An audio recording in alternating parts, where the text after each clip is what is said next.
My name is Nathan Rodriguez, and I've been a park ranger for 15 years. What I'm about to tell you happened during my transfer to the Superior National Forest in Minnesota, October 2019. I'm writing this down because the Park Service won't acknowledge what really happens in our forests, and someone needs to know the truth. I'd requested the transfer myself, eager to leave the crowds of Yellowstone behind for the solitude of the North Woods. The Superior covers 3 million acres along the Canadian border, a maze of lakes, bogs, and ancient forests that the Ojibwe call the place where the spirits dwell. I should have paid more attention to that name. The ranger station at Toph was a modest building tucked between towering white pines. District Ranger Thomas Chen greeted me with a firm handshake and tired eyes. He was maybe 50, graying at the temples, with the weathered look of someone who'd spent decades in the wilderness. Nathan Rodriguez? He sized me up. Yellowstone's loss is our gain. Coffee? We sat in his cluttered office, maps covering every wall. Red pins marked locations throughout the forest. Too many pins. I'll be straight with you, Thomas said, sliding a thick folder across the desk. We've had an unusual number of incidents lately. Missing hikers, abandoned camps, reports of— He paused, choosing his words carefully. Wildlife encounters. I opened the folder. Police reports, witness statements, photographs of abandoned tents and shredded backpacks. One photo showed claw marks on a tree trunk, too high for a bear, too wide for a mountain lion. What kind of wildlife? I asked. Thomas walked to the window, gazing at the darkening forest. That's the question, isn't it? The Ojibwe elders say the forest is angry. They won't send their young men hunting anymore. He turned back to me. Look, I know how this sounds, but out here you learn to respect what you don't understand. He assigned me to the Sawbill Lake sector, 40 miles north.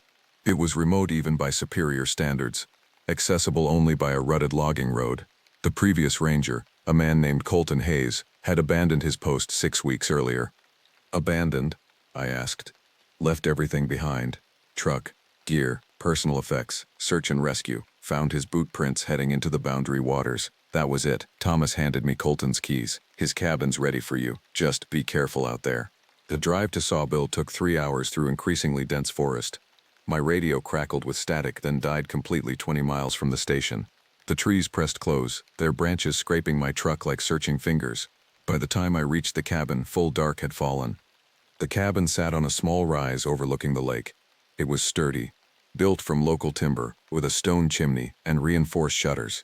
Inside, Colton's belongings remained untouched. Coffee mug on the table, jacket on the hook, bed neatly made. On his desk I found a journal. The entry started normally enough. Wildlife surveys, trail maintenance, weather reports. But as I read on, the tone changed. Colton wrote about strange howls echoing across the lake, enormous footprints in the mud, the feeling of being watched. His final entry, dated September 3rd, consisted of a single line: "They're not animals." I spent that first night unpacking, trying to ignore the weight of the silence outside. Around midnight, I heard it, a long, mournful howl that raised every hair on my neck. It wasn't a wolf. I'd heard plenty of wolves in Yellowstone. This was deeper, more guttural, and it seemed to come from multiple directions at once. I grabbed my flashlight and stepped onto the porch. The beam penetrated maybe 30 feet into the darkness before the forest swallowed it. The howling stopped, replaced by something worse, the sound of breathing heavy and rhythmic just beyond the light's reach. I backed inside and locked the door. Through the window I caught a glimpse of eyeshine too high off the ground, reflecting green in the darkness. Then it blinked and vanished. I didn't sleep that night. I sat at Colton's desk, reading his journal by lamplight, my service weapon close at hand. As dawn broke over Sawbill Lake, I understood why Thomas had looked so tired, why Colton had fled, why the Ojibwe avoided these woods. The forest was inhabited by something our training hadn't prepared us for. 3 days into my posting, I received my first emergency call. The radio, which barely functioned at the cabin, sparked to life with a panicked voice. "Base, this is Campsite 7. Something circling our tent. Oh God, it's huge." The transmission cut to static. Campsite 7 was 8 miles north, deep in the backcountry. I grabbed my gear and headed out, knowing I'd have to hike the last 3 miles in darkness. The trail wound through dense stands of birch and pine. My headlamp carved a tunnel through the blackness, and I couldn't shake the feeling that something paced me just beyond its reach. Twice I stopped, hearing branches snap in deliberate sequence, matching my stride. When I stopped, it stopped. When I moved, it moved. I found the campsite torn apart. The tent lay in shreds, sleeping bags scattered like entrails. Blood spattered the ground, but no bodies. I called out, identified myself as a ranger. The silence that answered was absolute. Then I found the tracks. They pressed deep into the soft earth around the fire pit, canine in shape but wrong in every proportion. The paw prints measured 7 inches across with claw marks extending another 3 inches. The stride suggested something walking upright, not on all fours. A whimper came from above. I swung my light up to find 2 hikers, a young couple, wedged 20 feet up in a pine tree. Their faces were pale with terror, clothes torn from the frantic climb. "Are you hurt?" I called. "Is it gone?" the man asked, voice shaking. His name was Ryan Chen, the woman Grace Hoffman, both graduate students from Minneapolis. "What did you see?" They climbed down carefully, Grace sobbing as her feet touched ground. Ryan's hands trembled as he spoke. "We were sleeping when it started sniffing around the tent. Big huffing breaths, like a dog, but deeper." Grace turned on her flashlight, and we saw its shadow through the fabric. It was standing on 2 legs, had to be 7 feet tall. When she screamed, it tore through the tent wall like paper. "It had a dog's head," Grace added, her voice barely a whisper. "But its eyes, they were human. They looked right at me and I swear it smiled before we ran." I documented everything, photographs, measurements, their full statements. Protocol demanded I attribute it to a bear, maybe a particularly large wolf. But those tracks belonged to neither. As I escorted them back to the trailhead, we heard it howling again, closer this time. Not quite wolf, not quite human, but something trapped between. Back at the cabin, I compared the photos to Colton's journal. He'd drawn similar tracks, annotated with measurements that matched mine exactly. His notes referenced local legends, the Dogman, the Wendigo, things the Ojibwe had warned about for generations. I spent the next week investigating. More campsites reported encounters. A group of bow hunters fled after something walked through their camp on 2 legs, sniffing at their tents. A wildlife photographer captured a blurry image of something tall and lupine standing at the forest edge before his camera mysteriously stopped working. Then I found the den. Following game trails deep into a spruce bog, I discovered a hollow beneath an ancient windfall. The entrance was worn smooth, marked by those distinctive tracks. Bones littered the area, deer, moose, and others I couldn't immediately identify. The smell hit me like a physical force, a mixture of wet dog, rotting meat, and something else, something wild and wrong. I should have left. Instead, I crawled inside with my flashlight, driven by a need to understand. The den opened into a larger chamber, walls marked with scratches that looked deliberately patterned. In the center lay a pile of objects, camping gear, torn clothing, wallets, watches, trophies. A growl rumbled from deeper in the darkness, so low I felt it in my chest. My light caught eyeshine, amber intelligent, watching. It moved closer, and I glimpsed gray fur, elongated muzzle, shoulders that hunched wrong for any natural animal. When it spoke, yes, spoke. The voice was a grinding whisper. "Ranger." I scrambled backward, heart hammering, burst from the den and ran. Behind me came the sound of pursuit, heavy breathing, branches breaking, that horrible half-howl, half-laugh. I reached my truck and gunned it, tires spinning on the dirt road. In the mirrors illuminated by red taillights, it stood at the road's edge. 7 feet tall, covered in gray fur, watching me flee with those terribly human eyes. I reported a large predator in the area and recommended closing the northern camps. Thomas approved without asking questions. But the encounters continued. Hikers reported being followed by something that walked upright. Hunters found their tree stands surrounded by those massive tracks. Late one night, it came to my cabin. I woke to scratching on the walls, methodical and patient. Through the window, backlit by moonlight, the silhouette was unmistakable, the body of a man, the head of a beast. It pressed against the glass, breath fogging the pain, and I saw intelligence in those amber eyes. It could have broken in easily. Instead, it wanted me to know it was there, that it could reach me whenever it chose. The scratching continued for hours, sometimes on the walls, sometimes on the roof. Just before dawn, it left something on my porch, a ranger's badge, tarnished and scratched. The name read, C. Hayes. I understood then why Colton had fled. Some things in the forest are better left undisturbed. But I couldn't run. Not yet. I had a job to do, people to protect. Even if I couldn't explain what stalked the shores of Sawbill Lake, I could at least try to keep others away from it. The Dogman, as I came to think of it, remained in the area throughout October. Each night brought new sounds, new signs of its presence. It never attacked me directly, seeming content to remind me that I was the trespasser here, that these woods belonged to older, darker things than the Park Service recognized. But the Dogman would prove to be only the beginning of what haunted the Superior Forest. November brought early snow and a new assignment. Thomas called me back to the station, his face grim.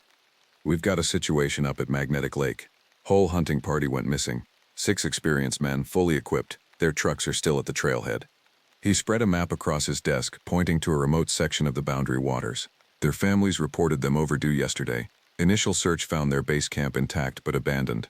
And Nathan, he paused, sliding photos across the desk. We found these. The photographs showed footprints in the snow. Humanoid but massive. My tape measure reference showed them at 22 inches long, 8 inches wide. The stride measured over 6 feet. Bear, I suggested, knowing it wasn't. No bear walks upright for a quarter mile. Thomas rubbed his temples. The Ojibwe name for this area translates to where the giants sleep. Maybe we should have listened.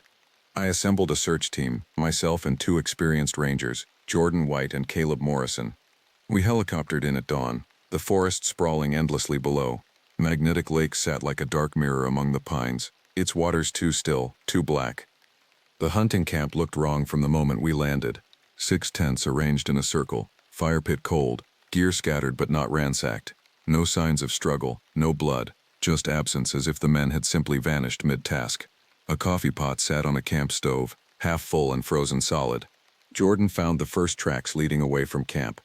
Jesus Christ, he breathed, kneeling beside the impressions. These are fresh, maybe 12 hours old. We followed the trail through deep snow, our radios crackling with static. The prints led north, occasionally accompanied by strange marks. Trees stripped of bark 10 feet up, branches snapped off at impossible heights. The forest grew denser, older, until we moved through a primeval world of giant pines and shadowed hollows. 2 miles in, we found the first hunter. Michael Patterson hung suspended in a tree, 30 feet off the ground, his body wedged between branches too thin to support such weight. No rope, no climbing gear. Something, had simply placed him there. When we managed to retrieve the body, we found no wounds, no trauma. His expression suggested he'd died of pure terror. We need to go, Caleb whispered, scanning the tree line. Now. But duty demanded we continue. We found 2 more hunters over the next mile, both placed high in trees, both unmarked. The tracks circled each scene as if whatever made them had studied its work. As afternoon faded, we reached a clearing where the snow was churned into chaos. Equipment lay scattered, rifles bent in half, a tree stand crumpled like paper. At the clearing center, we found a structure. Trees had been woven together, still living, forming a crude shelter 12 feet high. Inside lay beds of pine boughs and the remains of the other hunters, arranged almost respectfully. But what stopped my breath were the walls, covered in handprints, pressed into the bark with such force they'd left permanent impressions. The hands were human in shape but half again the size of mine. Contact base, I told Jordan. We need... The whistle cut me off. Low and melodic, it seemed to come from everywhere at once. Not a bird call, not wind. Something deliberate and intelligent. Caleb raised his rifle, hands shaking. The whistle came again, closer. Then we saw it. The figure stood at the forest edge, partially concealed by trees but impossible to miss. 9 feet tall, covered in dark brown hair, proportioned like a man but massive beyond human scale. Its face, glimpsed between branches, was almost human. Heavy brow, deep-set eyes that reflected our lights with an orange glow. It watched us with an intelligence that made my skin crawl. "Nobody move," I whispered. The giant, for what else could I call it, stepped into the clearing. Its movements were fluid, graceful despite its size. It approached the shelter, ignoring our presence, and reached inside to adjust one of the bodies with surprising gentleness. Then it turned to us. When it spoke, the voice was deep beyond description. Words formed with difficulty through a throat not quite designed for human speech. "Leave them alone." Caleb's nerve broke. He fired, the shot echoing across the forest. The bullet struck the giant's shoulder, tearing through hair and flesh. The creature's roar shook snow from the branches, a sound of pain and rage that vibrated through my bones. It charged. Have you ever seen a grizzly bear run? Now imagine something larger, faster, more purposeful. It covered the distance in seconds. One massive hand swept Caleb aside like a doll, sending him flying into a tree with a sickening crack. Jordan and I ran, crashing through underbrush as the forest exploded behind us. I glanced back once and saw it pursuing on all fours, covering ground with terrible efficiency. Trees shook with its passage. Then, as suddenly as it began, the chase ended. The giant stopped, standing upright again, watching us flee. It could have caught us easily. It chose not to. We found Caleb alive but unconscious, 3 ribs broken. The helicopter evacuation was a blur of radio calls and barely controlled panic. Back at the station, we filed reports that spoke of an aggressive bear and natural causes. The hunting party's bodies were recovered and attributed to exposure. The truth went into sealed files that no one would read. But I couldn't forget what I'd seen. I researched every database, every folklore collection. The word that kept appearing was Sasquatch, the wild man of the woods, known to indigenous peoples across the continent. Not a monster perhaps, but something that had found a way to exist alongside humanity while remaining hidden. Over the following weeks, I returned to the area alone. I found more signs, tracks, structures, marks on trees that suggested a form of communication. Once I glimpsed it again, watching from a ridge. We regarded each other across a gulf of species and understanding. Then it turned and vanished into its world, leaving me to mine. The giant of Magnetic Lake wasn't malevolent, I came to believe. It had killed to protect something. Its territory, its dead, perhaps others of its kind. The hunters had trespassed into something ancient and private. In its rough way, it had tried to warn us, leave them alone. But the forest held darker things than territorial giants. As December deepened and winter tightened its grip, I would learn that some legends existed not as warnings but as desperate attempts to name the unnameable. The call came on the winter solstice, December 21st. A family of 5 had gone missing near Ailey, last seen heading into the wilderness for a camping trip. In December, in northern Minnesota, the father, Anthony Morrison, was an experienced winter camper who'd convinced his family to experience a real wilderness Christmas. Thomas pulled me aside after the briefing. The Morrison vehicle was found at the Moose River entry point. There's something else. He handed me a report from the Ely police. 3 other disappearances in the same area this month.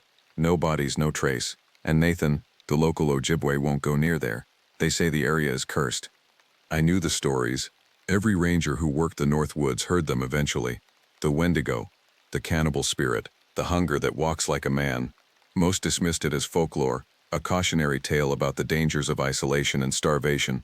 But after what I'd seen at Sawbill and Magnetic Lakes, I dismissed nothing. Jordan volunteered to join me despite his experience at Magnetic Lake. We loaded cold weather gear, emergency supplies, and weapons. The drive to Ely took 4 hours through a building storm. By the time we reached the trailhead, snow fell in thick sheets, erasing the world beyond a few feet. The Morrison's SUV sat buried under fresh powder. Inside we found vacation brochures, children's toys, a camera with family photos, happy faces, excited about their adventure. The trail register showed they'd entered the wilderness 3 days ago. In this weather, that was a death sentence. We started at dawn, following what little remained of their tracks. The forest here differed from other sections of the Superior, older, denser, with a quality of stillness that felt watchful. No bird calls, no animal signs, just snow and silence, and the feeling of being observed. 6 miles in, we found their first camp. The tent remained standing but ripped open from inside. Sleeping bags lay scattered, torn apart. No blood, but the snow showed signs of a struggle, drag marks leading in multiple directions as if the family had fled in panic. Jordan found something else. Nathan, look at this. Carved into a tree, fresh cuts in the bark. Someone had scratched a single word, hungry. The temperature dropped throughout the day, plunging below 0. We followed the drag marks north, finding pieces of equipment discarded along the way. A child's boot, a torn jacket, a GPS unit still blinking. The trail led deeper into a section of forest I'd never explored, where the trees grew so thick that daylight barely penetrated. We found the youngest child first. She sat with her back against a tree, eyes closed, covered in frost. 8 years old according to the missing persons report. No visible injuries, but her face, the expression suggested she'd died, seeing something beyond terror. When Jordan checked for pulse, her eyes snapped open. Hungry, she whispered through blue lips. So, hungry. Then she screamed, a sound no human throat should make, and bit into Jordan's arm with enough force to tear through his heavy parka. I pulled her off, shocked by her strength. She weighed maybe 60 pounds but fought like something possessed. Her teeth, when she snarled at me, were filed to points. We restrained her with rope, Jordan clutching his bleeding arm. The girl alternated between lucid moments where she cried for her mother and episodes of violent hunger where she tried to bite anything within reach. During a calm period, she told us what happened. Daddy said we were lost. Then the man came out of the snow. Tall, thin, smelled like old meat. He said he could show us the way, but we had to follow him. Mommy didn't want to, but we were so cold. He led us to a cave, and then he made us eat things. Made us hungry for. She descended into wordless snarls again. We couldn't carry her in that state. Couldn't leave her. While Jordan radioed for emergency evacuation, I searched the area. The cave wasn't hard to find. A natural formation in a hillside, entrance marked by those same words carved over and over. Hungry, hungry, hungry. Inside, The smell hit like a physical force. Decay, human waste, and something else. The sickly sweet scent of meat gone very wrong. My flashlight revealed horror, the remains of multiple victims, some recent, some just bones. The Morrison parents huddled in the back, alive but changed. Their eyes reflected my light like an animal's, and their faces. Starvation shouldn't work that fast. They'd been gone 3 days but looked like famine victims, skin stretched over bone, lips pulled back from teeth, fingers like claws, but their stomachs bulged with recent feeding. When they saw me, they crawled forward on all fours, making sounds between words and growls. "Join us," the father whispered. "The hunger, it's beautiful, pure. It strips away everything false." I backed out of the cave and found him waiting.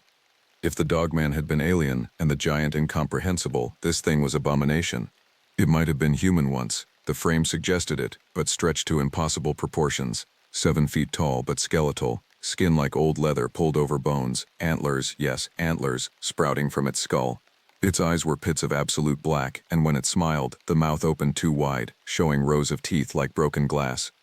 "Ranger," it said in a voice like wind through dead trees. "Welcome. Are you hungry?" The question hit me like a physical force.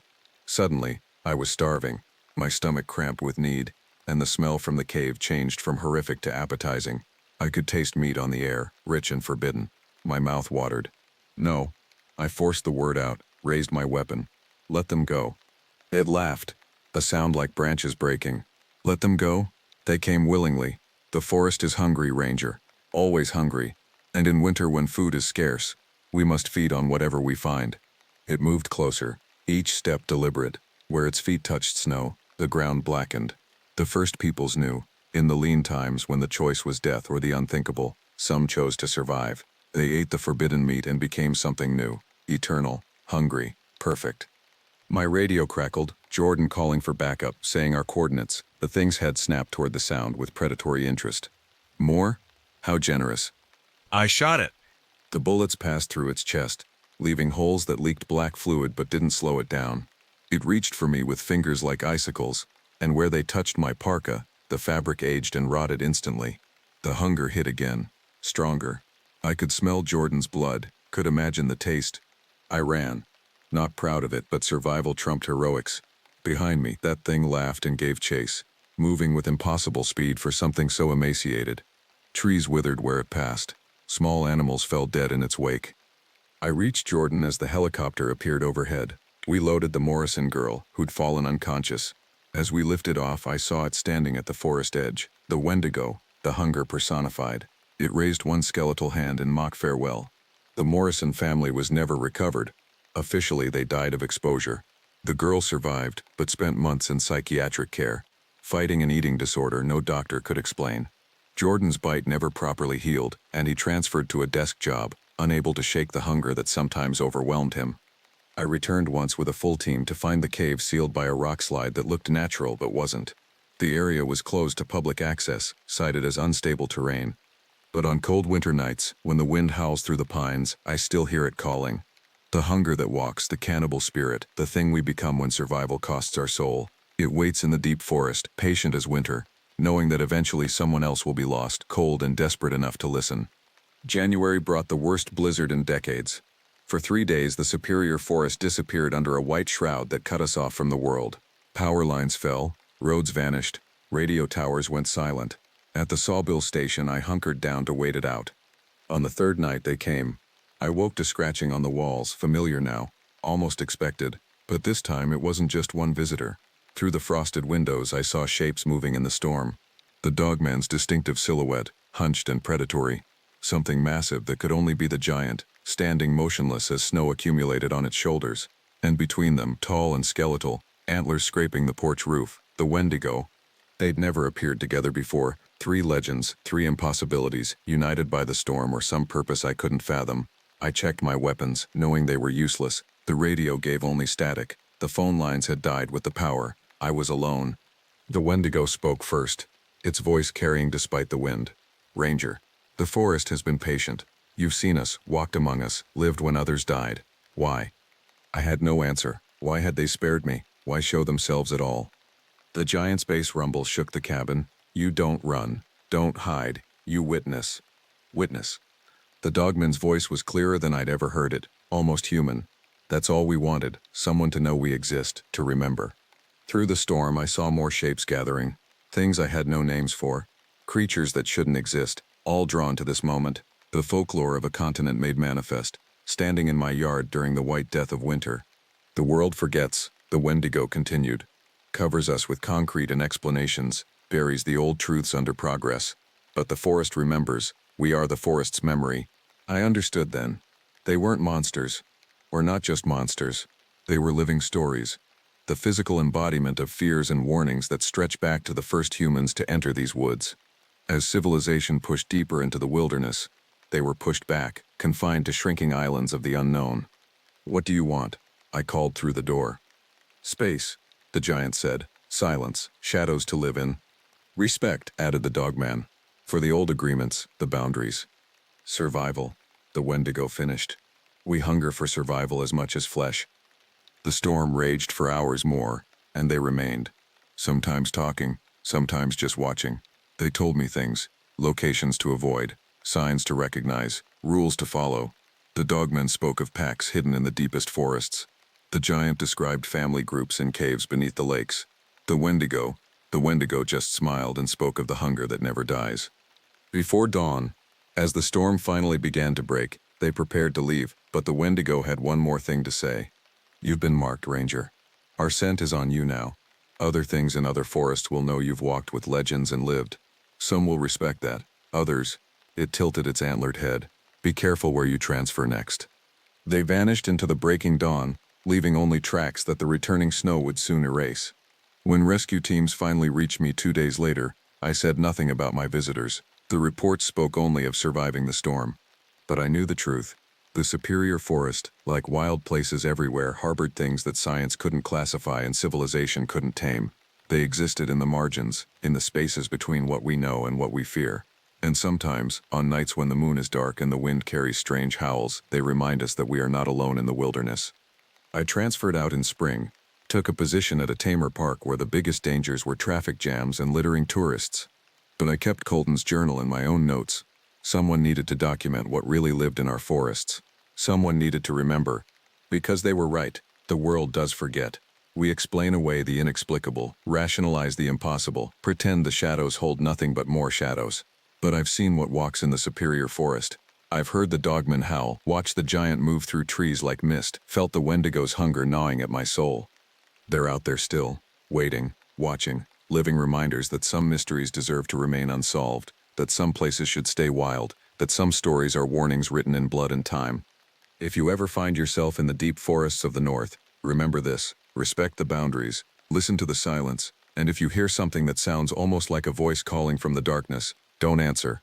Some invitations should never be accepted. My name is Harrison, and I've been a park ranger at the Superior National Forest in northern Minnesota for 11 years. I'm writing this account because I need someone to know what's out there, beyond the marked trails and campgrounds where families roast marshmallows and take selfies with the pine trees. I've kept quiet for too long, worried about my job, my reputation, and my sanity.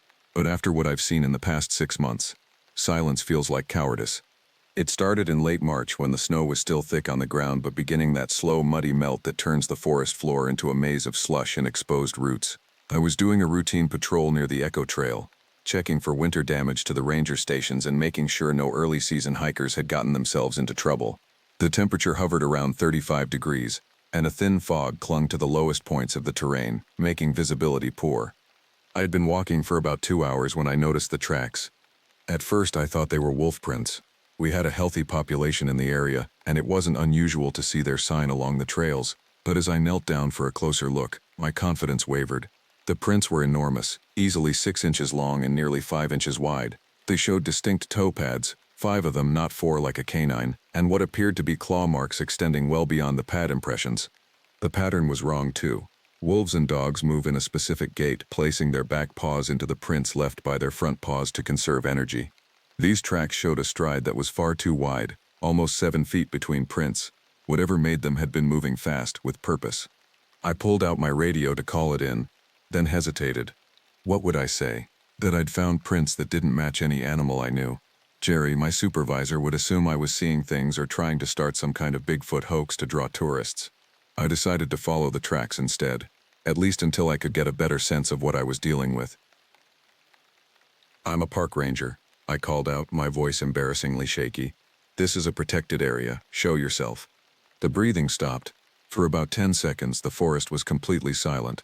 No birds, no wind, nothing. Then I heard it moving through the underbrush, not away from me, but parallel to my position, circling. Branches snapped, the sound of something large pushing through the dense vegetation.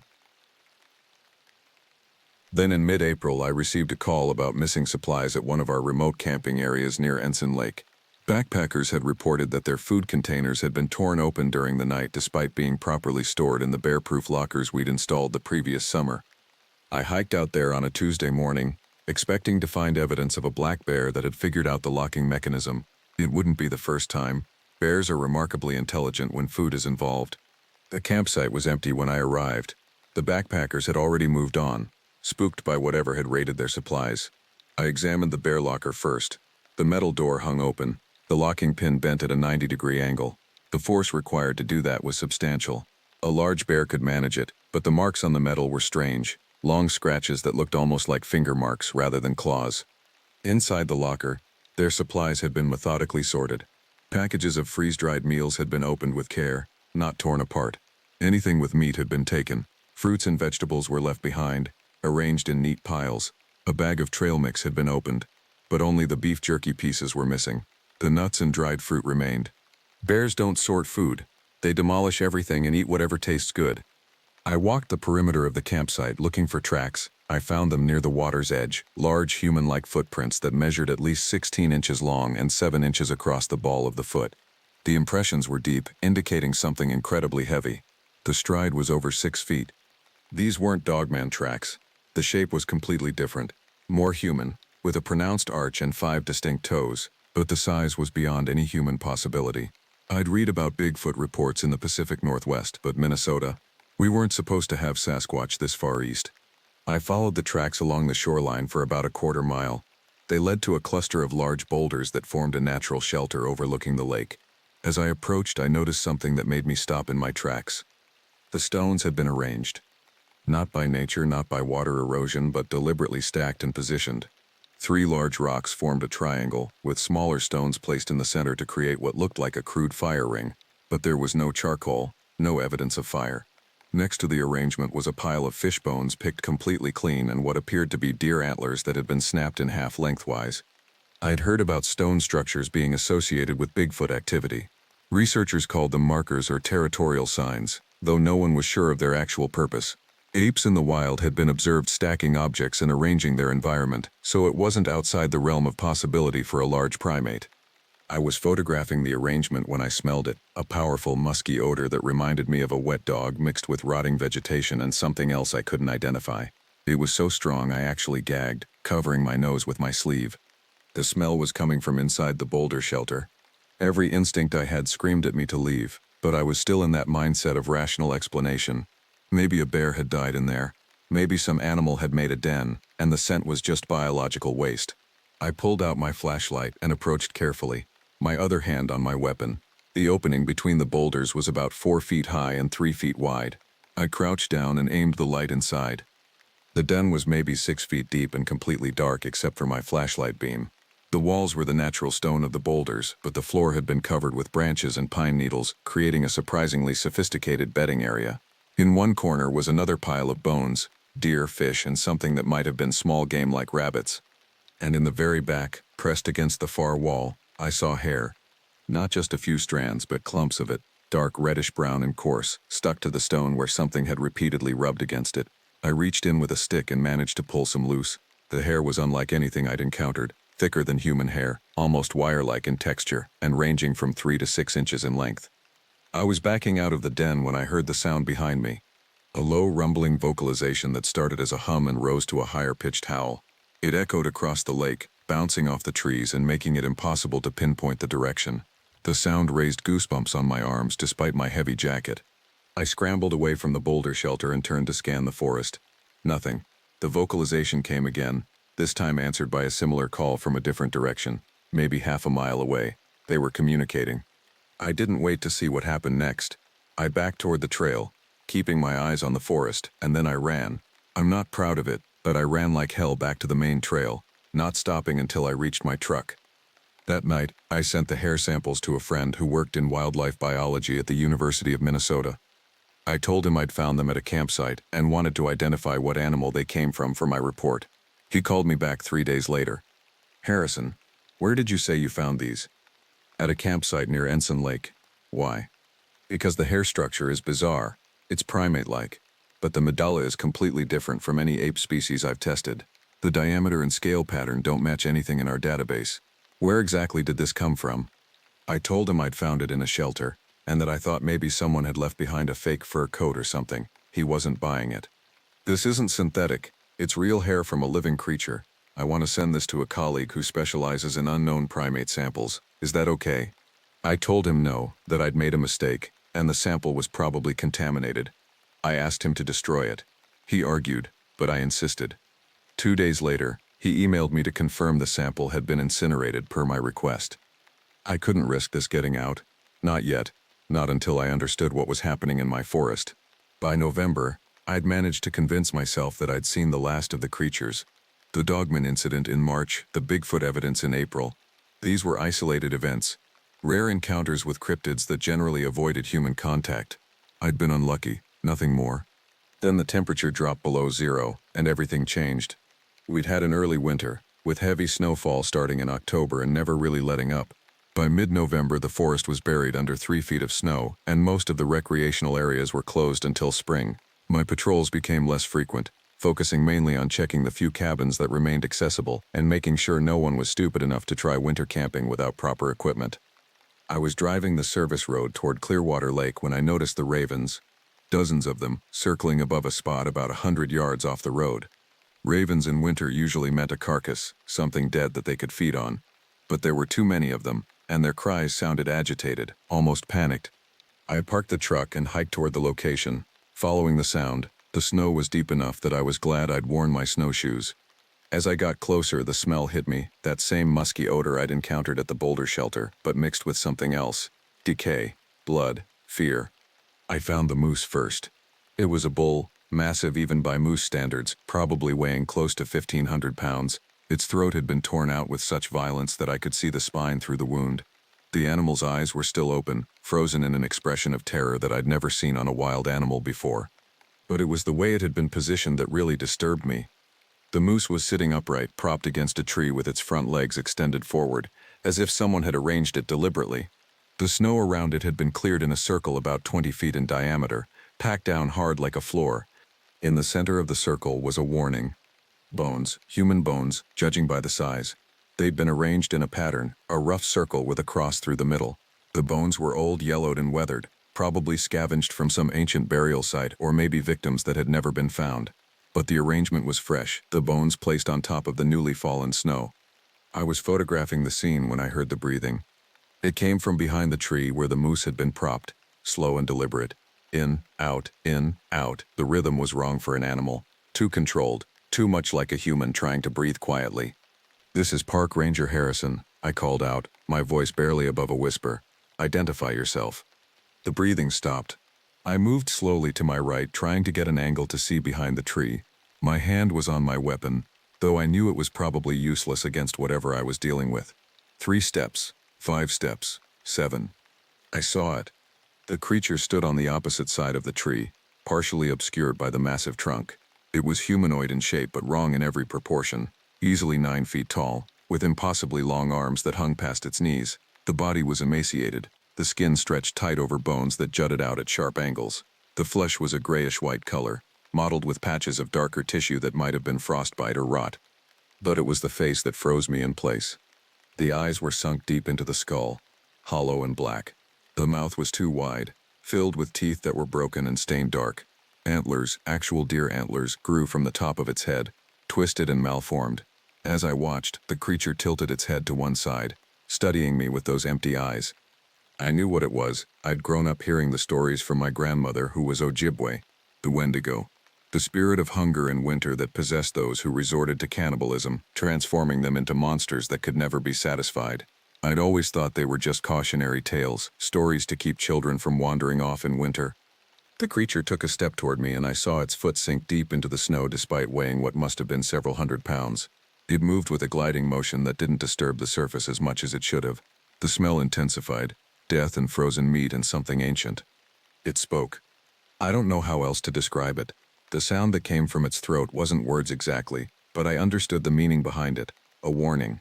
A claim. This was its territory, and I was trespassing. The bones, the moose, the entire scene was a message. Stay away. I didn't need to be told twice. I backed away slowly, keeping my eyes on the creature. It didn't follow, just stood there watching me with those hollow eyes. When I reached my snowshoes, I turned and ran, crashing through the forest with none of the grace or quiet that I'd learned over years of ranger work. Behind me, I heard it howl. The sound was like nothing I'd ever heard. Part human scream, part animal cry, echoing through the frozen forest with a quality that made my bones ache. Other howls answered it from different directions. There were more of them. How many, I didn't know, but enough that they felt confident marking their territory. I made it back to my truck and drove straight to the ranger station. Jerry was there, doing paperwork by the fire. "Harrison, you look like you've seen a ghost. What happened?" I told him everything. The moose, the bones, the creature. I expected him to laugh or tell me I was losing it.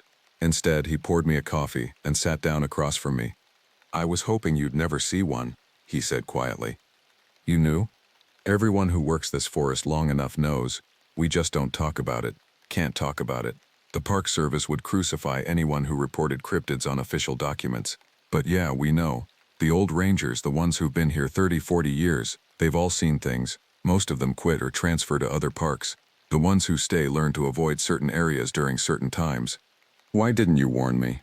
Would you have believed me, without seeing it yourself?" He shook his head. "Besides, I thought maybe you'd be lucky. Some rangers go their whole career without an encounter, but you've had 3 different types in 1 year. That's not luck, that's something else." "What do you mean?" "They're watching you, Harrison, testing you. I don't know why, but you've gotten their attention."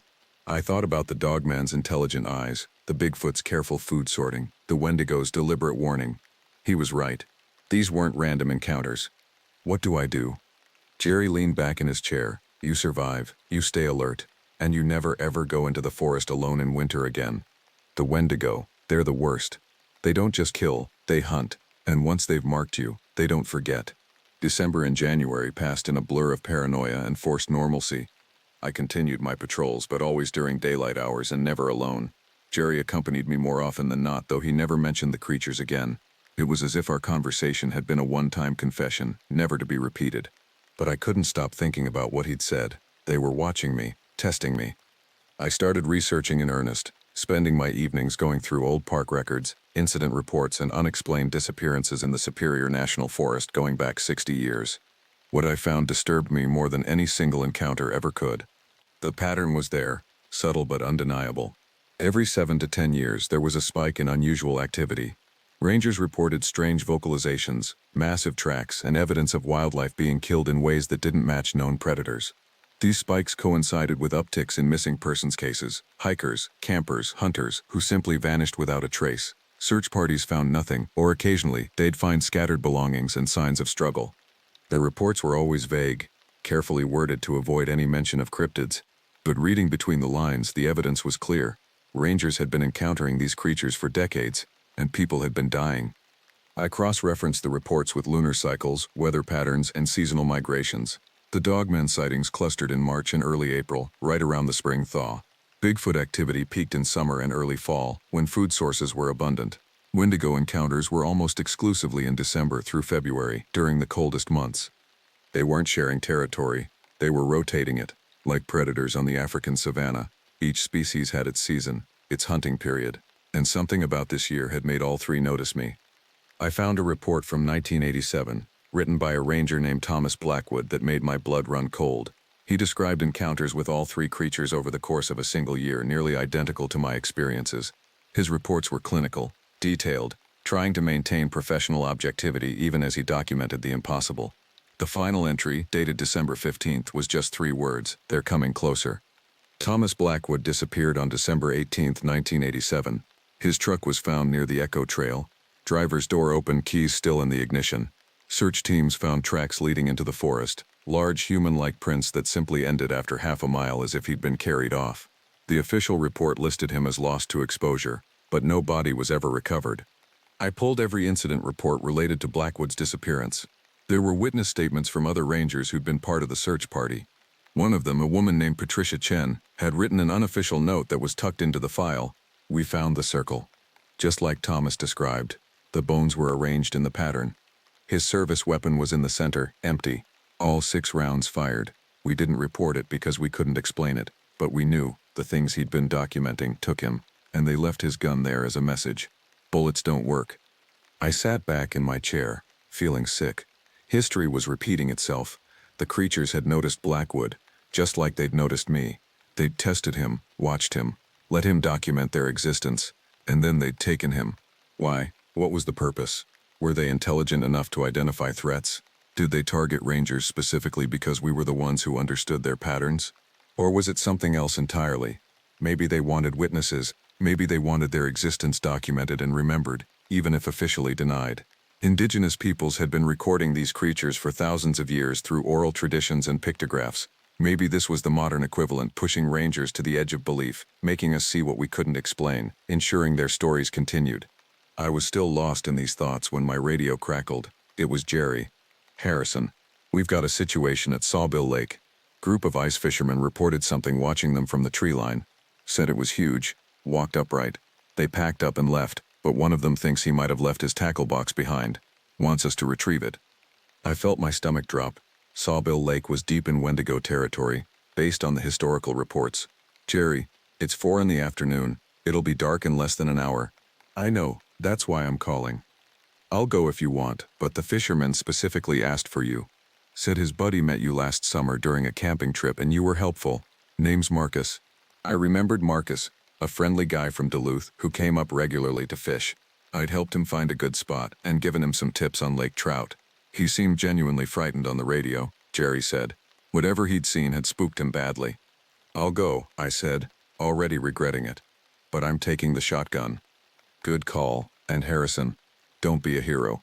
If you see anything unusual, you get out of there. The tackle box isn't worth it. I drove to Sawbill Lake as the sun began its descent toward the horizon. The sky was a deep orange-red, the kind of winter sunset that would be beautiful under any other circumstances. But now it just felt ominous, a countdown to darkness. The lake was frozen solid, the ice thick enough to support a truck. I could see the fishermen's abandoned setup about 200 yards from shore, a portable shelter, an ice auger, and various gear scattered around the hole they'd been fishing. I grabbed the shotgun, loaded it with slugs, and started across the ice. The tackle box was right where Marcus said it would be, sitting next to the shelter. I picked it up and was about to head back when I noticed the tracks. They came from the north, crossing the lake at an angle. Large elongated prints with too many toes, the kind that no natural animal made. They led straight to where the fishermen had been, circled their shelter twice, and then headed back toward the forest. I followed them with my eyes and saw it. Standing at the tree line, perfectly still, was the Wendigo. It was the same creature I'd seen in November. Or one so similar it might as well have been. Tall, emaciated, with antlers rising from its skull. It wasn't hiding. It was standing in plain sight, watching me. And it wasn't alone. I saw the dogman first, emerging from the trees to the west. It moved with that distinctive loping gait, sometimes on 2 legs, sometimes dropping to all 4s. The amber eyes caught the dying sunlight, glowing like coals. It positioned itself about 50 yards from the Wendigo, and the 2 creatures seemed to acknowledge each other with a subtle movement of their heads. Then from the east came the Bigfoot. It walked upright, each step deliberate and heavy, making the ice groan beneath its weight. The creature was massive, at least 8 feet tall, with reddish-brown hair covering most of its body. It completed the triangle, the 3 of them forming points around me. I was surrounded on a frozen lake with nowhere to run. I raised the shotgun, my hands shaking despite years of firearms training. The motion seemed to trigger something in the Wendigo. It took 3 quick steps forward, closing the distance between us to maybe 30 yards. The dogman and Bigfoot held their positions, watching. I'm a park ranger, I shouted, my voice cracking. This is my jurisdiction. Leave me alone. The Wendigo tilted its head, and I heard that same vocalization from before, not words but meaning. I understood it somehow, the message bypassing language and going straight into my mind. Witness. That's what I was. That's what they wanted. Not a victim, not a threat. A witness. Someone who would see them, document them, remember them. The realization hit me like a physical force. Why me? I called out. Why show yourselves? The Bigfoot responded with a low, rumbling vocalization that I felt in my chest. The dogman's ears perked forward, and it let out that same growl howl I'd heard in March. They were communicating, not with me, but with each other. Coordinating. The Wendigo moved closer, 20 yards now. I could see the details of its body, the way the skin stretched over the ribs, the patches of missing flesh where frost or decay had eaten away at it. The antlers weren't just growing from its head. They seemed to be part of its skull, fused with the bone in a way that looked incredibly painful. It raised one long, emaciated arm and pointed at me. Then it pointed at the forest. The meaning was clear. Come. No, I said, keeping the shotgun trained on it. I'm not going anywhere with you. The Wendigo took another step forward, 15 yards. I could smell it now, that death and decay odor mixing with the clean, frozen air of the lake. I'll shoot, I warned. I will pull this trigger. It kept coming. I fired. The shotgun's blast echoed across the lake, and the slug hit the Wendigo square in the chest. The impact should have knocked it down, should have torn a massive hole in its torso. Instead, the creature stumbled back one step, looked down at the wound, and then looked back at me. The hole wasn't bleeding. There was no blood at all, just a dark opening in its chest that revealed nothing inside. No organs, no bones, just emptiness. It smiled. I don't know how else to describe the expression that crossed its face. A pulling back of the lips to reveal those stained, broken teeth. A look of satisfaction. I fired again. And again. 3 more slugs hitting it in the chest and shoulder. It didn't fall. It didn't even seem particularly bothered. The shotgun clicked empty, and I stood there holding a useless weapon while the Wendigo advanced. 10 yards. 5 yards. 3. It reached out with one impossibly long arm and I felt its fingers brush against my shoulder. The touch was so cold it burned, seeping through my jacket and into my skin. I dropped the shotgun and swung my fist, making contact with what should have been its abdomen. My hand went through it, feeling nothing but freezing air. The Wendigo wasn't entirely physical. It was something else. Something between worlds. I stumbled backward, losing my footing on the ice and falling hard on my back. The tackle box went skittering across the frozen surface. Above me, the Wendigo loomed, blocking out the last of the sunset. Its breath came out as a white mist that smelled like frozen meat. Witness, it said again, directly into my mind.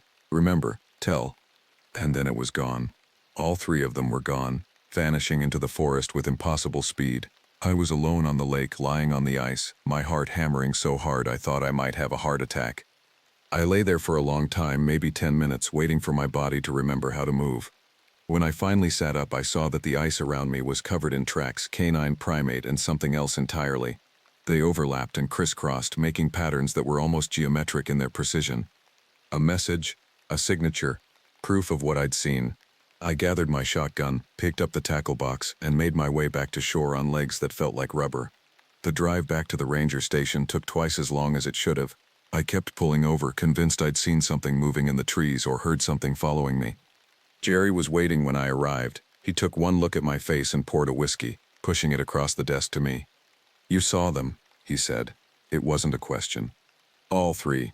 Together. They formed a triangle around me on the ice. He nodded slowly, as if this confirmed something he'd suspected. Why me? What do they want? You read Thomas Blackwood's reports. Yeah, he disappeared. Because he tried to prove they existed. He took photos, collected samples, planned to go public with everything. They couldn't allow that. But you? He paused, considering his words. You've been documenting quietly, keeping records but not sharing them. Maybe that's what they want. Someone who sees them but doesn't turn them into a circus. The Wendigo said something. In my head, it said witness and tell. They want their story told. Then tell it. But be careful how you do it. Make it a novel, a story, something that can be dismissed as fiction. Give people the truth wrapped in a lie. That way those who need to know will understand, and those who don't can ignore it. I finished the whiskey and set down the glass. What happened to the other rangers who saw them? The ones besides Blackwood? Most retired early. A few transferred to other parks. One guy became a writer, actually, published a bunch of cryptid books under a pseudonym, made a decent living off it. He smiled without humor. The forest takes care of those who respect it, and it takes those who don't. I'm writing everything down, every encounter, every detail. I'll make it into something that can be shared without getting me committed to a psychiatric hospital. Good. That's smart. Jerry stood up and walked to the window, looking out at the dark forest. They'll leave you alone now. The convergence. That was their way of making sure you understood. They've been documented. Their existence is confirmed. They'll move on to their normal patterns, and you'll be able to do your job without looking over your shoulder every 5 minutes. How do you know? Because that's how it always works. The forest has rules, Harrison. Learn them, respect them, and you'll be fine. It's been 4 months since the convergence on Sawbill Lake. Jerry was right. I haven't had any encounters since that night. I still find evidence of them sometimes. Tracks, stone arrangements, the occasional carcass killed in ways that don't match known predators. But they're not showing themselves anymore. I've compiled all my reports, my research, Thomas Blackwood's files, and everything else I could find about cryptids in the Superior National Forest. This account is the result. I'm calling it a novel because that's the only way I can share it without losing my job or my credibility. But everyone who reads this needs to understand, this is not fiction. These creatures exist. They're intelligent, territorial, and they've been sharing this land with us for longer than any official history acknowledges. They're not animals in the traditional sense, and they're not supernatural in the way folklore suggests. There's something else entirely, something that exists in the spaces between our understanding of biology and physics. If you spend enough time in the deep wilderness in places where humans rarely go, you'll see evidence of them. Tracks that don't match any known animal, vocalizations that shouldn't exist, structures that nature couldn't build on its own. Pay attention to these signs. They're not coincidences or hoaxes. They're breadcrumbs left by creatures that want to be remembered. The indigenous peoples of North America knew about them. They built these creatures into their stories, their warnings, their cultural knowledge, but we dismissed those accounts as mythology, as primitive superstition. We were wrong. I'm still a park ranger. I still do my job, patrol my territory, help lost hikers, and enforce regulations, but I do it with a different understanding now. The forest isn't ours. It was never ours. We're just visitors in a world that tolerates our presence as long as we respect its boundaries. And somewhere out there, in the deep places where the trails don't go and the maps have blank spaces, the Dogman is watching. The Bigfoot is building its structures. The Wendigo is marking its territory. They're waiting for the next witness, the next person who needs to see what's real. Maybe that person is you. If you work in the forests, parks, or wilderness areas of North America, keep your eyes open. Document what you see. Remember the details. And if you find yourself face to face with something that shouldn't exist, don't run, don't attack. Just acknowledge it. Bear witness. Because that's what they want. That's what they've always wanted. To be seen. To be remembered. To be real. I've done my part. I've told their story. Now it's up to you to decide what you believe. Just remember, every legend has a source. Every myth begins with truth. And somewhere in the forests of America, the old things are still walking, still watching, still waiting to be witnessed. Stay safe out there. I need to put this down while the details are still sharp in my mind, while I can still separate what I saw from what I've convinced myself I must have seen. 23 years as a ranger in the North Cascades, and I thought I'd encountered everything these mountains could throw at me. I was wrong. It started on a Tuesday in late September, 3 months ago. The tourist season was winding down, and I was grateful for it. The silence of the forest in autumn has always been my favorite time. Just me, the Douglas firs, and the distant sound of Ross Lake lapping against the shore. I was doing a routine patrol along the Desolation Peak Trail, checking the campsites for damage and making sure the bear canisters were properly maintained. The temperature had dropped overnight, and a light frost covered the ground in the shadowed areas where the sun couldn't reach. That's when I saw them. The tracks. I've tracked black bears, grizzlies, mountain lions, elk, and deer for over 2 decades. I know their gaits, their prints, the way they move through terrain. These prints were none of those things. They were canine, but wrong. Each print measured approximately 7 inches long and 5 inches wide, with clear claw marks extending an inch beyond the toe pads. The stride length was 42 inches. I measured it 3 times because I couldn't believe it. A wolf's stride tops out around 34 inches, and these weren't wolf tracks. The pressure points were all wrong. Whatever made these tracks was walking on 2 legs. The prints led off the trail and into a dense section of old-growth forest. I followed them for about a quarter mile, my hand instinctively resting on the bear spray canister on my hip, though some part of me already knew bear spray wouldn't matter. The tracks led to a small clearing where several large logs had been moved. Not dragged, moved and stacked in a way that suggested deliberate arrangement. Nearby I found what remained of a mule deer. I've seen plenty of predator kills. This wasn't one. The deer had been torn apart with such force that pieces of it were scattered across 20 feet. The rib cage was cracked open and I could see where something had scraped the bones clean. But it was the way the spine was broken that made my hands shake as I took photos. It was bent backward, snapped like a green branch, which would require tremendous force and a grip that could encompass the entire torso. I called it in to my supervisor, Jim Kowalski, who'd been with the Park Service for 30 years. When he arrived with Dale Hutchins from the wildlife management team, I showed them everything. Dale spent an hour examining the site, taking measurements, collecting samples of the hair caught on the bark of nearby trees. The hair was coarse, gray-black, and unlike anything in his reference materials. Could be a wolf-dog hybrid, Dale said, but his voice lacked conviction. Sometimes people release exotic pets into the wild when they can't handle them anymore. Jim was quiet, studying the tracks with an expression I'd never seen on his face before. Harrison, I want you to file a report, but keep the details vague. Just note unusual predator activity in the deer kill. Why? I asked. He looked at me, and in that moment I understood. He'd seen something like this before. That night, I couldn't sleep. I kept thinking about the tracks, about the way they appeared suddenly on the trail as if whatever made them had dropped from the sky. I thought about the stride length, about what kind of creature could walk upright with a gait that wide. And I thought about the one word I'd been avoiding all day: dogmen. I'd heard the stories, of course. Every ranger has. Michigan, Wisconsin, and here in Washington, reports of a wolf-like creature that walked on two legs had been circulating for decades. I'd always dismissed them as misidentifications, hoaxes, or the overactive imaginations of city people who didn't understand the woods. But I couldn't dismiss those tracks. The next morning, I went back to the site alone. I told myself I was being thorough, documenting everything properly. The truth was, I needed to see it again in daylight, needed to confirm what I'd seen wasn't some product of shadow and exhaustion. The tracks were still there, of course. If anything, they looked more impossible in the clear morning light. I followed them further this time, deeper into the forest where the ranger trails gave way to game paths and then to nothing but deadfall and undergrowth. The tracks led to a rock outcropping about 3 miles from the original site. At the base of the rocks, I found a den, a natural cave formation partially obscured by fallen timber. The smell hit me first. It wasn't the clean musk of a bear or the sharp scent of a cougar. This was something else, something that made my throat close and my eyes water. It was organic decay mixed with wet dog and something acidic that burned my nostrils. Inside the entrance, I could see bones, dozens of them picked clean and cracked open for the marrow. Deer, elk, what might have been a mountain goat, and something that made my stomach turn, a hiking boot with the foot still inside. I should have called it in immediately. Instead, I stood there for what felt like hours but was probably only minutes trying to process what I was seeing. The boot was a men's size 10 Columbia model, popular with day hikers. The flesh was mostly gone, but I could see the white bone of the ankle protruding from the top. That's when I heard it. The sound came from deeper in the cave, a low rumbling growl that seemed to resonate in my chest. It was followed by a huffing noise, the kind a large dog makes when it's agitated. I backed away slowly, my hand fumbling for my radio. The growling grew louder, closer, and I could hear movement in the darkness of the cave, something large shifting position. I ran.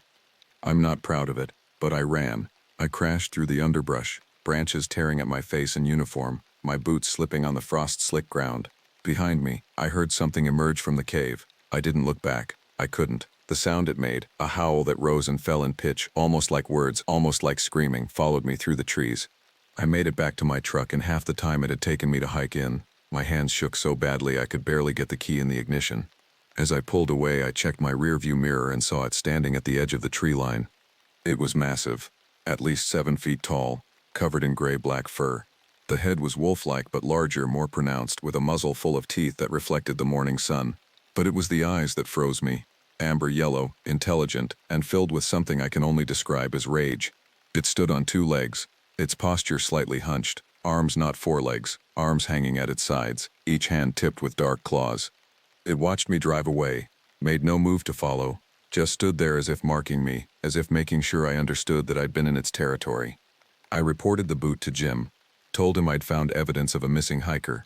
I didn't tell him about the creature. He organized a search party, and we found the rest of the remains scattered around the area. The official report listed it as a bear attack. The hiker's family was notified. The case was closed. But I knew the truth.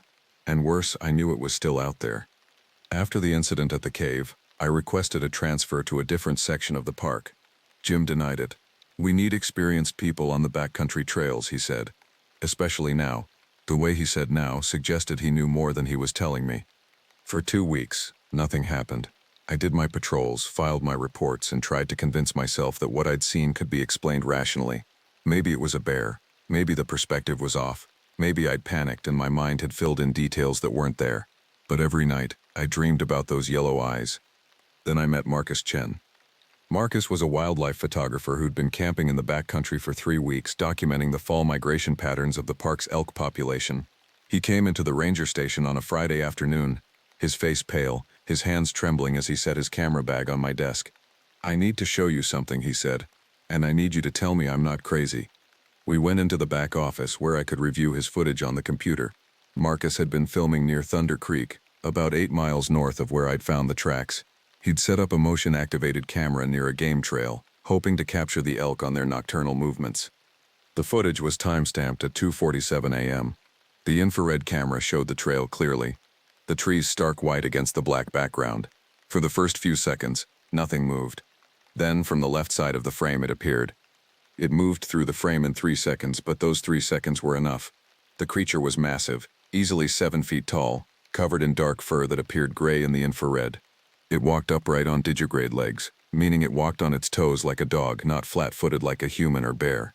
The arms were long, nearly reaching its knees, and ended in hands with clearly visible fingers and claws. The head was unmistakably canine, a long snout, pointed ears that swiveled independently, and when it turned slightly toward the camera, those eyes reflected the infrared light like twin moons. "Tell me that's a guy in a suit," Marcus said. "Please tell me that's some asshole trying to scare people." I watched the footage 3 more times, zooming in on different sections. The way it moved was wrong for a human in a costume. The gait was too fluid, the proportions too alien. When it turned its head, I could see the muscles shifting beneath the fur, could see the jaw working as if it was scenting the air. "How many times have you watched this?" I asked. "About 100. I haven't slept since I reviewed the footage yesterday. There's more." He showed me 3 additional clips from different nights. In one, the creature was joined by a second, slightly smaller individual. In another, it was carrying something, a deer from the looks of it, held in one hand like the animal weighed nothing. In the final clip, it approached the camera directly, and for 5 eternal seconds it stared straight into the lens before reaching out and knocking the camera over. "I want to go public with this," Marcus said. "This is proof. This is documented evidence of a species science doesn't recognize." "Don't." The word came out more forcefully than I intended. Marcus looked at me, confused. "Listen to me carefully," I said. "If you release this footage, your life becomes about this and only this. You'll be interviewed, investigated, ridiculed, and harassed. The Park Service will deny everything. They'll suggest the footage is fake. Your credibility as a photographer will be destroyed. And worse," I paused, choosing my words carefully, "you'll attract people who want to hunt this thing, people with guns and no understanding of what they're dealing with. So what am I supposed to do? Pretend I didn't see this?" "I'm saying be smart. Make copies, store them safely, but don't rush into anything. And more importantly, don't go back to that area." But Marcus was like me. He couldn't let it go. 2 days later, he called me from Thunder Creek. "I'm out here again. I need more footage. Better footage." I set up 3 cameras this time, covering different angles. "If it comes back, get out of there," I said. "Marcus, I'm serious. Leave now." "Just 1 more night," he said. "I promise." That was the last conversation I had with him. When he didn't check in the next day, I drove out to Thunder Creek. His campsite was still there. Tent, supplies, cooking equipment, all undisturbed. His truck was parked at the trailhead, but Marcus was gone. His 3 cameras were smashed, the SD cards removed or destroyed, and leading away from the campsite were those tracks, the same 7-inch canine prints I'd seen before. We searched for 5 days.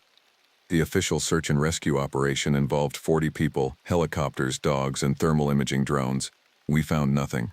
Marcus Chen simply vanished into the North Cascades, like so many others before him. On the 6th day, I found one of his boots near Thunder Creek, about 2 miles from his campsite. The laces were still tied. There was blood on the interior. We never found the rest of him. The Park Service closed the backcountry trails in that section, citing wildlife hazard. They told the media it was due to unusual bear activity. Marcus's family hired a private investigator, but after 3 weeks in the park, even he gave up. I kept one thing from the investigation: a USB drive Marcus had given me during our first meeting. "Backup," he'd said, "just in case. The footage is on that drive, all of it. I've watched it more times than I can count, and every time I see the same thing, proof of something that according to science shouldn't exist.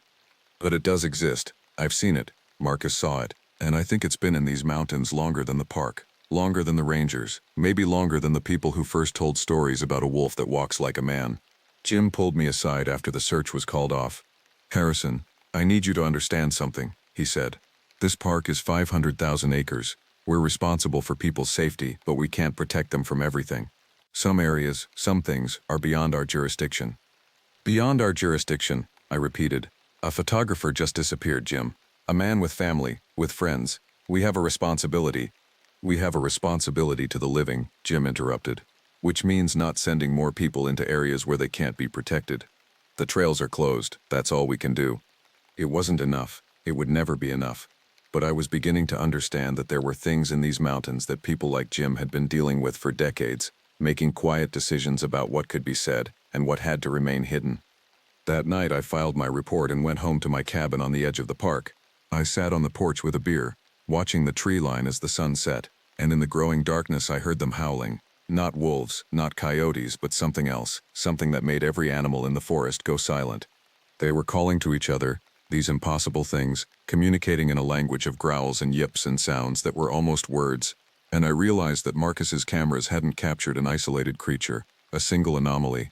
They'd documented a population, a community, a species that had managed to remain hidden in the modern age because we'd convinced ourselves they couldn't exist. The howling continued for an hour, coming from different directions, surrounding my cabin. I sat there and listened, understanding that I was hearing something few people ever had, proof that the old stories, the ones we dismissed as folklore and legend, were warnings passed down through generations. And the warnings were true. 3 weeks after Marcus disappeared, I got a call from dispatch about a situation on the eastern boundary of the park. A logging crew working on private land adjacent to park territory had stopped working. They were refusing to go back into the forest, claiming they'd seen something. I met with the crew foreman, a man named Carl Hutchins, Dale's cousin, who'd been working these mountains for 35 years. Carl wasn't the type to spook easily. He stood by his truck, arms crossed, face set in a hard line. "Tell me what you saw," I said. "We were clearing a section about half a mile in," Carl said. "Been working that area for 2 weeks without issues. This morning we came in and found our equipment moved. The skidder, that's 15,000 pounds of machinery, had been pushed 20 feet off the logging road. It takes a crane to move one of those things, and there's no way to get a crane out there. Could it have been pushed by another vehicle?" "There were no tire tracks, Harrison, just these." He pulled out his phone and showed me a photo. My stomach dropped. I was looking at footprints that measured 17 inches long and 8 inches wide, with clear toe impressions, 5 of them splayed out like a human foot but massive. The depth of the prints suggested something weighing at least 800 pounds. "There's more," Carl said. "Come on." I followed him down the logging road in my truck. The site was about 40 minutes from the main highway, deep enough into the forest that the sounds of civilization faded to nothing. The logging crew had left their equipment where it sat, and I could see why. The skidder had been moved, exactly as Carl described, and the ground around it was torn up from the effort. But it was the trees that really got my attention. 3 large Douglas firs, each about 60 feet tall and over 100 years old, had been snapped off about 15 feet from the ground. Not cut, snapped. The breakpoints showed massive force applied in a twisting motion, and the fallen trees had been arranged in an X pattern across the logging road. "This was deliberate," I said. "Damn right it was deliberate," Carl replied. "Something's telling us to get the hell out of its territory, and we're listening." I spent 2 hours at the site, documenting everything, taking photographs, and following the massive footprints into the forest.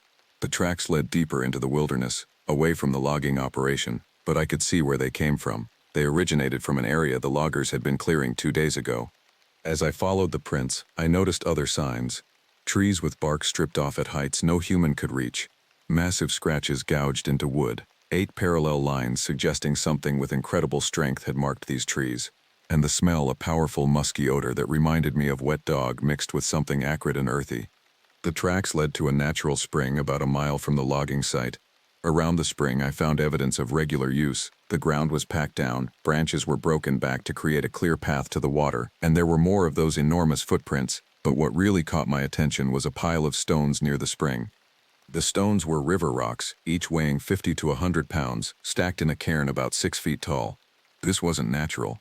This was construction, deliberate placement, and it would have taken significant strength to move stones this size.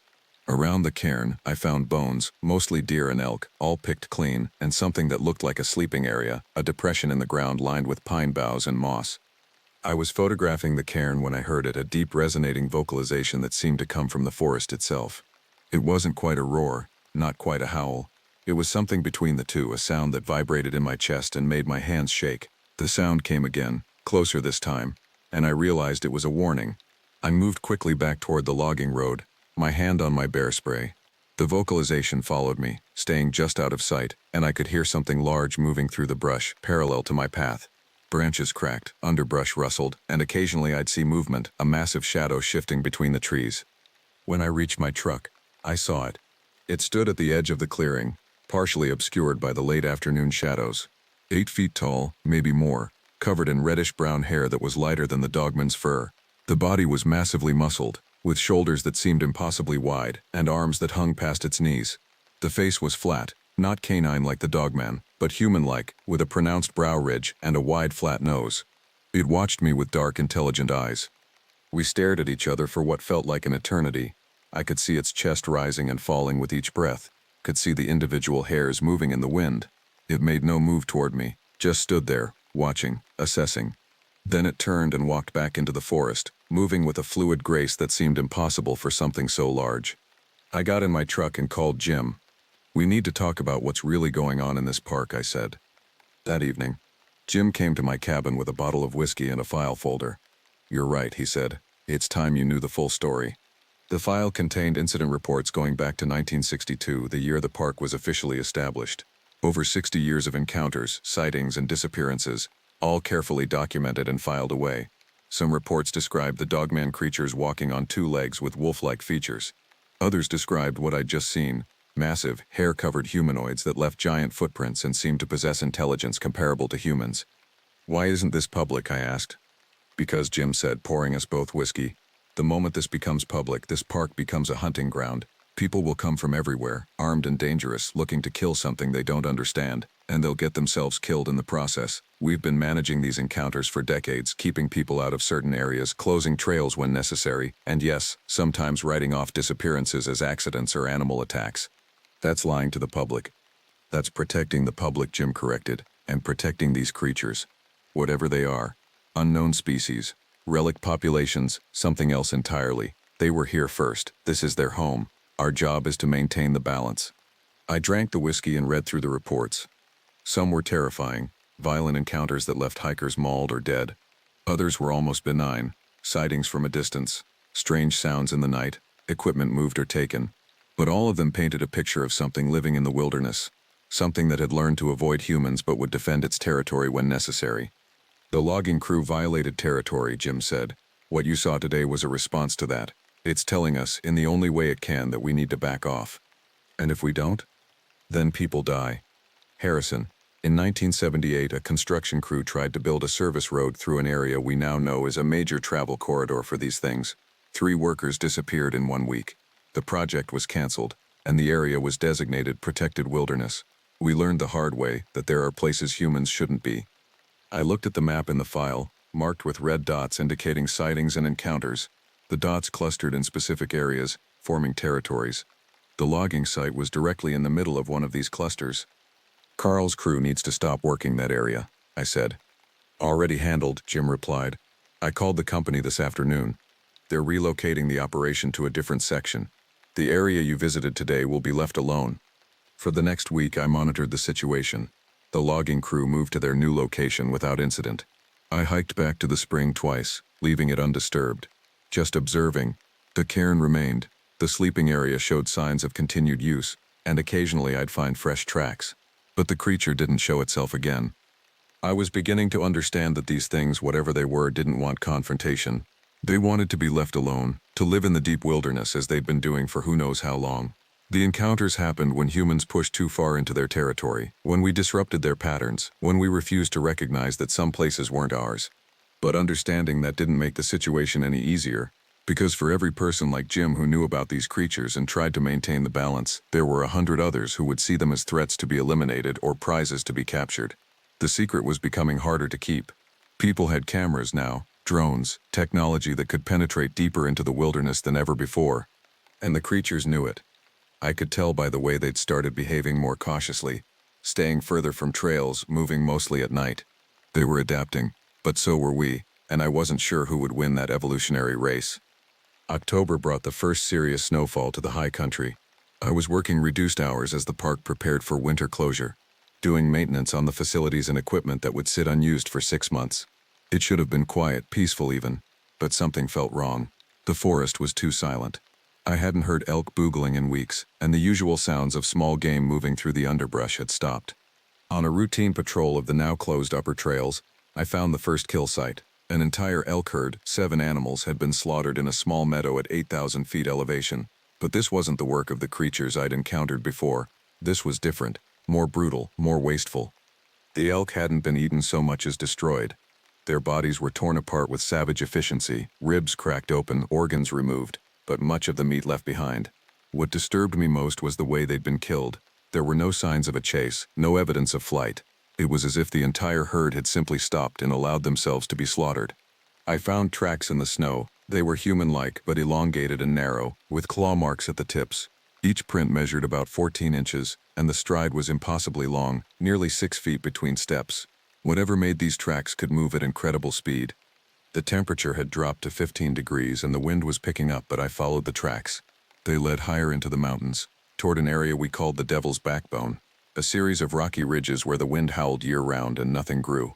Rangers avoided the area even in good weather because the terrain was treacherous and there was nothing up there to maintain or patrol. The tracks led to a rock formation that created a natural windbreak. In the shelter of the rocks I found a cave entrance I'd never seen before, partially hidden by an overhang. The smell coming from inside was overwhelming, death and decay, but also something else, something chemical and wrong that made my eyes water. I should have called for backup. Instead, I clicked on my flashlight and entered the cave. The entrance tunnel opened into a larger chamber, maybe 20 feet across. The walls were covered in scratch marks, thousands of them. Deep gouges in the stone as if something had been trying to claw its way out. The floor was littered with bones, more than I could count, representing decades or maybe centuries of kills. Deer, elk, mountain goats, and others I couldn't identify in the dim light. At the back of the chamber, partially hidden in shadow, I saw it. The creature was crouched over the remains of what might have been a deer, though it was hard to tell. It was humanoid in shape, arms, legs, torso, but impossibly thin, as if it had been stretched like taffy. The skin was grayish-white, pulled tight over bones that protruded at harsh angles. The head was the worst part, vaguely human in structure, but with a mouth that extended too far back, filled with teeth that were too long and too sharp. But it was the eyes that I'll never forget.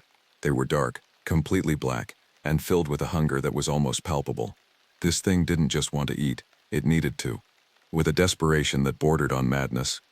It turned its head toward me with a movement that was too fast, too fluid, and opened its mouth in what might have been a hiss or might have been an attempt at speech. The sound it made was like wind through dead trees, a dry rattling that seemed to bypass my ears and go straight into my brain. I ran again, and as I crashed back through the cave entrance into the light, I heard it following.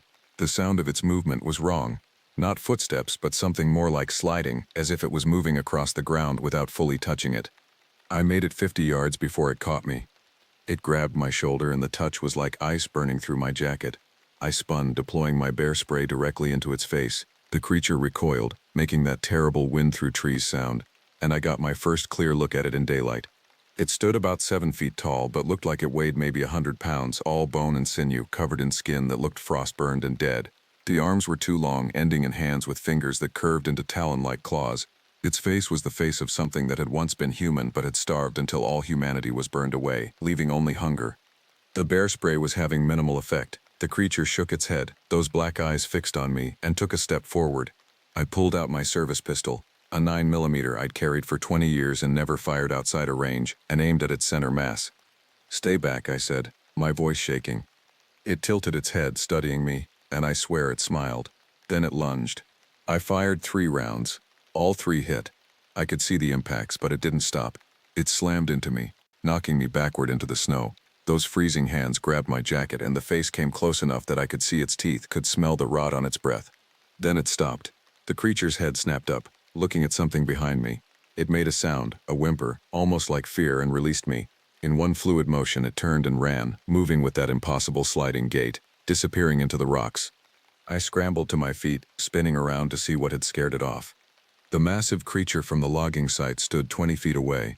The 8-foot-tall figure covered in reddish-brown hair watched the starving thing flee, then turned its dark eyes to me.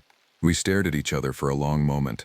Then it vocalized, a deep resonating sound that I felt in my chest, and gestured with one massive hand back down the mountain. The message was clear: leave. I didn't argue. I made my way back down the mountain, my shoulder aching where the starving creature had grabbed me, my mind struggling to process what had just happened. When I reached my truck, I examined my shoulder. Through the torn jacket, I could see my skin. It was frostbitten where the creature had touched me, despite the fact that I'd been wearing thermal layers and the contact had lasted only seconds. I drove straight to Jim's office and told him everything. He listened without interrupting, his face growing more serious with each detail. Wendigo, he said when I finished. The old-timers in the Park Service have stories about them. Native American legends describe them as people who resorted to cannibalism during harsh winters and became cursed, transformed into creatures of endless hunger. They're rare, thank God, but they show up in the high country during hard winters. That thing I saw was no legend, I said, and I shot it. 3 times. It didn't even slow down. They're not easy to kill, Jim said quietly. The stories say they can only be killed by fire, but I don't know if that's true or just legend mixing with fact. What I do know is that you were saved by that other one, the Bigfoot as people call them.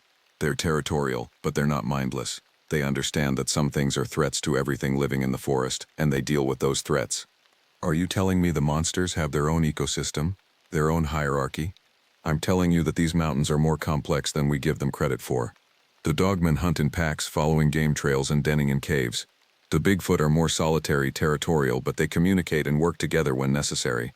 And things like what you encountered today, they're aberrations, corrupted things that even the other cryptids avoid. Nature finds balance, Harrison, even among things that science says shouldn't exist. Over the next week, I documented everything in my official reports, using careful language that would read as bear attack and exposure danger to anyone who didn't know what to look for. The Devil's Backbone area was designated off-limits, with signs posted warning of unstable terrain and extreme weather conditions. But I went back once more, hiking up in full daylight with extra ammunition and a radio. The cave was empty. The bones were still there, but the starving thing was gone.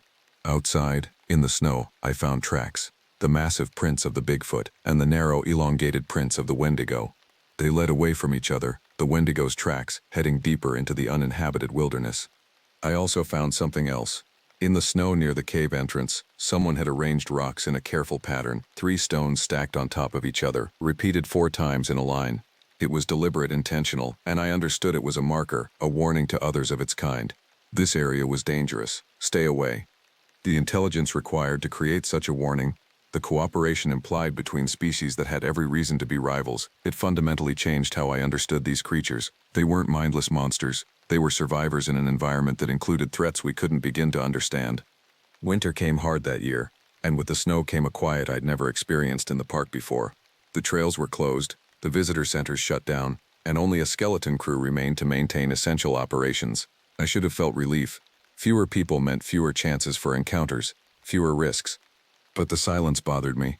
I'd spent 23 years listening to these mountains, and the absence of normal sounds was a warning in itself. In mid-December, I got a call from Jim asking me to come to his office. When I arrived, I found him with 2 other people, Dale Hutchins from Wildlife Management and a woman I didn't recognize, dressed in casual outdoor gear but carrying herself with the precise posture of law enforcement or military. "Harrison, this is Dr. Sarah Chen," Jim said. "She's with the Department of Interior, Special Investigations Unit." I shook her hand, feeling that flutter of dread that comes when federal agencies get involved. "Special Investigations?" I asked. "We track unusual wildlife patterns across federal lands," Dr. Chen said. Her voice was calm, professional, and gave away nothing. "Your park has attracted our attention due to the high number of unexplained incidents and disappearances relative to its size and visitor numbers." "I'm not sure what you're asking me," I said carefully. "I'm not asking anything. I'm here to share information." She opened a laptop and turned it toward me. On the screen was a map of the United States with red dots scattered across it, concentrated heavily in the Pacific Northwest, the Great Lakes region, and parts of Appalachia. These represent confirmed encounters with cryptid species over the past 50 years. The dots are color-coded: red for dogman encounters, blue for Bigfoot, green for Wendigo, and yellow for unidentified. The map looked like it had been scattered with hundreds of dots. "Confirmed?" I asked. "Physical evidence, multiple witnesses, or documented interactions by credible observers, usually rangers like yourself." Dr. Chen zoomed in on Washington State. Your park has 16 red dots, 7 blue dots, and 2 green dots in the past decade alone. That's significantly higher than comparable wilderness areas. Why are you showing me this? I asked. Because we need to make a decision about how to handle it, Jim interjected. Harrison, the Park Service has been managing this situation quietly for decades, but it's becoming unsustainable. We have better cameras, more visitors, and social media means every sighting can potentially go viral. The old methods of denying and deflecting aren't going to work much longer. Dr. Chen pulled up another file. We have 3 options on the table. Option 1, continue the current policy of suppression and denial. Option 2, controlled disclosure, limited public acknowledgement of unusual wildlife with strict access restrictions. Option 3, active intervention, organized efforts to track, document, and potentially relocate or contain the cryptid populations. Option 3 means hunting them, I said flatly. It means managing them, Dr. Chen corrected. The same way we manage any dangerous wildlife population. These aren't bears or wolves, I said. They're intelligent. They communicate, they plan, They've killed people, Harrison, Dale interrupted. We know of at least 12 deaths in this park alone that can be directly attributed to cryptid encounters. How many more before we admit we're letting predators roam free in areas where the public has a right to recreate safely? I thought about Marcus Chen, about the hiker whose boot I'd found in the dogman's den, about all the red dots on that map representing people who'd gone into the wilderness and never come out. Could their deaths have been prevented? But I also thought about the massive Bigfoot that had warned me away from danger, about the territorial boundaries these creatures maintained, about the way they'd adapted to share space with humans for decades without massive conflict. They weren't mindless killers. They were defending their home. What do you want from me? I asked. Your assessment, Dr. Chen said. You've had more direct contact with multiple cryptid species than any ranger currently active in this park. In your professional opinion, can humans and these creatures coexist, or do we need to take more aggressive action? I looked at Jim, who'd been handling this situation for 30 years. His face was carefully neutral, but I could see the weight of the decision in his eyes. Then I looked at the map, at all those red and blue and green dots representing lives disrupted, families devastated, mysteries that would never be fully explained. They were here first, I said finally. Every encounter I've had, every attack happened because humans pushed into territory these creatures have claimed. The dogman only attacked when I approached its den. The Bigfoot only showed itself when logging crews threatened its water source. Even the Wendigo, that thing was dangerous. Yes, but it was hiding in the most remote, inhospitable area of the park where no reasonable person would go. So your recommendation is option 1? Dr. Chen asked. Continue the cover-up? No. My recommendation is that we recognize what this really is, a sovereignty issue. These creatures have established territories in the wilderness. They've demonstrated intelligence, social structure, and the ability to avoid human contact when possible. What we're really asking is whether humans have the right to access every single square mile of wilderness, or whether we can accept that some areas belong to someone else. Someone else? Dale scoffed. They're animals, Harrison. Are they? I pulled out my phone and showed them a photo I'd taken on my last visit to the Devil's Backbone, the stone markers the Bigfoot had arranged. Animals don't create warning signs for each other. Animals don't work together across species lines to manage threats. These creatures have culture, communication, and territory management. They're not just animals. The room went quiet. Dr. Chen studied the photo for a long moment, then looked at Jim. Is this the prevailing opinion among your rangers?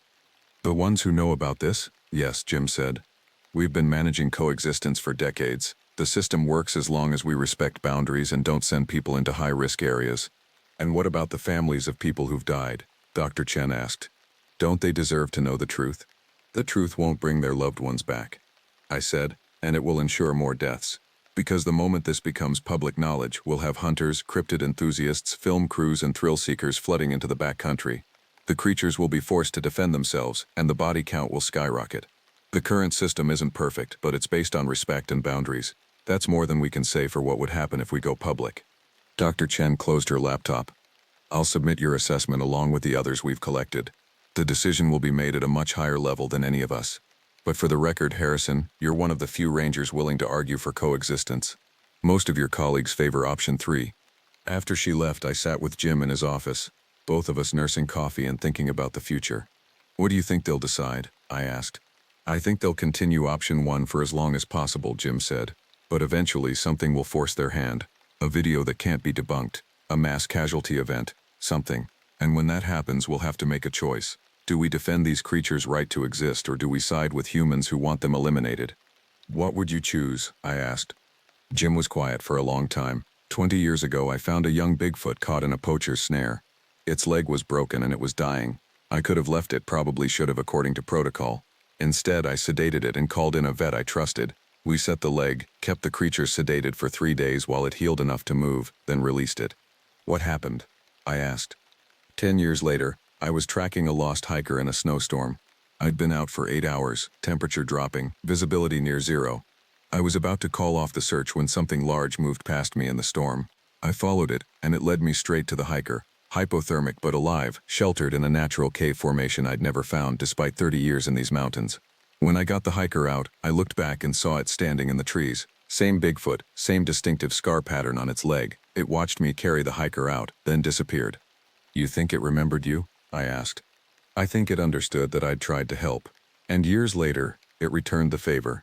These creatures aren't just intelligent, Harrison. They're capable of gratitude, of memory, of making choices based on past interactions. How can we justify eliminating something like that? I didn't have an answer, and 3 months later, I still don't. I'm writing this in February, 2 months after that meeting with Dr. Chen. I've officially submitted my resignation from the Park Service, effective at the end of the season. 23 years of service, ending not because I'm tired or ready for something new, but because I can't participate in what's coming. Jim told me yesterday that the decision has been made. Option 3. They're forming specialized teams to track and manage the cryptid populations across federal lands, starting with the highest density areas. My park is on the list. They're calling it a wildlife management initiative, wrapped in bureaucratic language about public safety and responsible stewardship, but I know what it really means.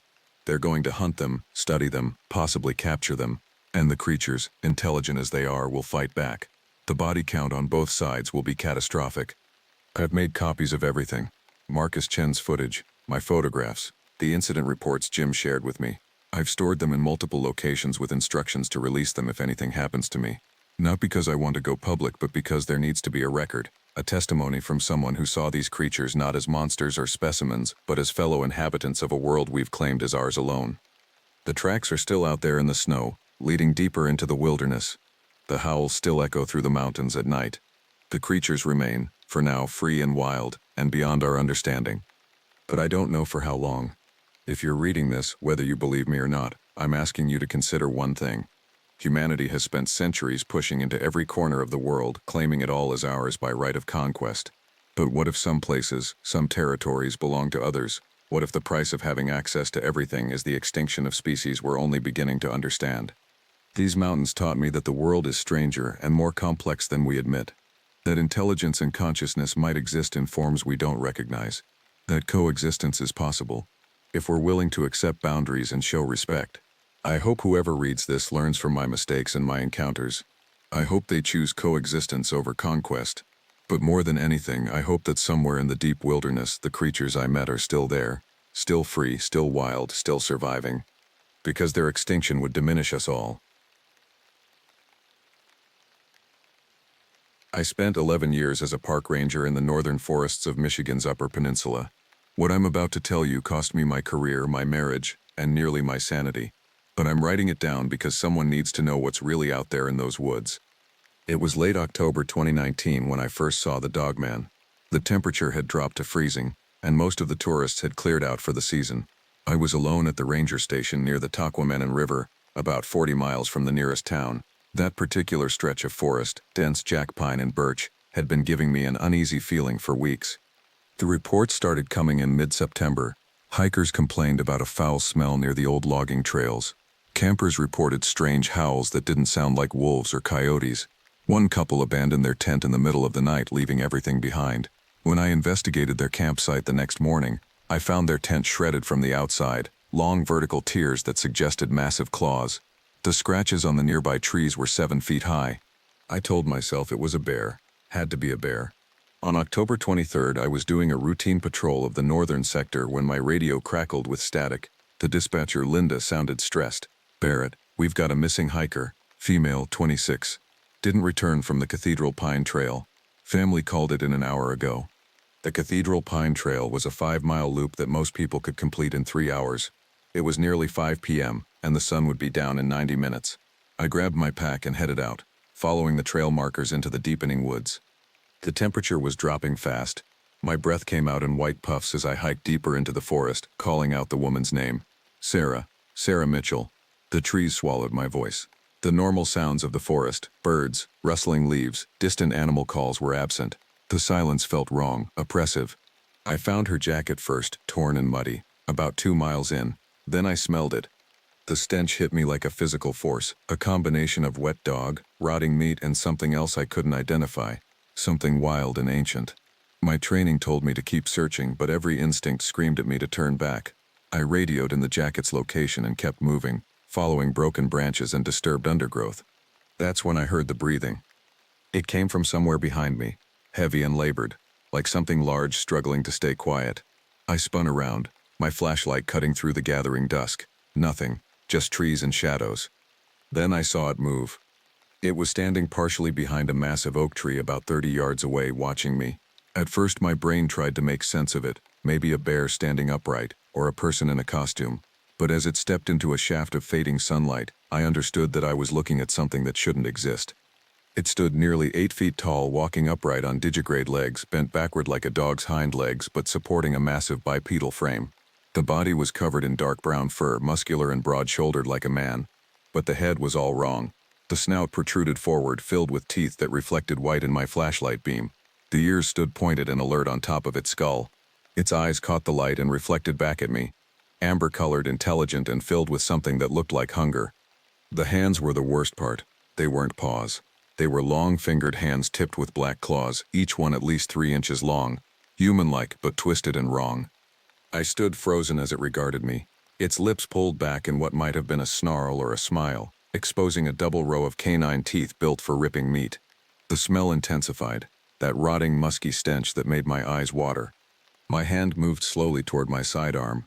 The creature's eyes tracked the movement. It dropped to all fours with impossible speed, and I saw how it could move through the forest like a massive wolf, but with the intelligence to use those hand-like paws to climb, grasp, manipulate.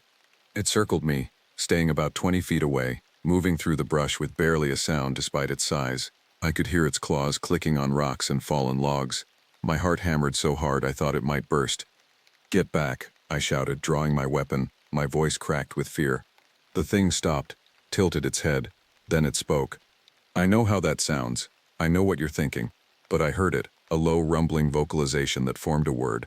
Not quite human, more like someone with a mouthful of gravel trying to approximate human speech. Ming. It was claiming territory. Claiming the hunt. I fired 2 shots into the air. The creature didn't flinch. Instead, it opened its jaws and released a howl that made my blood turn to ice. It wasn't a wolf's howl, it was something designed to paralyze prey, a sound that bypassed rational thought and triggered pure animal terror. The howl rose and fell, echoing through the trees, and in the distance I heard answering calls. There were more of them. The creature turned and loped away into the darkness, moving with unnatural speed and grace. I stood there shaking, my gun still raised, until my radio crackled again. "Barrett, did you fire your weapon? What's your status?" I couldn't answer. I stood in that darkening forest, listening to the howls echoing back and forth through the trees, knowing that Sarah Mitchell was gone. Knowing that there was something in these woods that wore the shape of a man and a dog, and hunted with intelligence and purpose. I never found Sarah's body. When the search and rescue team arrived the next morning, they found tracks. Canine tracks, they said. Probably a pack of wolves. But wolves don't leave tracks that show 4 toes in front, and an opposable thumb. Wolves don't drag victims up into trees. 3 days later, a hunter found what was left of Sarah, hanging from a branch 20 feet up in an oak tree, cached like a leopard's kill. The official report called it a bear attack. I was told to keep quiet about what I'd seen unless I wanted to be evaluated for psychological fitness. I kept my mouth shut, but I started carrying silver bullets after that, even though I knew it was probably just superstition. Something about that creature, the intelligence in its eyes, the way it spoke, made me believe in things I'd never believed in before. That was just the first encounter. The forest, I would learn, held much worse things. Winter came early that year. By mid-November, we had 3 feet of snow and temperatures well below zero. The park was officially closed to camping, but we still patrolled the trails, maintained the emergency shelters, and kept watch for the occasional idiot who thought winter camping in the UP was a good idea. I was different after the Dogman incident. Jumpy. I carried 2 flashlights, extra ammunition, and a combat knife my brother had given me after his deployment in Afghanistan. I didn't tell anyone what I'd really seen that October night, but it had changed something fundamental in me. The forest wasn't a place of beauty anymore.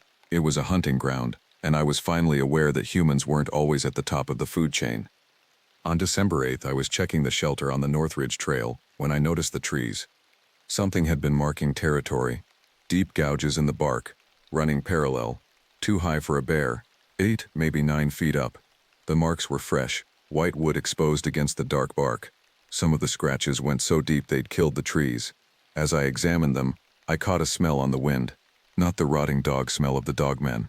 This was different, earthy, musky, like wet hair and something wild.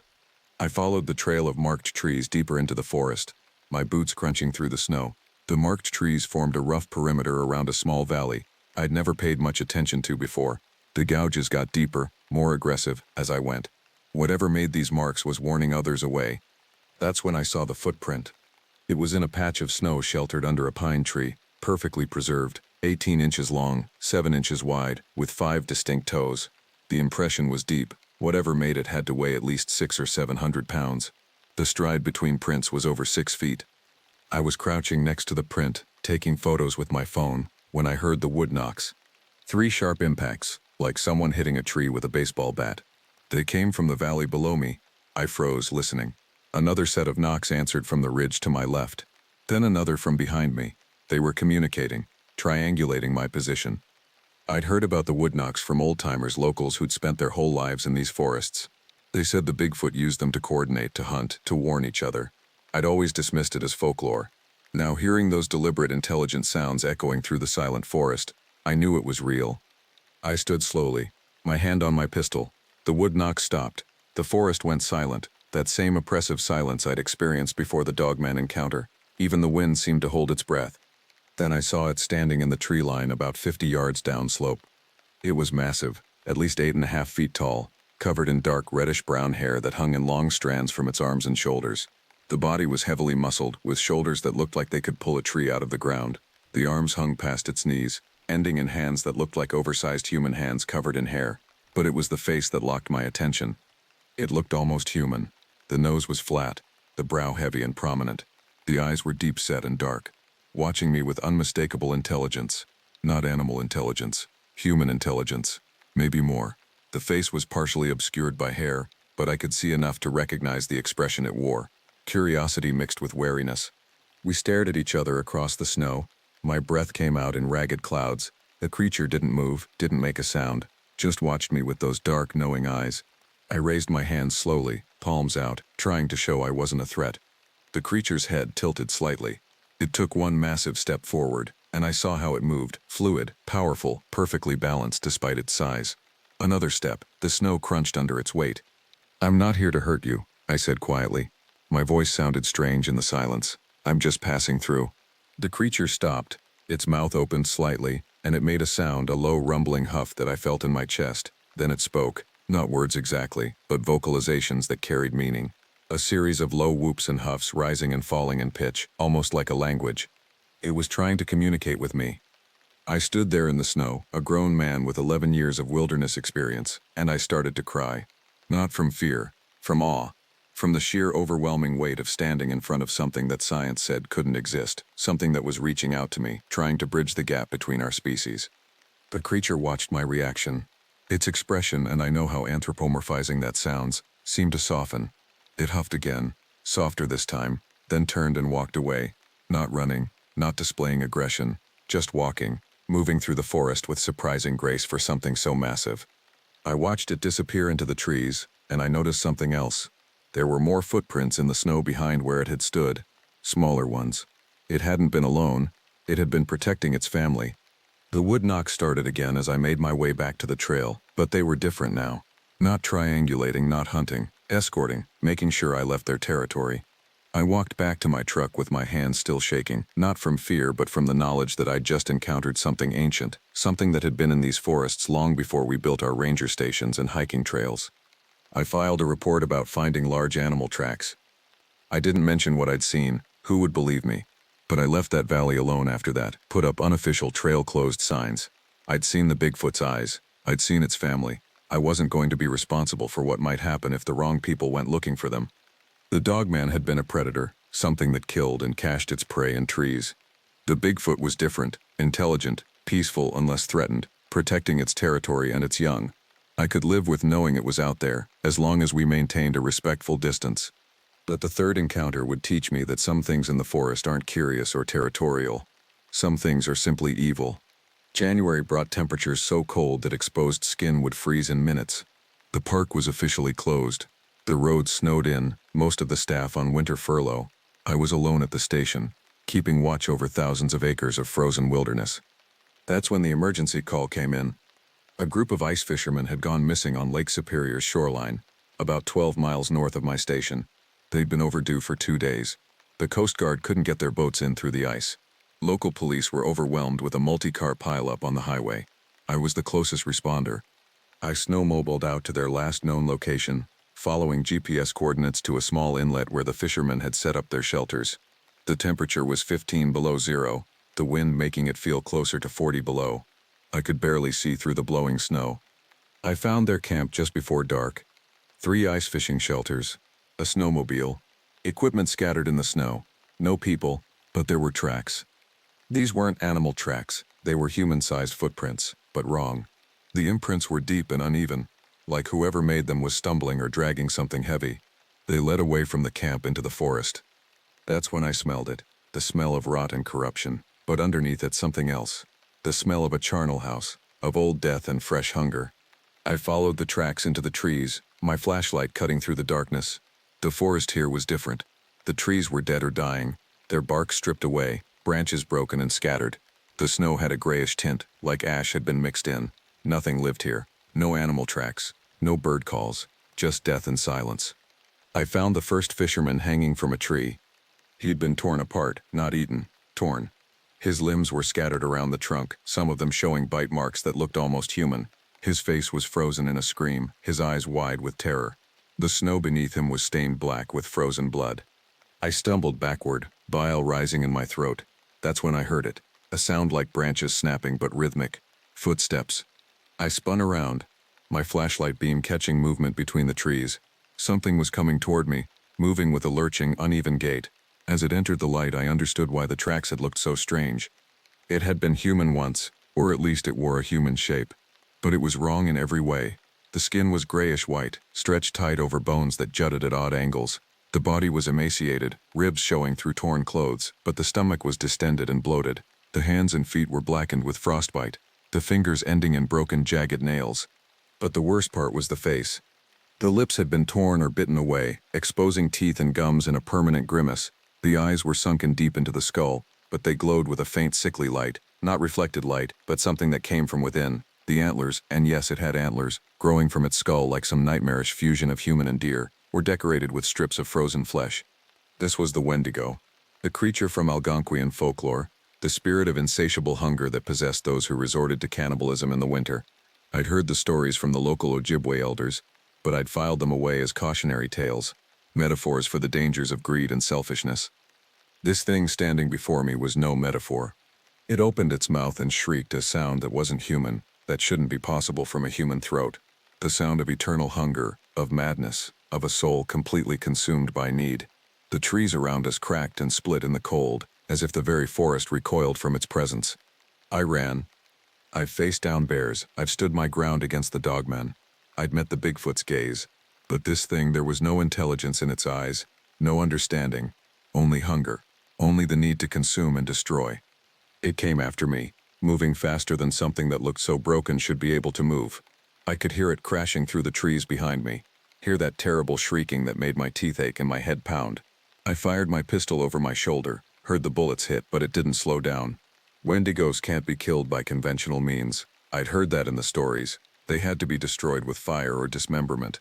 But I didn't have fire, and I sure as hell wasn't getting close enough to try dismemberment. I made it back to the camp and dove into one of the ice fishing shelters, yanking the door shut behind me. The Wendigo slammed into it seconds later, its weight nearly tearing the structure apart. I could hear it outside, circling, scratching at the walls with those broken nails. That shrieking never stopped. I pulled out my radio, knowing I was probably too far out for anyone to hear me. "This is Ranger Barrett Mitchell. requesting immediate assistance at the North Inlet fishing grounds. What did I have? How could I explain this? The Wendigo smashed through the wall, its arm reaching in, grasping for me. I scrambled backward, pulling the combat knife from my belt. When its hand closed around my ankle, I slashed at it, feeling the blade cut through flesh that was frozen and dead. The creature shrieked and pulled back. I didn't wait. I grabbed my pack and dove out through the torn wall, running for my snowmobile. The Wendigo was right behind me, its footsteps crunching in the snow, its breath cold and fetid on my neck. I reached the snowmobile, turned the key, and the engine caught. The Wendigo's hand closed on the back of my coat as I gunned the throttle. The fabric ripped and I shot forward, leaving it standing in the snow, holding a strip of my jacket, shrieking its hunger and rage into the frozen night. I didn't stop until I reached the station. I locked every door, turned on every light, and sat with my back against the wall until dawn, my knife in one hand and my gun in the other, listening for that terrible shriek. When the rescue teams arrived the next morning, they found the other two fishermen. What was left of them. The official report called it a bear attack, complicated by the extreme cold. They found the Wendigo's tracks, but classified them as belonging to a confused and injured person who likely died of exposure somewhere in the forest. I turned in my resignation 2 days later. I told them it was for personal reasons, that I needed to be closer to family. They accepted it without question. Good rangers were hard to keep in such a remote posting. But the truth is, I couldn't stay. Not after seeing what I'd seen. Not after understanding that the forest held things that defied explanation, things that our science and our weapons couldn't protect us from. The Dogman was a predator. The Bigfoot was a sentinel. But the Wendigo was something else entirely. A corruption, a violation of natural law, a physical manifestation of humanity's darkest impulses. I left the Upper Peninsula in February 2020. I live in Detroit now, in an apartment surrounded by steel and concrete and electric lights. I don't go into the woods anymore. I don't camp. I don't hike. I don't even visit national parks. Because I know what's out there. I know what walks between the trees, what watches from the shadows, what hunts in the frozen darkness. And I know that we're not alone on this continent, that we've never been alone, and that the things sharing the wilderness with us are far stranger and more terrible than we've ever imagined. This is my account. Think of it what you will. But if you're planning a camping trip in the northern forests, if you hear howls that don't sound quite like wolves, if you find trees marked at impossible heights, if you smell rot and hunger on the winter wind, turn back. Leave the forest to its ancient keepers. Some doors, once opened, can never be closed again. Some things, once seen, can never be unseen. I've seen them all, and I'll carry that knowledge to my grave. I'd been a park ranger for the California Department of Parks and Recreation for 11 years when they transferred me to the Humboldt County District in March of 2019. The posting came with a warning from my supervisor, Ranger Maurice Glenn, delivered over coffee in his Sacramento office. "You'll be covering the Bluff Creek watershed," Maurice said, sliding a topographical map across his desk. "Remote area. Cell service is non-existent past the first 5 miles. You'll be alone out there most days." I studied the map. Dense green markings indicated old-growth forest. Blue veins showed creeks feeding into the Klamath River system. Red dots marked trail access points, few and far between. "What happened to the last ranger?" I asked. Maurice's jaw tightened. "Ranger Floyd Clyde, transferred out after 8 months, said the isolation got to him." He paused, then added, "Some of the locals will talk about unusual wildlife in that area. Don't let it get in your head." I should have asked more questions. The ranger station sat at the end of a gravel road, 23 miles from the nearest town of Willow Creek. The building was a simple wood frame structure with peeling green paint, built in the 1960s. Inside I found a desk, a wood stove, topographical maps pinned to every wall, and a logbook dating back to 1978. The entries from previous rangers documented routine patrols, trail maintenance, illegal camping incidents. Nothing unusual until I reached Floyd's final entries. August 12, 2018. Found 3 deer carcasses near Patterson Creek. Necks broken. Something large dragged them up the hillside. August 19, 2018. Heard vocalizations at night. Not bear, not mountain lion. Recording equipment malfunctioned. September 3, 2018. Requesting immediate transfer. I spent my first week familiarizing myself with the patrol routes. The forest here was different from anything I'd experienced in my previous postings in Yosemite and Sequoia. The redwoods and Douglas firs grew so dense that sunlight barely penetrated the canopy. The understory was thick with sword ferns and salal. Animal trails crisscrossed the landscape, worn deep into the earth by centuries of use. On my 8th day, I met my nearest neighbor, a man named Harold Carter, who lived in a cabin 4 miles downriver. Harold was in his 70s, weathered and lean, with eyes that never quite met mine directly. He came to the station carrying a jar of preserved blackberries and a warning.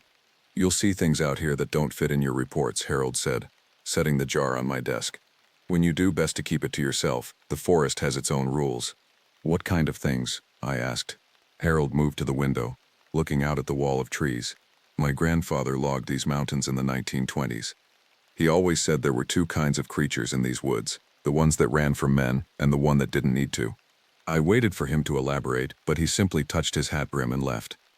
The incident that changed everything happened on April 3rd, my 4th week in Humboldt County. I was conducting a routine patrol along the Upper Patterson Creek Trail, checking for winter storm damage. The day was overcast, typical for early spring, with a thin mist hanging between the trees. I'd hiked about 7 miles in when I noticed something wrong with the forest. The birds had stopped singing. In 11 years of backcountry work, I'd learned to read the forest's moods. The sudden silence of birds meant a predator nearby, usually a mountain lion or bobcat. I stopped walking, listening. The creek burbled to my left. Water dripped from branches overhead. But no birds, no squirrels chittering, no insects buzzing. Then I smelled it, a stench like wet dog mixed with something fouler, almost septic. The odor was so strong it made my eyes water. I'd been around black bears countless times and knew their scent. This was different, more pungent, more organic. I unholstered my can of bear spray, though some instinct told me it wouldn't matter. That's when I heard the breathing. Deep, rhythmic inhalations came from somewhere in the dense undergrowth to my right, perhaps 30 yards off trail. Something massive was there, just beyond my line of sight. Each breath sounded like wind through a canyon. My training said to make noise, appear large, back away slowly. I opened my mouth to shout and found I couldn't produce sound. The breathing stopped. For 5 seconds, the forest held its breath with me. Then came the crack of breaking timber. A tree exploded from the forest. Not a branch, but an entire young Douglas fir, perhaps 20 feet tall and 6 inches in diameter. It crashed across the trail 15 feet in front of me, sending up a shower of bark and needles. The impact shook the ground beneath my boots. I ran. Training and protocol abandoned. I simply ran back down the trail. Behind me I heard heavy footfalls, not quite running but moving fast through the undergrowth parallel to the trail. Whatever it was pacing me. I could hear saplings snapping, hear its breathing, but I didn't look back. Every survival instinct I possessed screamed at me to just keep moving.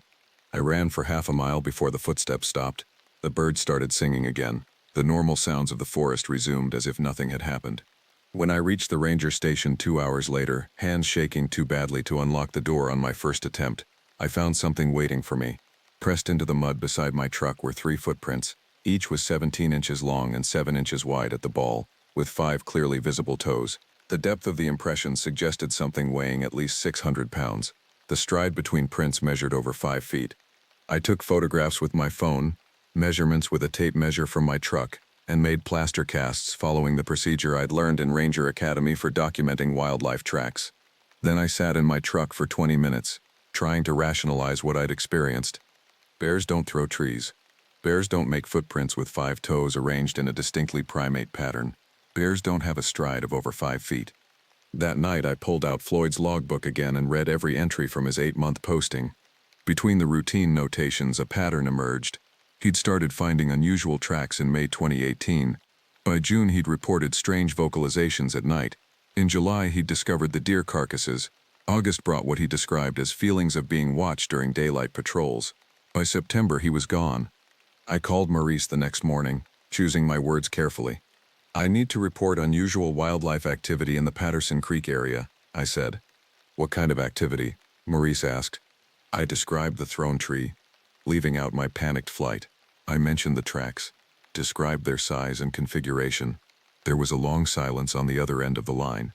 "Send me the photos and measurements," Maurice finally said. "I'll forward them to Fish and Wildlife, probably just a large black bear." "The tracks show 5 toes," I said. "Bears have 5 toes too," Maurice replied. "The rear prints can look almost human sometimes, especially in mud." We both knew that wasn't true.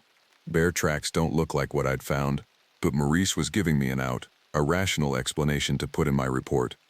"Understood," I said. "Watch yourself out there," Maurice added before hanging up, "and maybe keep your patrols to the lower elevations for a while." But I couldn't do that. Part of being a ranger meant protecting these wild places, understanding them. Whatever was in these woods, it was my responsibility to document it properly. If this was a known animal exhibiting unusual behavior, that information could prove crucial. If it was something else entirely, then that was information the scientific community needed. I spent the next 3 days researching at the Willow Creek Library. The librarian, a woman named Mrs. Perry, directed me to the local history section without me having to ask. Apparently, I wasn't the first ranger to come looking for answers. The Hoopa Valley tribe's oral traditions spoke of a creature they called Oma, meaning boss of the woods. The stories dated back centuries. White settlers in the 1850s reported similar encounters. Loggers in the 1920s and 30s found tracks and heard vocalizations. The 1960s brought Roger Patterson and Bob Gimlin, whose famous film footage was shot less than 10 miles from my current patrol area. I watched the Patterson-Gimlin film on a library computer, shot in October 1967 at Bluff Creek. The grainy footage showed a large hair-covered figure walking along a sandbar. It turned to look at the camera and I froze the frame. Even through the poor image quality, I could see the musculature, the natural gait, the evident mass of the creature. Experts had analyzed this footage for over 50 years. Some called it a hoax, a man in a suit. Others pointed out details that seemed impossible to fake. The muscle movement beneath the fur, the natural stride, the proportions that didn't match human anatomy. The debate continued, unresolved. I left the library with more questions than answers. That night, alone in the ranger station, I made a decision. I would continue my patrols, but I would also document everything carefully. If something was living in these woods, something large and unknown to science, then it deserved protection. The forest was its home first. What I didn't know then was that the creature had already decided to study me too. 2 weeks after the Patterson Creek incident, headquarters in Sacramento sent me a priority assignment. A group of backpackers had reported unusual activity in the Marble Mountain Wilderness, about 40 miles northeast of my station. They'd abandoned their campsite in the middle of the night, leaving behind tents and gear. When reached by phone, they refused to return for their equipment and refused to explain exactly what had frightened them. Local sheriff retrieved their stuff, Maurice told me over the satellite phone, but we need someone to assess the campsite, make sure there's no hazard to other visitors. You're closest. The drive to the Marble Mountains trailhead took 3 hours on winding forest roads. I parked at the Canyon Creek access point and studied my topographical map.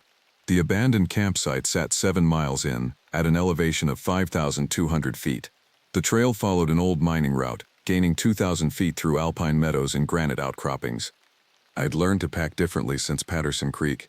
In addition to my standard gear, food, water, first aid kit, and radio, I now carried a digital camera with a telephoto lens, a digital audio recorder, and a tape measure. My bear spray rode in a quick-release holster on my chest. I told myself these were just precautions, standard procedure for investigating an unusual incident, but my hands checked the spray's safety every few minutes as I hiked. The weather was clear, unusual for April in these mountains. Snow still patched the northern exposures, but the trail was passable. I saw fresh deer tracks, identified mountain lion scat, and spotted a red-tailed hawk circling the canyon walls. Normal wilderness, behaving normally. The abandoned campsite sat in a small meadow beside Canyon Creek, sheltered by a ring of lodgepole pines. 2 tents remained fully erected, their doors hanging open. A campfire ring held cold ashes. Backpacks leaned against a log, contents spilling out. The scene looked wrong immediately. These weren't people who'd left in a hurry. They'd fled in terror. A sleeping bag lay 15 feet from the nearest tent, as if someone had dragged it out during the night. A pot of what appeared to be dried soup sat beside the fire ring, meal abandoned mid-preparation. Most telling, a high-end DSLR camera hung from a tree branch, expensive equipment left behind like trash. I photographed everything before touching anything, documenting the scene as if it were a crime site. Then I began my investigation. The campfire ashes were 4 days old, consistent with when the backpackers had fled. I found 4 separate boot prints around the site, matching 4 people. The tracks showed panic. Multiple sets of prints running toward the trail, stumbling, getting back up, running again. Then I found the other prints. They circled the entire campsite, staying just inside the tree line, approximately 20 yards from the tents. The same configuration I'd seen at Patterson Creek, 17 inches long, 5 toes, massive stride. But here there were dozens of prints, showing a pattern of movement that made my stomach tighten. The creature had walked a complete circuit around the campsite, multiple times. Based on the print depth and the pattern of disturbed pine needles, I estimated it had circled the camp for at least an hour, perhaps longer. Some of the prints showed where it had stopped, standing in one place, watching. I measured and photographed everything, hands steady. Now, despite my racing pulse, this was evidence, real and documentable. Whatever these creatures were, they exhibited complex behavior, curiosity, territoriality, possibly intelligence. Near one of the observation points, I found something else. Pressed into the soft earth were impressions that looked like knuckle marks, as if something had leaned forward on its hands briefly. The span between the hand marks and the nearest footprint suggested an arm length of nearly 4 feet. I checked my audio recorder, making sure it was running. April 17, 2019, 14:30 hours. Canyon Creek Campsite, Marble Mountain Wilderness. Documenting bipedal tracks, species unknown. Prints suggest a specimen approximately 7 to 8 feet tall, weight estimated over 500 pounds. Track pattern indicates the subject circled the campsite multiple times during evening hours, stopping periodically at observation points approximately 20 yards from the tents. My voice sounded steady in the recording. Professional. But inside, I was calculating distances and angles. If this creature had stood in the trees watching the campsite, the backpackers would have seen nothing in the darkness, but they would have heard it breathing, heard branches cracking under its weight, maybe seen its eyes reflecting firelight. No wonder they ran. I spent 2 hours documenting the site before making the decision to stay overnight. If these creatures returned to areas of human activity, I needed to observe that behavior. I set up my tent away from the abandoned campsite, positioning myself with a view of the meadow but backed against a large boulder. I ate a cold dinner, not wanting to attract attention with cooking smells. As darkness fell, I activated my audio recorder and checked my camera settings.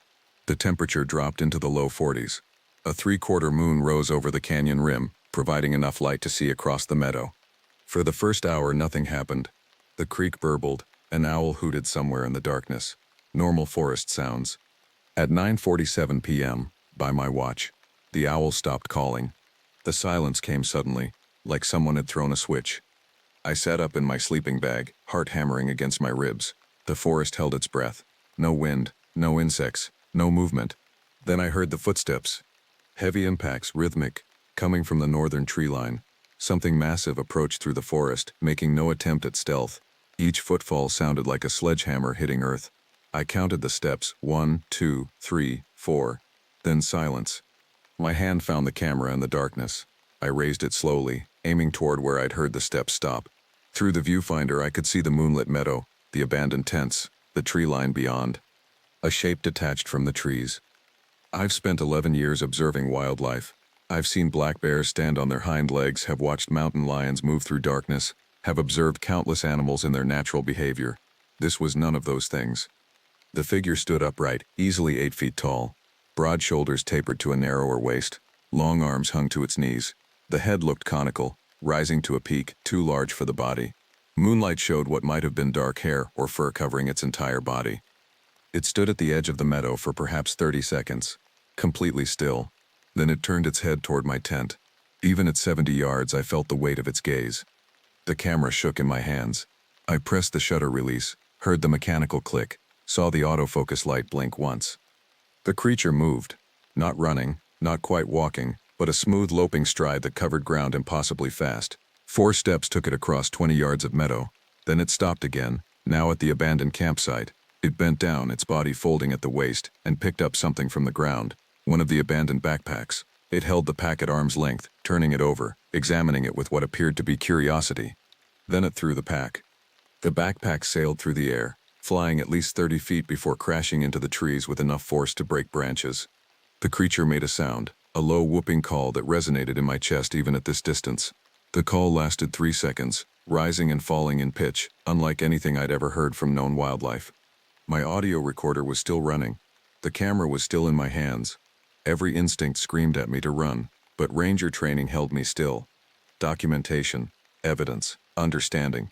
These things mattered more than fear. The creature moved again, circling the campsite just as the tracks had shown. But this time I could see how it moved, the fluid gait, the way it placed its feet carefully despite its size. It stopped at each of the observation points I'd identified earlier, standing in the exact same spots, repeating a pattern, behavior that suggested memory, intention, possibly routine. After completing its circuit, the creature turned and looked directly at my tent again. We were now only 40 yards apart. Through the camera's viewfinder, I could make out details: the massive chest, the long arms, the peaked head. The face remained in shadow, but I could see the glint of eyes catching moonlight. It took 3 steps toward me, then stopped. Another step, stopped. It was testing, I realized. Measuring distance, assessing threat, deciding something. I stayed absolutely still. My finger rested on the camera shutter button, but I didn't press it. Some instinct told me the sound, the flash would change this moment from observation to confrontation. We remained like that for what felt like an hour but was probably only 2 minutes. The creature watching me watching it through the camera lens, the forest silent around us. Then the creature made a different sound, softer, almost interrogative. A questioning grunt. It was trying to communicate. The realization hit me with physical force. This wasn't just an animal exhibiting curiosity. This was something attempting to establish contact, to understand what I was and what I wanted in its territory. I lowered the camera slowly. If this creature had wanted to hurt me, I'd already be dead. It could have crossed the distance between us in seconds. Instead, it was waiting, watching, trying to understand. I raised my right hand, palm out, in what I hoped was a universal gesture of peace. The creature's head tilted slightly. The questioning grunt came again.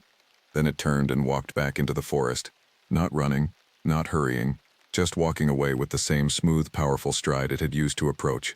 Within seconds, it had vanished into the shadows beneath the trees. The forest came alive again, gradually. First an insect chirping, then the creak sounds returning to my awareness, finally the owl resuming its hunt. The spell was broken. I sat in my tent until dawn, too wired to sleep, reviewing what I'd witnessed. The camera had captured 3 photos before the creature had moved too fast for focus. They showed a dark shape against darker trees, details obscured, but the size and posture were clear. The audio recording had captured the vocalizations perfectly, the whooping call and the interrogative grunts. I had evidence, real documentable evidence of something unknown. As the sun rose over the canyon rim, I packed my gear and prepared to hike out. Before leaving, I approached the spot where the creature had stood in the meadow. The footprints were clear in the soft earth, even clearer than the ones at Patterson Creek. I made fresh plaster casts, took measurements, documented everything. Then I noticed something I'd missed in the darkness. Pressed into the dirt beside the largest footprint was a clear handprint. 4 fingers and an opposable thumb, each digit ending in what looked like a fingernail, not a claw. The palm measured 11 inches across. The finger length suggested manual dexterity, the ability to grip and manipulate objects.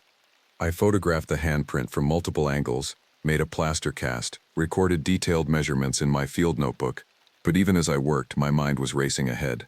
Opposable thumbs suggested primate ancestry. The body proportions weren't quite right for any known great ape. The behavior showed intelligence, curiosity, possibly even primitive communication attempts. What was living in these mountains? The hike out took 4 hours. I drove straight to the ranger station, went directly to my computer, and began writing the most detailed report of my career. I included everything: the tracks, the photos, the audio recordings, my observations of behavior and movement patterns. I described the creature's apparent attempt at communication, the way it had tested distance before approaching, its examination of human artifacts. Then I stared at the report for 30 minutes, knowing that sending it would mark me as either a crackpot or a pioneer. The evidence was solid, but the conclusion challenged every established principle of North American wildlife biology. No large primate species existed on this continent.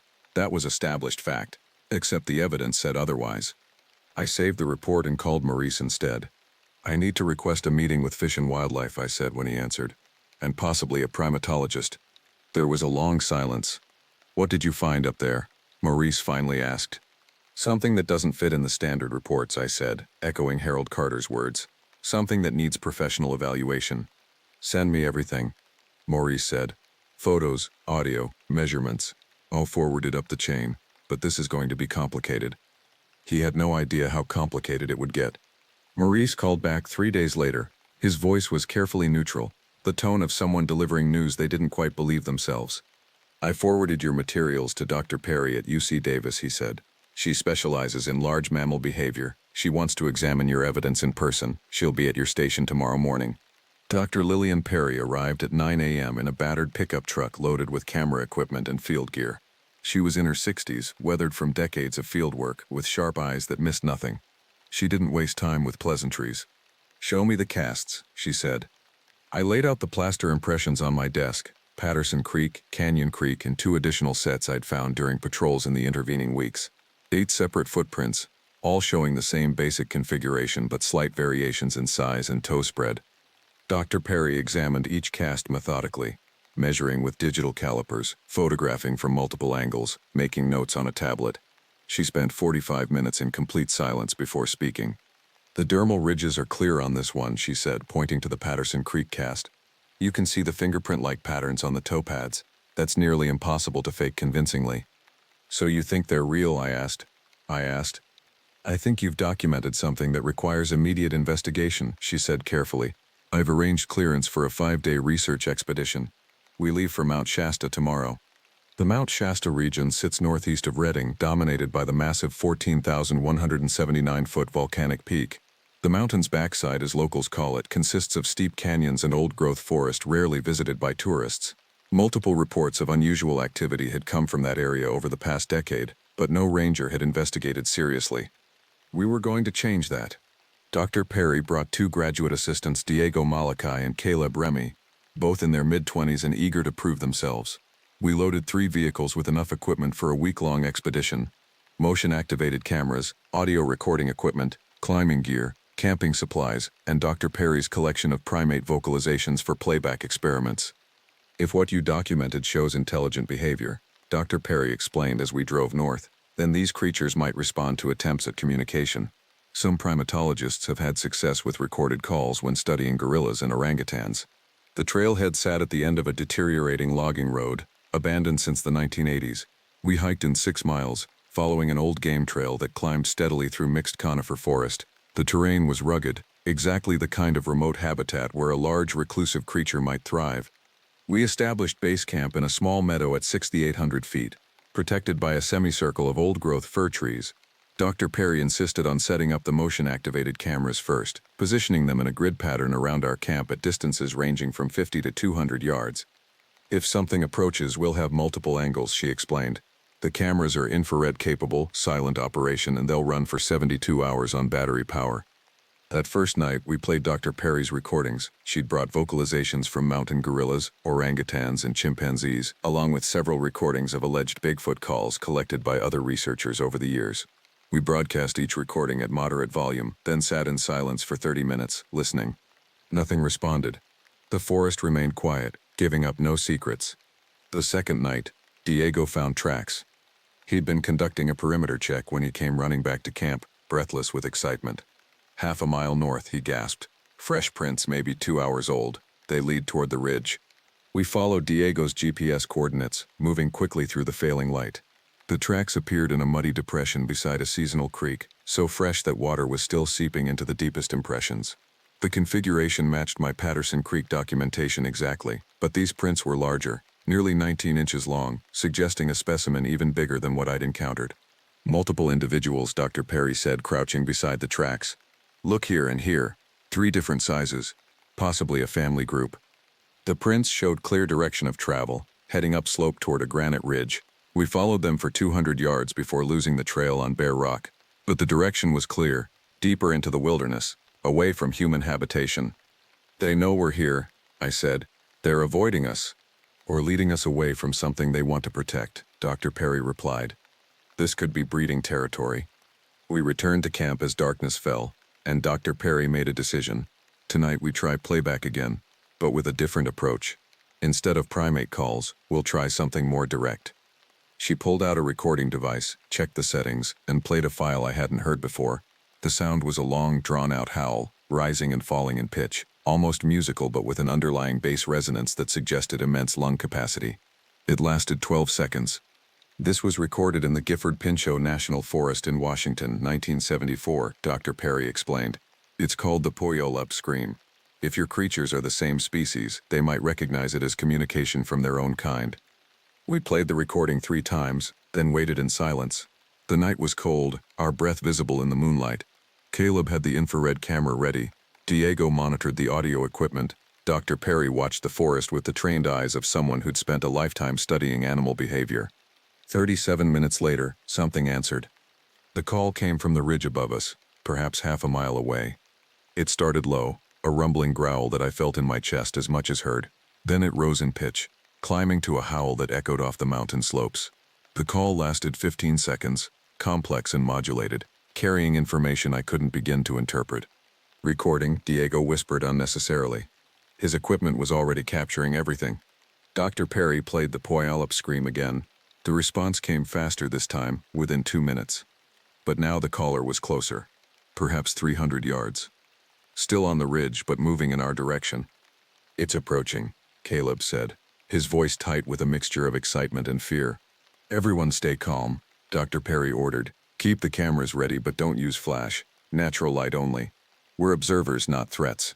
The third call came from just beyond our camera perimeter, close enough that I could hear branches breaking as something large moved through the forest. The cameras would have triggered, silently recording whatever approached. Then we heard the footsteps, heavy, deliberate, coming from multiple directions. Not just one creature, but several, moving through the darkness with surprising stealth for their size. They were surrounding our camp. 3 o'clock, Diego whispered. "I see movement." I looked where he indicated and caught a glimpse of something massive moving between trees at the edge of our clearing. The moonlight wasn't strong enough to show details, just a dark shape that stood upright, towering over the surrounding brush. 9 o'clock, Caleb added, "Another one." We were surrounded, at least 3 individuals, possibly more, standing just beyond the firelight, watching us as we watched them. The moment stretched, tense with possibility. These creatures could close the distance in seconds, if they chose. We were completely vulnerable. Dr. Perry made a decision that either showed remarkable courage or remarkable foolishness. She stood up slowly, arms at her sides, and spoke into the darkness. "We mean you no harm. We're here to understand, to document, to share your forest. We respect your home." Her voice was steady, calm, almost conversational. She continued speaking, explaining our purpose, our methods, our intentions. I realized she was doing what researchers do with great apes, establishing peaceful contact through voice and body language. One of the shapes moved closer. It stepped into the edge of our firelight, and I got my first clear look at the creature.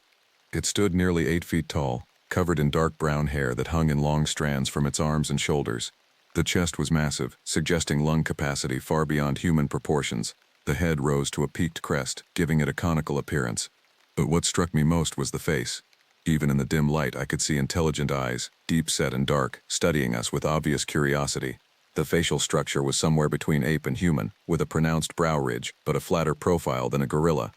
The creature made a soft grunting sound, similar to what I'd heard at Canyon Creek. Dr. Perry responded with a gentle vocalization of her own, a low huffing sound that I recognized from gorilla contact calls. The creature's head tilted, considering. Then it made another sound, more complex, almost like speech but in a language I couldn't begin to understand. The vocalization had structure, syllables, rhythm. It was communicating something specific. "My God," Dr. Perry whispered. "It's trying to talk to us." The creature took another step forward. It was now less than 20 feet away, close enough that I could smell its distinctive odor, musky and earthy but not unpleasant. It raised one long arm, holding something in its massive hand. A pine branch, still green with fresh needles. The creature placed the branch on the ground between us and its position, then stepped back, an offering, a gesture of peace. "Caleb, put your camera down slowly," Dr. Perry ordered quietly. "Diego, stop the recording. Everyone just sit still and watch." We sat in complete silence as the creature examined us from its position at the clearing's edge. Its gaze moved from person to person, lingering on each face as if memorizing our features. The intelligence in those eyes was undeniable. This was no mindless animal, but a thinking, reasoning being. After perhaps 2 minutes, the creature made one final vocalization, a soft whooping call. Then it turned and walked back into the forest. The other shapes I'd glimpsed earlier melted away as well. Within seconds, we were alone again. We sat frozen for several minutes before anyone spoke. "The camera's got everything," Caleb finally said, his voice shaking. "Multiple angles, full sequence. And the audio is clean," Diego added. "We have the entire exchange recorded." Dr. Perry was staring at the pine branch lying in the grass between our camp and the forest. "That was protocultural behavior," she said. "Gift-giving requires abstract thinking, symbolic communication, social intelligence. We just witnessed something that changes everything we know about North American wildlife." We spent the rest of that night reviewing the footage. The cameras had captured 3 separate individuals. The largest, the one that had approached our camp, stood approximately 8 feet 2 inches tall based on comparative measurements with known vegetation heights. A second individual, slightly smaller at perhaps 7 feet 6 inches, had circled our camp from the north. A third, notably smaller at around 6 feet, had remained farther back, possibly a juvenile. The footage showed their movement patterns, their coordination, their obvious wariness mixed with curiosity. In one sequence, the largest individual looked directly at one of the cameras, seeming to recognize it as a recording device. It approached the camera, examined it from arm's length, then deliberately turned away without touching it. Respect for our equipment, or perhaps understanding that breaking it would be seen as aggression. They're more intelligent than I imagined, I said, watching the footage for the third time. Intelligence comparable to great apes, certainly, Dr. Perry agreed. Possibly beyond that. The gift-giving, the vocal complexity, the obvious social structure, these suggest a level of cognitive development we've never documented in North American wildlife. As dawn broke over Mount Shasta, we made a collective decision. This discovery couldn't be kept quiet, but it had to be handled carefully. These creatures had survived for centuries by remaining hidden. Publicizing their existence without proper protection protocols could lead to hunting, habitat destruction, or worse. We need federal protection first, Dr. Perry said. Endangered Species Act listing, habitat designation, protection protocols, then we can publish the findings. How long will that take? Diego asked. Months, maybe years, Dr. Perry admitted, but it's the only responsible path forward. We spent the remaining 3 days of our expedition setting up long-term monitoring equipment.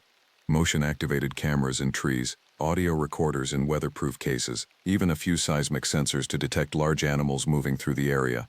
We would continue documenting these creatures, building an evidence base strong enough to force official recognition and protection. On our last night, we found another gift. Someone or something had stacked 3 stones in a small cairn just outside our camp. The stones were carefully balanced, showing deliberate placement. Beside the cairn lay a cluster of fresh wildflowers, roots intact as if carefully dug up and transplanted. They understand we're leaving, Caleb said. This is goodbye. That night, I didn't sleep. I sat watch, thinking about everything I'd witnessed. These creatures weren't monsters or myths. They were indigenous beings, possibly the last surviving line of an ancient hominid species. They had society, language, culture. They deserved recognition, respect, protection. As the sun rose on our departure day, I heard one final vocalization from the ridge above camp, a long rising call that sounded almost mournful. I chose to interpret it as acknowledgement, as the creatures recognizing our peaceful intentions and accepting our temporary presence in their territory. We packed our gear and hiked out, leaving the monitoring equipment to record whatever came next. 3 weeks later, Dr. Perry called with news. The footage and audio recordings had been reviewed by a panel of primatologists, anthropologists, and wildlife biologists. The consensus was unanimous. We had documented an unknown species of great ape in North America. The evidence was irrefutable.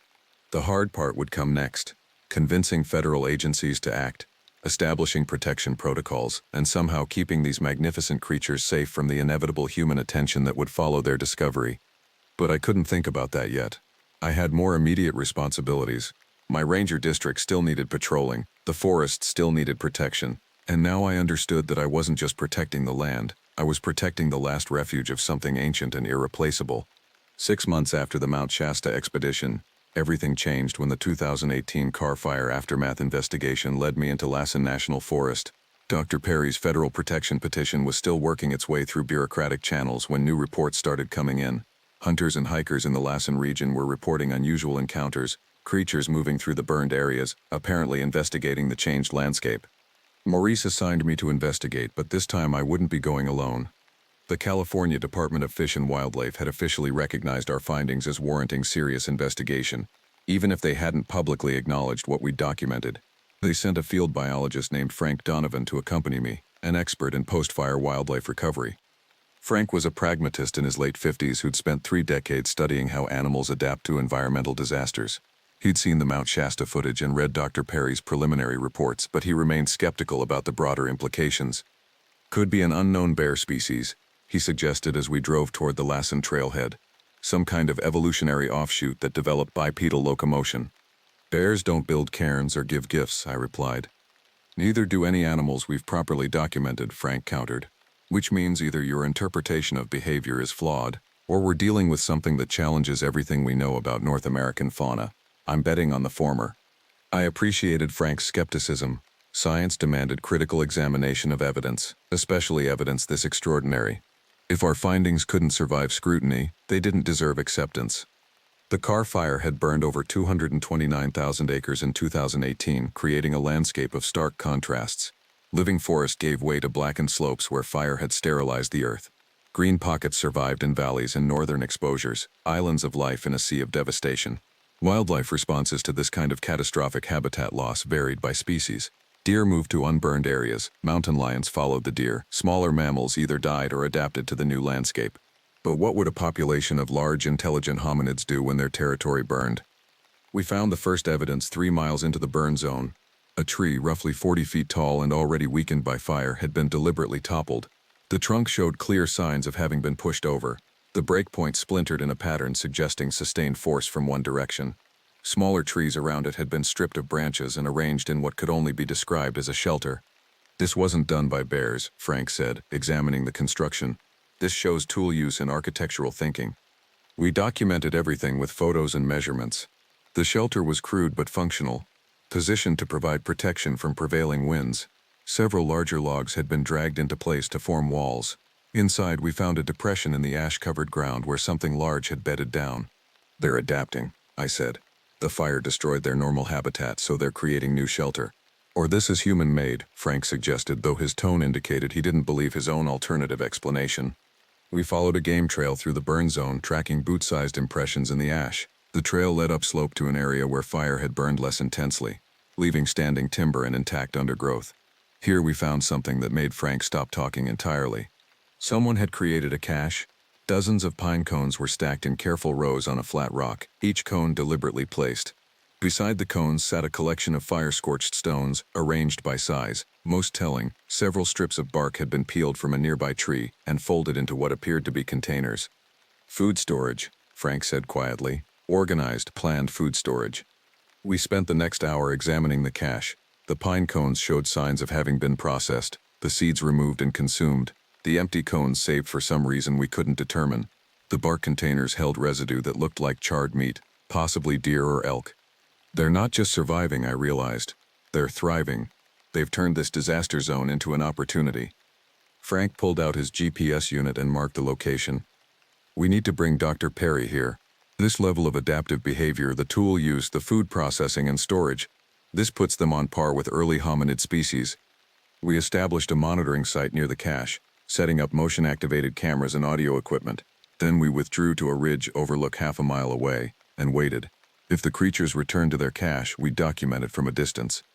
The wait lasted 6 hours. As afternoon faded toward evening, Frank spotted movement in the burn zone below. "There," he said, handing me his binoculars. "Two individuals approaching from the north." Through the binoculars, I watched 2 figures moving through the devastated landscape. One was massive, perhaps 8 feet tall, moving with the powerful fluid gait I'd seen at Mount Shasta. The second was smaller but still substantial, maybe 7 feet, walking slightly behind the larger individual. They moved directly to the cache we documented. The larger individual examined the pine cones, checking each stack as if counting. Then it looked toward the nearby trees where we'd set up cameras. For a long moment it studied our equipment. Then it did something that made my blood run cold with excitement. It waved. The gesture was unmistakable. A slow, deliberate raising of one long arm, hand open, clearly directed at the cameras. Not aggression, not threat. Acknowledgement. The creature knew we'd been there, knew we were watching, and was communicating that knowledge. "Did that just happen?" Frank whispered. The creature made a series of vocalizations, complex sounds that rose and fell in pitch. The smaller individual responded with sounds of its own, different in tone and pattern.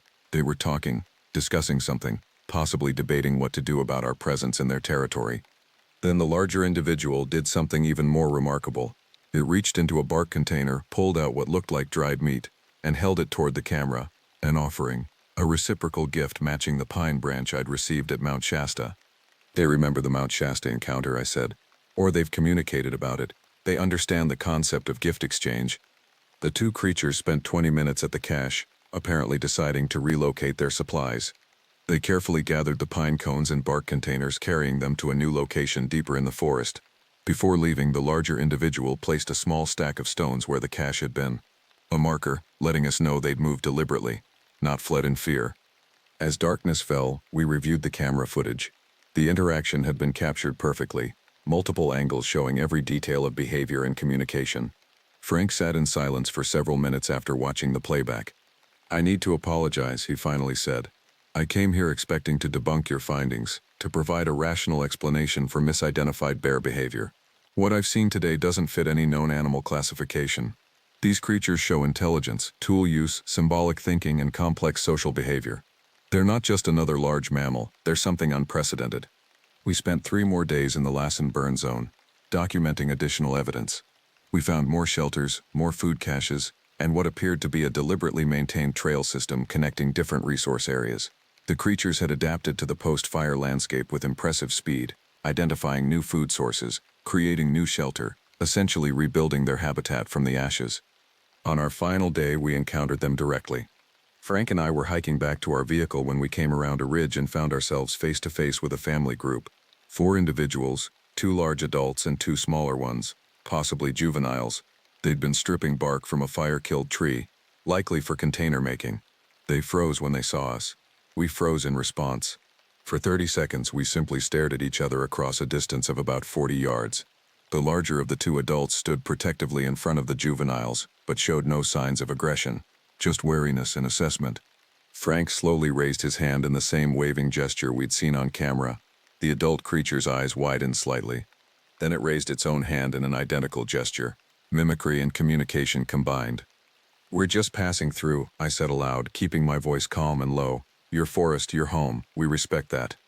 The creature made a soft grunting sound, then gestured with its free hand. The meaning was clear. Go, leave, move on. We complied, walking slowly past them while maintaining non-threatening body language. They tracked our movement but didn't approach or show hostility. 200 yards down the trail, I looked back.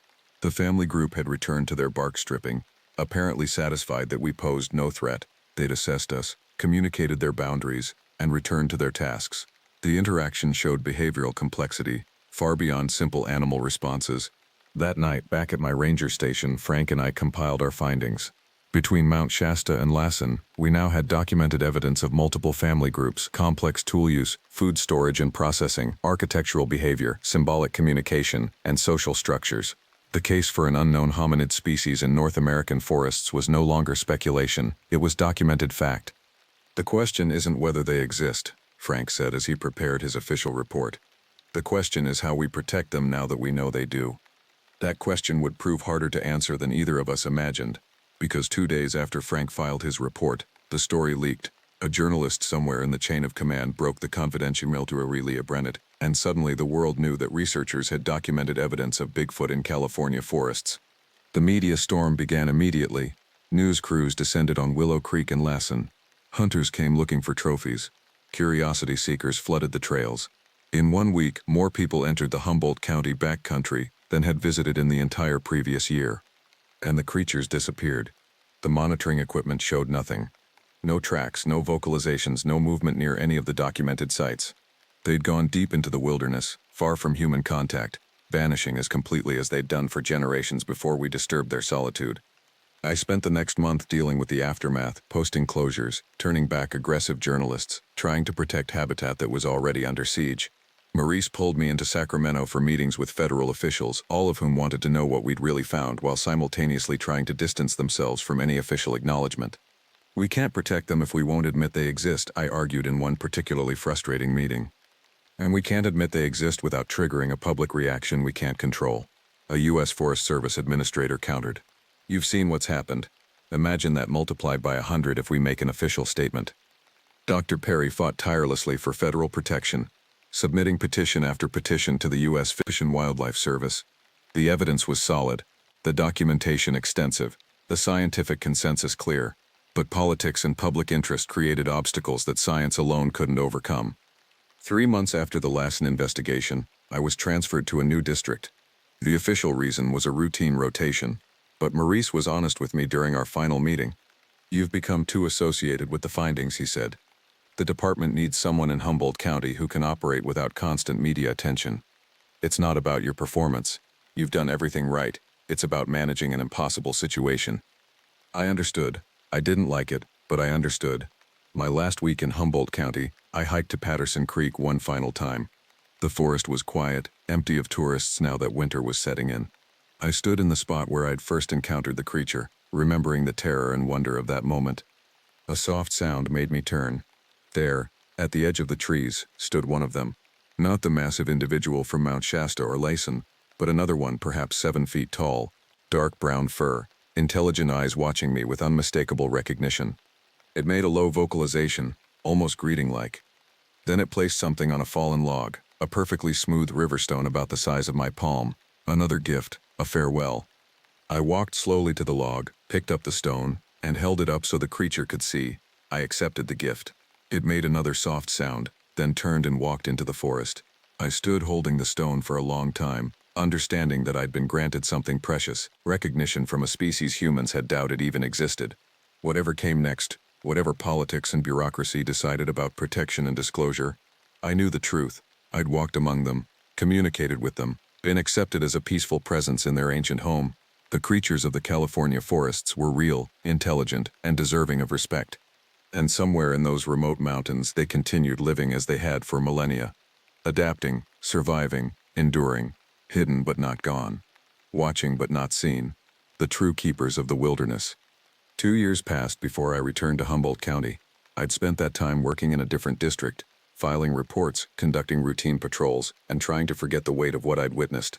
Dr. Perry had continued her fight for federal protection, making incremental progress through scientific channels even as public interest waned. Frank Donovan had quietly compiled an extensive behavioral database, documenting patterns and characteristics that would prove invaluable whenever official protection finally came through. But the creatures themselves remained hidden. The monitoring equipment showed occasional activity, tracks found by persistent researchers, distant vocalizations recorded at night. But the close encounters, the gift exchanges, the direct communications, those had stopped. The creatures had learned their lesson about human contact, had retreated into the deepest wilderness, and showed no sign of emerging again. Then, in October 2021, Maurice called with an unexpected assignment. "We need someone to conduct a multi-day patrol through the Bluff Creek watershed," he said. "The area where this all started for you. Routine assessment, no media, no researchers. Just a ranger doing standard backcountry work." "Why me?" I asked. "I thought I was persona non grata in Humboldt County." "The media has moved on," Maurice replied. "People have short memories. But more importantly, you know that territory better than anyone else. And frankly, if anything unusual shows up, I trust you to handle it appropriately." So I found myself driving north again, watching the familiar landscape unfold through my windshield. The ranger station looked exactly as I'd left it, though a different ranger, Nicholas Troy, now occupied it. He was young, early 20s, and clearly didn't recognize my name when we met. "The watershed patrol usually takes 4 days," Nicholas explained, showing me the route on his map. "I'd go myself, but I've got a training course in Sacramento next week. Maurice said you knew the area." "I do," I confirmed. "I'll head out tomorrow morning." That night I sat in a motel room in Willow Creek and reviewed topographical maps, tracing the route with my finger. The patrol would take me through all the locations where I'd documented evidence: Patterson Creek, the upper watershed areas, the remote canyons where tracks had been found. 4 days alone in the wilderness, the longest I'd spent in that forest since my transfer. I was prepared for routine patrol work, trail assessment, campsite inspection. What I wasn't prepared for was closure. The first day passed uneventfully. I hiked 10 miles through familiar terrain, noting storm damage, checking established campsites, documenting normal wildlife activity. The forest felt different than I remembered, quieter somehow, as if it were holding its breath. The second day, I reached Patterson Creek, the location where my first encounter had occurred, where everything had changed. I stood on the trail, remembering the thrown tree, the massive breathing, my panicked flight. The fallen tree still lay across the path, too large to rot away in just 3 years. I sat on its trunk and ate lunch, thinking about fear and wonder, and the thin line between them. Movement caught my eye, something large, moving through the trees upslope from my position. I went still, every sense focused on that distant shape. It moved with a familiar gait, powerful and fluid, clearly bipedal. Then it stopped and looked directly at me. Even at 100 yards, I recognized it. The same individual I'd encountered here 3 years ago. The same massive shoulders, conical head, intelligent eyes. It had returned to this place just as I had. We stayed frozen like that for perhaps 30 seconds. Then the creature did something unexpected. It sat down, just lowered itself to the forest floor and sat, watching me with apparent patience, waiting. I understood. This was an invitation, or at least an opportunity. The creature was offering a chance to finish what we'd started, to complete the communication that had been interrupted by media storms and public intrusion. I had a choice: continue my patrol as if I'd seen nothing, or accept what was being offered. I stood slowly, left my pack on the fallen tree, and began walking upslope toward the creature. Every step was deliberate, my hands visible, my body language as non-threatening as I could make it. The creature remained seated, watching my approach with apparent calm. At 50 yards I stopped, close enough to see details, far enough to retreat if necessary. The creature made a low vocalization, almost interrogative, the same sound I'd heard at Canyon Creek, the questioning grunt. I responded with a similar sound, low and soft, attempting to mimic the tone. The creature's head tilted slightly, then it made a different sound, longer and more complex with multiple syllables. It was trying to teach me its language, or at least attempting basic communication beyond gestures. For the next 20 minutes we sat 50 yards apart, exchanging vocalizations. I can't say I understood what the creature was trying to communicate, but I recognized the attempt, pattern and repetition, pointing at objects and making specific sounds, clear efforts to establish shared meaning. It was exactly the kind of behavior primatologists observe when great apes attempt to communicate with humans. Then the creature stood and gestured for me to follow. It turned and began walking deeper into the forest, moving slowly and looking back frequently to ensure I was following. I hesitated only a moment before complying. Whatever was about to happen, I might never get another chance. The creature led me through dense forest for nearly a mile, following game trails I'd never noticed before. We climbed steadily, gaining elevation through increasingly rugged terrain. I noticed we were heading toward an area I'd never patrolled, a remote canyon system that didn't appear on most maps. Finally, the creature stopped at the edge of a natural clearing. It gestured forward, then stepped aside, clearly indicating I should look at what lay ahead. The clearing was roughly 50 yards across, sheltered by old-growth redwoods, and in that clearing I saw something that explained everything. Structures. Not natural formations, but deliberately constructed shelters made from branches, bark, and logs. 6 separate dwellings arranged in a rough circle around a central area. Each structure was perhaps 10 feet in diameter, tall enough for the creatures to stand upright inside, with woven branch walls and bark roofing. This wasn't a temporary camp. This was a permanent settlement. And it wasn't empty. I counted 9 individuals of varying sizes, from massive adults to small juveniles. They moved around the clearing, engaged in what could only be described as daily tasks. One adult was stripping bark from a branch, working with obvious skill to create sheets of material. 2 juveniles played at the edge of the clearing, their behavior indistinguishable from young primates anywhere. Another adult tended to what appeared to be food storage, organizing materials into wooden containers. This was a society, a culture, a people. The creature that had led me here made a loud vocalization, apparently announcing my presence. Every individual in the clearing stopped and looked toward us. I raised my hand slowly in the peaceful gesture I'd learned at Lassen. Several of the creatures responded with the same gesture. They knew who I was. They remembered. One of the largest individuals, possibly the one I'd encountered at Mount Shasta, approached slowly. It stopped 10 feet away and regarded me with those intelligent, knowing eyes. Then it did something that changed everything I thought I understood about these creatures. It drew in the dirt. Using one long finger, it sketched a simple image, a stick figure human standing beside a stick figure of itself. Then it drew a line connecting them. Then it looked at me, waiting to see if I understood. The meaning was clear. Connection, relationship, recognition of shared existence. This wasn't just an intelligent animal trying to communicate. This was a sentient being acknowledging our common ground as thinking, feeling creatures sharing the same world. I knelt down and added to the drawing. I sketched more human figures, then made an X through them. Then I pointed to myself and drew a single human figure apart from the others. I was trying to communicate that I was different, that I wasn't like the humans who would hurt them or invade their space, that I was alone, peaceful, understanding. The creature studied my addition to the drawing for a long moment. Then it made a sound that could only be described as thoughtful, considering. It drew another image, a circle encompassing both the human figure I'd drawn and several of its own people, together, protected. I understood it was asking if I would help protect them, if I would work to keep their existence safe from harmful human contact. The question was profound in its implications. This creature understood politics, social dynamics, the danger that disclosure would bring to its people. It was asking me to become an ally, an advocate, a protector. I placed my hand over my heart and nodded. Then I drew a larger circle around the entire drawing, encompassing everything. Protection for all of us. Shared responsibility for keeping the peace. The creature made another vocalization, this one sounding almost satisfied. Then it gestured toward the settlement, inviting me to observe. I spent the next 2 hours in that clearing, watching and documenting mentally everything I saw. The creatures went about their lives, apparently accepting my presence once their leader had vouched for me. I observed tool use more sophisticated than anything we'd documented before. They processed plant materials into fibers, wove those fibers into baskets, used sharp stones to cut and shape materials. They communicated constantly with complex vocalizations that clearly conveyed specific meanings. I watched a mother teaching her juvenile how to select particular plants, showing the young one which were edible and which to avoid. I saw two adults working together to repair one of the structures, cooperating with clear coordination and planning.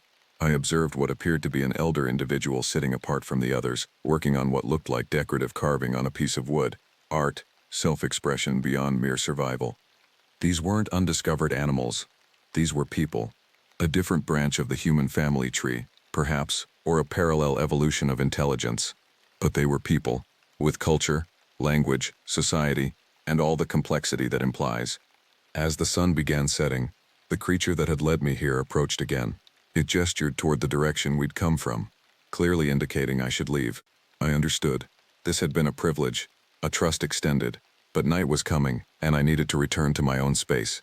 Before leaving, I made one final gesture. I placed my hand flat against my chest, then extended it toward the creature. Honor, respect, gratitude. The creature placed its own massive hand against its chest, then extended it toward me. The gesture was identical, the meaning shared across species barriers. The journey back to Patterson Creek took an hour in the failing light. My mind raced with implications, responsibilities, choices. I'd been shown something that perhaps a dozen humans in all of history had witnessed, an intact functioning society of the creatures we called Bigfoot, living as they had for millennia, sophisticated and sentient and deserving of every protection we afforded to our own species. But how to protect them? Public disclosure had already proven disastrous. Official protection required acknowledgement, but acknowledgement brought attention. I'd spent 2 years watching that attention nearly destroy their peaceful existence. What I'd just witnessed made the stakes even higher. These weren't just rare animals requiring conservation. These were people with the right to exist without persecution or exploitation. That night, camped at Patterson Creek, I made a decision. I called Maurice on my satellite phone. "I need you to arrange a private meeting with Dr. Perry and Frank Donovan," I said. "And I need you to trust me when I say this has to be completely confidential. No official reports, no paper trail, just 3 people who understand what's at stake." "What did you find?" Maurice asked. "Evidence that changes everything, but it has to be handled carefully, with absolute discretion. Can you arrange it?" There was a long pause. "I'll make the calls. 1 week from now, my office. Come prepared to present whatever you've found." The meeting happened in Maurice's Sacramento office on a Saturday evening when the building was empty. Dr. Perry, Frank, Maurice, and I sat around a conference table with the blinds closed and the door locked. I told them everything, described the settlement, the social structures, the tool use, the attempted communication through drawing. I explained the leader's obvious understanding of political danger, its request for protection, the clear evidence of sentient intelligence. When I finished, the 3 of them sat in silence for several minutes. "This changes the protection strategy entirely," Dr. Perry finally said. "We can't treat them as endangered wildlife. The evidence you've described suggests they qualify for human rights consideration, which means international law, indigenous peoples' protections, potentially even UN involvement," Frank added. "The complexity multiplies exponentially." "And the danger," Maurice said quietly. "If word gets out that there's a population of unknown hominids living in California forests with sophisticated culture and tool use, the response won't be scientific curiosity. It'll be exploitation, containment, military involvement. We've seen how governments react to anything perceived as a threat to human dominance." "So what do we do?" I asked. Dr. Perry pulled out a document she'd brought to the meeting. "I've been working on an alternative approach. We propose a closed habitat protection zone, designated under existing environmental protection laws but without specifying the species we're protecting. We cite sensitive ecosystem recovery, critical habitat for multiple endangered species, need for long-term forest regeneration. All true, all justifiable, and none of it mentioning them directly." "Backdoor protection," Frank said, nodding. "Create the safeguards without triggering the public interest. I can support this with ecological data, show that the watershed system needs comprehensive protection regardless of any individual species. And I can work the bureaucratic channels," Maurice added. "Frame it as progressive forest management, cite climate change resilience, wrap it in enough legitimate environmental policy that nobody questions the underlying motivation." "How long will this take?" I asked. "Years, probably," Dr. Perry admitted. "But it's sustainable. We build the protection framework quietly, establish precedents, create buffers. Meanwhile, they remain hidden, safe, living as they have been. And when the time comes that they must be acknowledged, they're already protected. We spent the next 3 hours planning the strategy, identifying allies in various agencies, mapping out the timeline for implementing protection measures. It was tedious bureaucratic work, but it was necessary. These creatures had survived for millennia through adaptation and hiding. We would help them survive the next century through patient, careful advocacy that never exposed them to the dangers of public recognition. Before the meeting ended, Maurice asked me one final question. Will you go back? Will you maintain contact with them? I thought about the leader's gesture, the shared understanding we'd reached, the trust that had been extended. Once more, I said, to let them know we have a plan, that we're working to protect their home. They deserve to know they're not alone in this. 3 weeks later, I returned to Bluff Creek for what I told myself would be the last time. I hiked to the location where the leader had first intercepted me, sat on the same fallen tree, and waited. 2 hours passed before the creature emerged from the forest, moving with the same powerful grace I'd come to recognize. It approached to the same 50-yard distance and sat down, clearly expecting communication. I drew in the dirt again, sketching the settlement, then drawing a circle around it.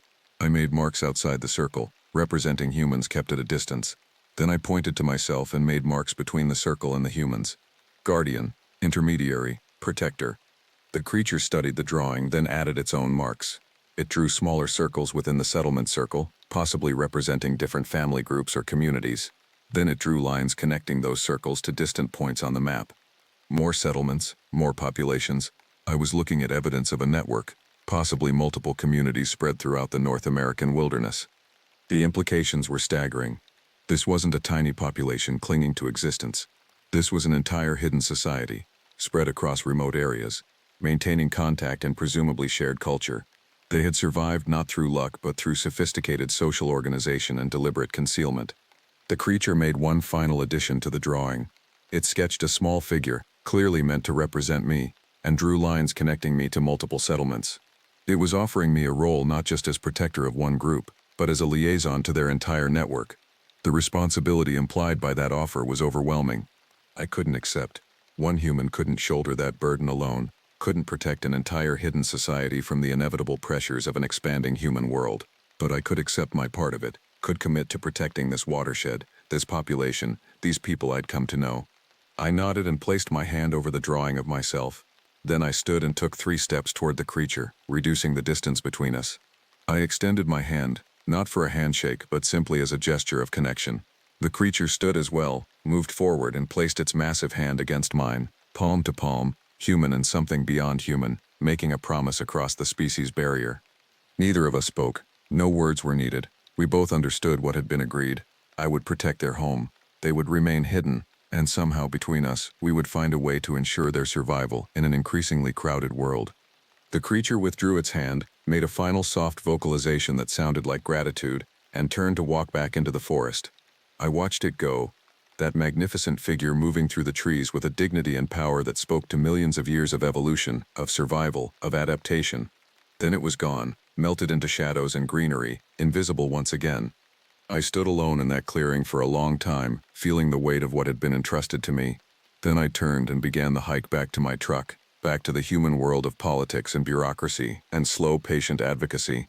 The monitoring equipment shows occasional activity, even now. Tracks are still found by persistent researchers. Vocalizations are still recorded in the night, but the close encounters have stopped. The creatures have returned to their ancient patterns of concealment, watching from the shadows, living their lives beyond human observation. Dr. Perry's protection plan is working its way through the bureaucratic system. Habitat designations are being approved, access restrictions are being implemented. The framework for comprehensive protection is being built, piece by piece, without ever acknowledging the true reason for these measures. And I continue my work as a ranger, protecting the forests that shelter so much more than most people will ever know. Sometimes, on quiet patrols through the Humboldt County wilderness, I find small signs that let me know I'm not forgotten. A stack of stones beside the trail, a pine branch laid carefully across a footpath, small communications from the shadows, reminding me that the agreement holds, that the trust continues.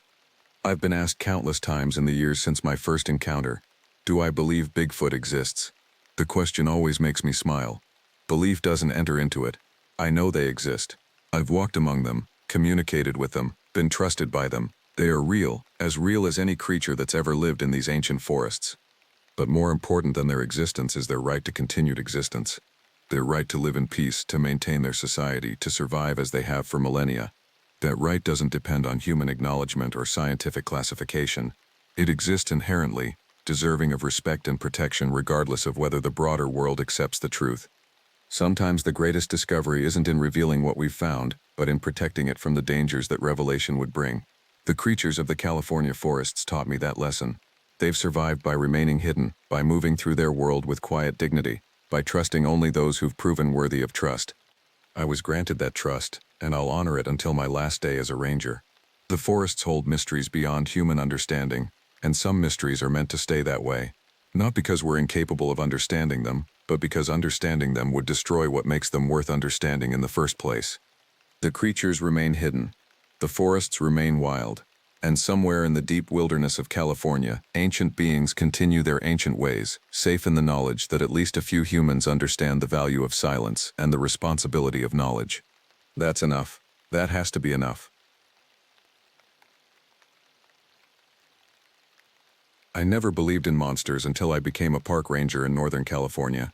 My name doesn't matter anymore. What matters is what I witnessed during those 5 rotations through the most remote sections of our national forests. What I'm about to tell you isn't fiction. These are documented incidents, filed reports that somehow never made it to the public, testimonies that were quietly buried. I'm writing this because someone needs to know the truth. My first real encounter happened in Humboldt County, near Bluff Creek. If you know anything about Bigfoot history, you know that name. Patterson Gimlin filmed something there in 1967, and that footage has never been debunked despite decades of analysis. I used to think it was all nonsense. People seeing bears, making up stories for attention. Then I met Brandon. Brandon was a logger who'd been working the old-growth sections near the creek. When he came stumbling into the ranger station that October morning, his face was the color of ash. His hands shook so badly he couldn't hold the coffee I offered him. He'd been working alone, which was his preference, about 3 miles into the forest where the light barely penetrates even at noon. "It was watching me," he said, his voice barely above a whisper. "For how long, I don't know. But when I finally saw it, he trailed off, staring at nothing." I'd heard stories like this before, usually from tourists who'd had too much to drink or locals trying to drum up business for their Bigfoot-themed shops. But Brandon wasn't that type. He was a 3rd-generation logger, practical as they come, and I'd never seen him scared of anything. "What did you see?" I asked. "It was standing between 2 redwoods, maybe 50 yards away. Had to be 8 feet tall, maybe more, covered in dark brown hair, but not like a bear. The proportions were all wrong, arms too long, shoulders too broad. And the face," he stopped, closing his eyes. "The face was almost human. It looked at me with intelligence. Not like an animal looks at you, like a person." I took his statement, filed it away, and probably would have forgotten about it except for what happened 3 days later. I was doing a routine patrol of the area where Brandon had been working. The forest was quiet, too quiet. No birds, no squirrels, nothing. Just the sound of wind through the massive trees. That's when I smelled it. A thick, musky odor that reminded me of a wet dog mixed with something fouler, like rotting vegetation. The smell was so strong it made my eyes water. I'd encountered bears before, plenty of them, and this was different. This was something that made every instinct in my body scream to run. I heard it before I saw it, heavy footfalls, deliberately placed. Not the random crashing of a deer or the shuffle of a bear. These were bipedal steps, measured and purposeful. I turned slowly, my hand moving to the bear spray on my belt. It was standing about 70 yards away, partially obscured by the massive trunk of an old-growth redwood. At first my brain tried to make it into something normal, a person in a costume, a bear standing upright, but it was too tall, too massive. The thing had to weigh at least 600 pounds, maybe more. We stared at each other for what felt like an eternity but was probably only 30 seconds. Its face was dark, covered in shorter hair than the rest of its body. The eyes were deeply set, catching the filtered light from above. Human eyes, but wrong somehow. Older, more knowing. Then it did something that made my blood run cold. It opened its mouth and made a sound, not a roar, not a growl. It was a vocalization that sounded almost like speech, like it was trying to form words, a low guttural sound that echoed through the forest. I stood frozen, my training completely abandoning me. The creature turned and walked away, its gait smooth and powerful. I could hear branches snapping as it moved through the undergrowth, each footfall like a small earthquake. When I finally could move, I went to where it had been standing. The tracks were there, pressed deep into the soft earth. 17 inches long, 5 toes clearly visible. The stride length between tracks was over 6 feet. I took measurements, photographs, made detailed notes. Back at the station, I filed my report. 2 days later, I was called into the supervisor's office. A man named Gavin sat behind the desk, someone I'd never seen before. He wore a suit, which was unusual for Park Service personnel. "Your report about the encounter near Bluff Creek," he said, sliding my paperwork across the desk. "We need to discuss it." "I documented everything exactly as I saw it," I replied. "I'm sure you did, but we're going to need you to file an amended report. What you saw was likely a bear. The lighting in those old-growth sections can be deceptive. The measurements you took were probably distorted by the terrain." I looked at him for a long moment. "That wasn't a bear. Nevertheless, that's what you saw." It wasn't a question, it was a statement. "We can't have reports like this going into the official record. It causes panic, brings in the wrong kind of attention. You understand?" I understood perfectly. Whatever was in those woods. There were people who knew about it and wanted it kept quiet. I filed the amended report, but I kept copies of the original. And I kept working those sections of forest because now I needed to know more. Over the next few weeks, I found more evidence. Trees stripped of bark 8 feet off the ground, with clear scratch marks that no bear could make at that height. Massive stick structures built between trees, arranged in patterns too deliberate to be natural. And footprints, always the footprints, appearing in remote areas where no human should have been. Other rangers started talking to me quietly away from the main station. Austin told me about a night patrol when something paced his vehicle on a fire road, keeping up with him at 30 miles per hour. Tristan described finding an entire deer carcass wedged 15 feet up in a tree, the bones picked clean. These were seasoned professionals, not prone to flights of fancy. The most disturbing account came from Nicholas, who'd been stationed in the area for over 20 years. He told me about a family of hikers who'd gone missing in 1998, near the Patterson film site. They'd found the campsite destroyed, equipment scattered over a 100-yard radius. The tent had been literally torn apart, not cut or unzipped, but ripped to shreds. They found 2 of them 3 days later, Nicholas said, his voice low, miles apart like they'd run in different directions. The third, the father, they never found, just his boots placed neatly side by side on a boulder about 2 miles from camp. What did the official report say? Bear attack. But I saw those injuries before they shipped the bodies out. Those weren't bear wounds. The force required to do that kind of damage, nothing on 4 legs could do that. I spent hours reading old reports, digging through files that had been archived and forgotten. There were dozens of incidents, stretching back decades. All of them explained away, categorized as bear encounters or hiking accidents. But the patterns were there if you knew how to look. The Bluff Creek area had been a hotspot since the 1950s, long before the Patterson film. Loggers had reported tools going missing, finding them days later bent or broken in ways that suggested enormous strength.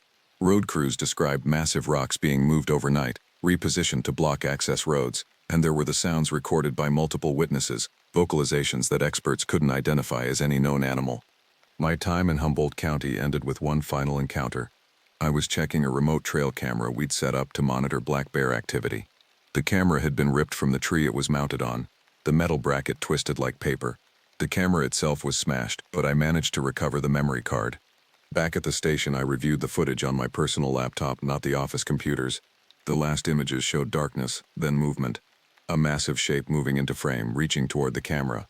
For just 2 frames, before the camera was destroyed, you could see a face.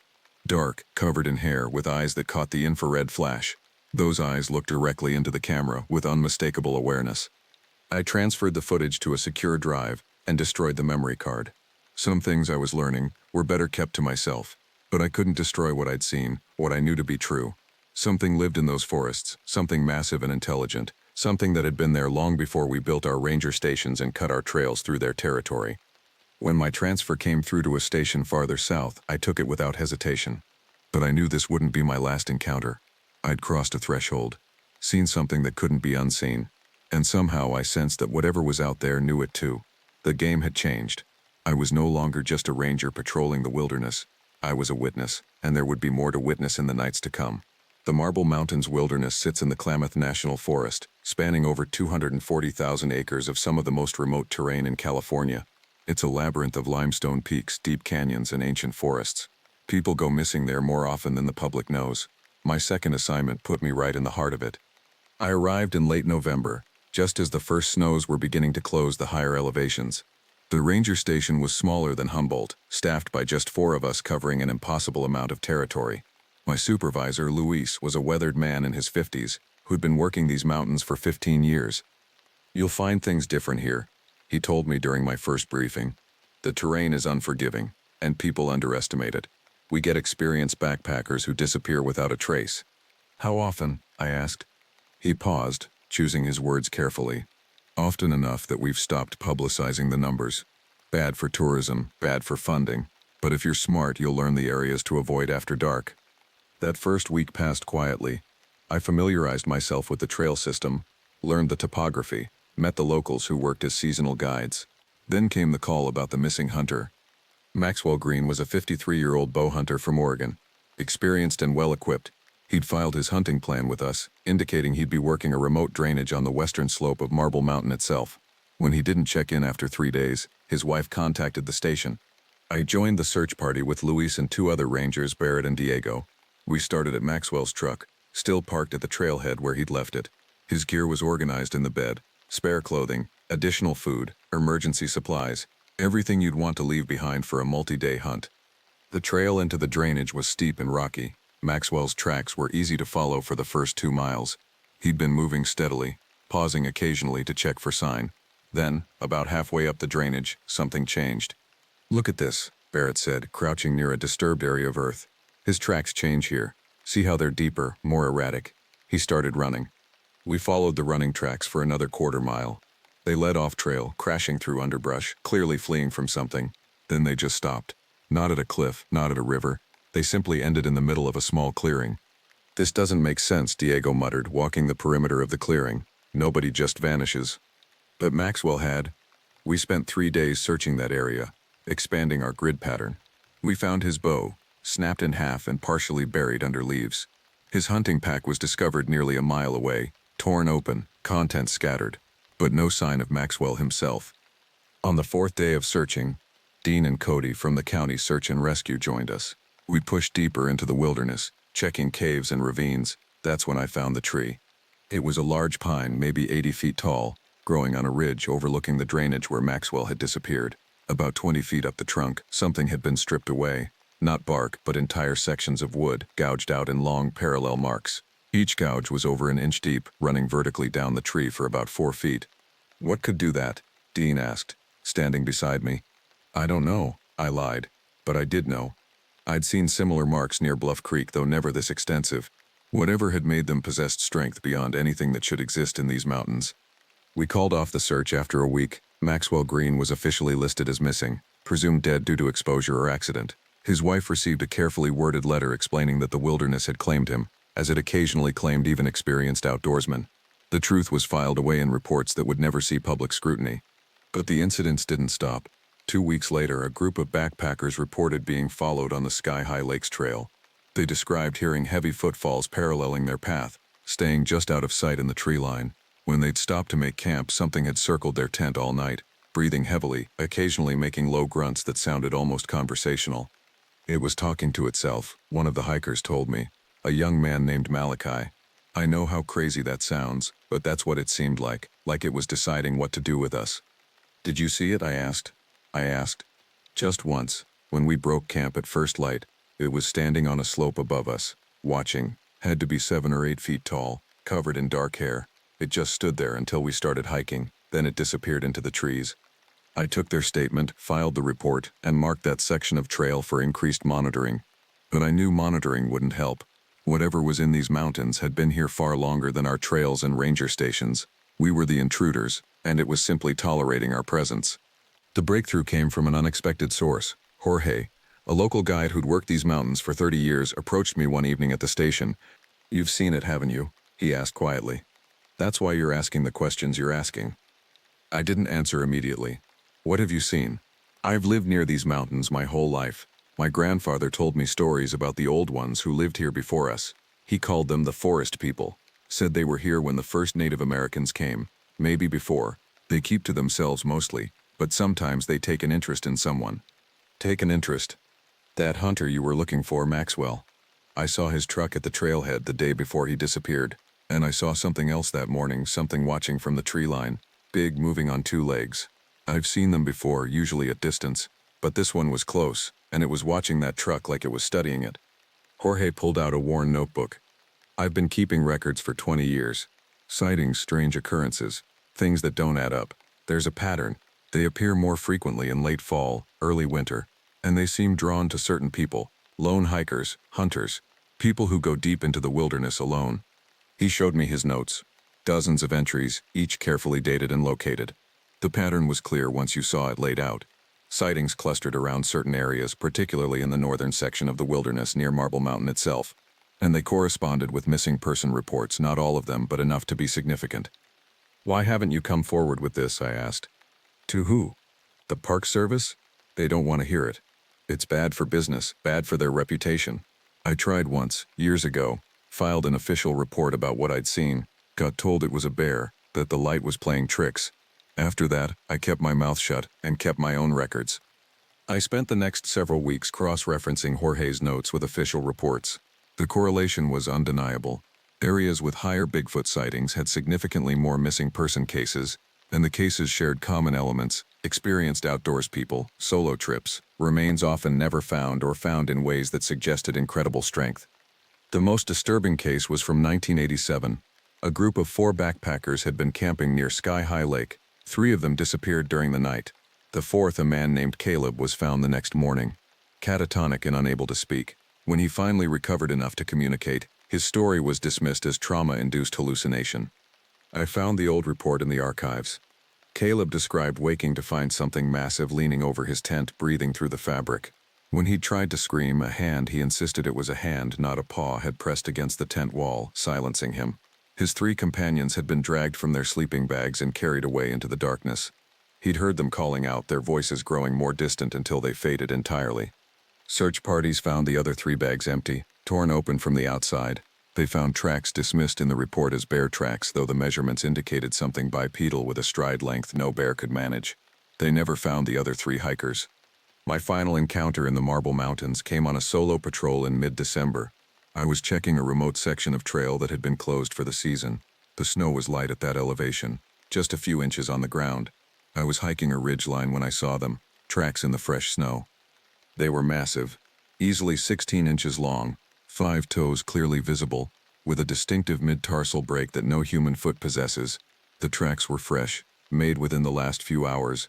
They paralleled the trail for about half a mile, then cut sharply into the dense forest. Against my better judgment, I followed them. The trail led through increasingly difficult terrain, winding between massive boulders and fallen trees. After about a mile, I entered a small valley I'd never seen on any map. The valley was sheltered, protected from the prevailing winds by the surrounding ridges, and in the center I found something that made me question everything I thought I knew about these forests. Structures, multiple structures made from broken trees and branches, arranged in deliberate patterns, not random debris piles, but constructed shelters, each about 8 feet tall at the peak. The structures were old, weathered by seasons of exposure, but still clearly intact. Inside one I found the remains of a fire pit, long cold. Scattered bones surrounded the pit, deer, elk, and something else I couldn't identify. The bones had been cracked open, the marrow extracted. I was so focused on documenting what I'd found that I didn't hear it approach. The smell hit me first, that same musky odor I'd encountered near Bluff Creek, but stronger. I turned slowly, my hand moving to the bear spray that suddenly felt completely inadequate. It stood at the edge of the clearing, perhaps 40 yards away. This one was massive, larger than the creature I'd seen in Humboldt. Its hair was lighter, more brown than black, and it stood with a slight forward lean, arms hanging past its knees. We stared at each other across that snowy valley. Then it did something I'll never forget. It raised one arm and pointed, not at me, but toward the trail I'd come from. The gesture was unmistakable. Leave now. I left. I hiked back to the trail without looking back, my heart hammering so hard I thought it might burst. When I reached my vehicle, I sat in the cab for an hour trying to process what I'd seen. That deliberate gesture, that clear communication. It wasn't an animal. It was something else, something that possessed intelligence and intent. I never reported finding that valley. I didn't mark it on any map, didn't mention it in any briefing. Some places were meant to stay hidden, and I'd been shown that valley as a warning, not an invitation. My time in the Marble Mountains taught me that the wilderness held secrets, and some of those secrets were kept by creatures that had every right to keep them. When my next transfer came through, I took it without hesitation. But I knew the pattern now. I'd been moved to Humboldt after my first encounter, then to the Marble Mountains after my second. Someone somewhere was tracking rangers who'd seen too much, experienced too much. They were being systematically reassigned, their reports buried, their testimony dismissed. I was part of something larger now, a silent conspiracy of witnesses scattered across the national forest system. We knew the truth, but we were powerless to share it. The question that haunted me as I left the Marble Mountains was simple. How many of us were there, and what exactly were we being prevented from revealing? Mount Shasta dominates the landscape of Northern California, a massive volcanic peak that rises over 14,000 feet above sea level. The mountain has always been a magnet for strange stories, UFO sightings, claims of hidden civilizations, spiritual experiences. But the backside of Shasta, the less visited northern and eastern slopes, holds different mysteries. I learned this during my third assignment. The ranger station servicing the backside of Shasta was remote, accessible only by a winding forest road that became impassable in heavy snow. I arrived in January, replacing a ranger named Antonio who'd requested an emergency transfer after less than 6 months on the job. Place got to him, Luis told me during the handoff. Yes, the same Luis from the Marble Mountains. Apparently he'd been reassigned as well, following the same pattern I was beginning to recognize. Antonio was solid, not the type to spook easy, but something happened up there that changed him. I tried to contact Antonio before leaving, but his phone number was disconnected. His transfer paperwork listed his new station as a desk job in Sacramento, about as far from wilderness duty as you could get while staying in the Park Service. The backside station was small, just a cabin and a garage for equipment. My coverage area included over 50,000 acres of forest, from the alpine zones near the mountain's flanks down to the dense pine forests at lower elevations. Cell service was non-existent. If something went wrong, I was on my own. The first 2 weeks were quiet. I spent my time familiarizing myself with the trail system, which was extensive but poorly maintained. This area saw fewer visitors than the popular routes on Shasta's southern approach, which meant I often went days without encountering another person. The isolation was profound. At night, the silence was broken only by wind through the pines and the occasional call of an owl. I'd lie in my bunk listening to the forest, and sometimes I'd hear other sounds, distant crashes like trees falling, though there was no wind strong enough to topple them, and vocalizations carried on the night air that didn't match any animal I could identify. The trouble started with Jesse, a wildlife biologist studying the mountain's black bear population. He'd been working the area for 3 weeks, setting up trail cameras and documenting bear activity. When he came to the station to report his findings, his usually confident demeanor was shaken. "Something's interfering with my cameras," he said, spreading photos across my desk. "Look at these." The images showed his trail cameras, expensive units designed to withstand bear encounters, literally torn from their mounts. Metal brackets were bent, trees were scratched deeply where the cameras had been attached. But what caught my attention were the last images each camera had captured before being destroyed. Each showed the same thing: a massive figure approaching, clearly bipedal, too tall to be human. The images were blurry, taken as the camera was being grabbed, but the basic shape was unmistakable. "That's not a bear," Jesse said quietly. "Bears don't tear cameras off trees like that. And look at this one, you can see a hand, not a paw, fingers." He was right. One image clearly showed an appendage with what looked like an opposable thumb gripping the camera housing. "I've been hearing things at night," Jesse continued. "Sounds like something large moving through the forest, circling my camp. Last night, something hit my tent, just once, a hard slap against the side. When I looked out, I saw something huge moving away through the trees." "What did it look like?" I asked, though I already knew. "Like a person, but massive. Had to be 7 feet tall at least, covered in hair. It moved fast, faster than anything that big should move." I helped Jesse retrieve his remaining cameras and secure his equipment. That night, I reviewed all the footage he'd collected. Across 16 cameras, 12 had captured similar images before being destroyed. All showed the same basic creature: tall, heavily built, covered in hair that ranged from dark brown to reddish in the light. But what disturbed me most wasn't the images. It was the pattern of destruction. The cameras hadn't been destroyed randomly or in a panic. They'd been systematically located and removed, one by one, over the course of several nights. Whatever was doing this understood what the cameras were and didn't want to be documented. The following week, I received a report of a missing hiker. Carter Mitchell, a 28-year-old from Portland, had been solo hiking the eastern slope of Shasta. His girlfriend had dropped him at the trailhead 5 days earlier with plans to pick him up at a different trailhead on the mountain's northern side. He never showed up. The search began immediately. Cash and Zane from County Search and Rescue joined me, along with 2 local volunteers, Omar and Emerson. We started at Carter's intended route, a challenging traverse that crossed several steep drainages. We found his first campsite exactly where his itinerary indicated it should be. The site was undisturbed, properly packed up, no signs of trouble. His second camp, 2 days later, was different. The camp was destroyed. His tent had been torn apart, not cut or worn, but literally ripped to shreds. His food bag, which he'd properly hung from a tree branch, had been pulled down. The branch itself was broken, snapped 12 feet above the ground. His sleeping bag was missing entirely. Bear, Cash suggested, though his tone indicated he didn't believe it. Look at this, I said, pointing to marks on a nearby tree. The bark had been stripped away in long vertical gouges, starting about 6 feet off the ground and extending up another 4 feet. What bear does that? We expanded our search pattern. About a mile from the destroyed campsite, we found Carter's pack. It had been carried there and deliberately placed on a large boulder, contents neatly arranged around it. His water filter, his stove, his extra clothing, all laid out as if on display.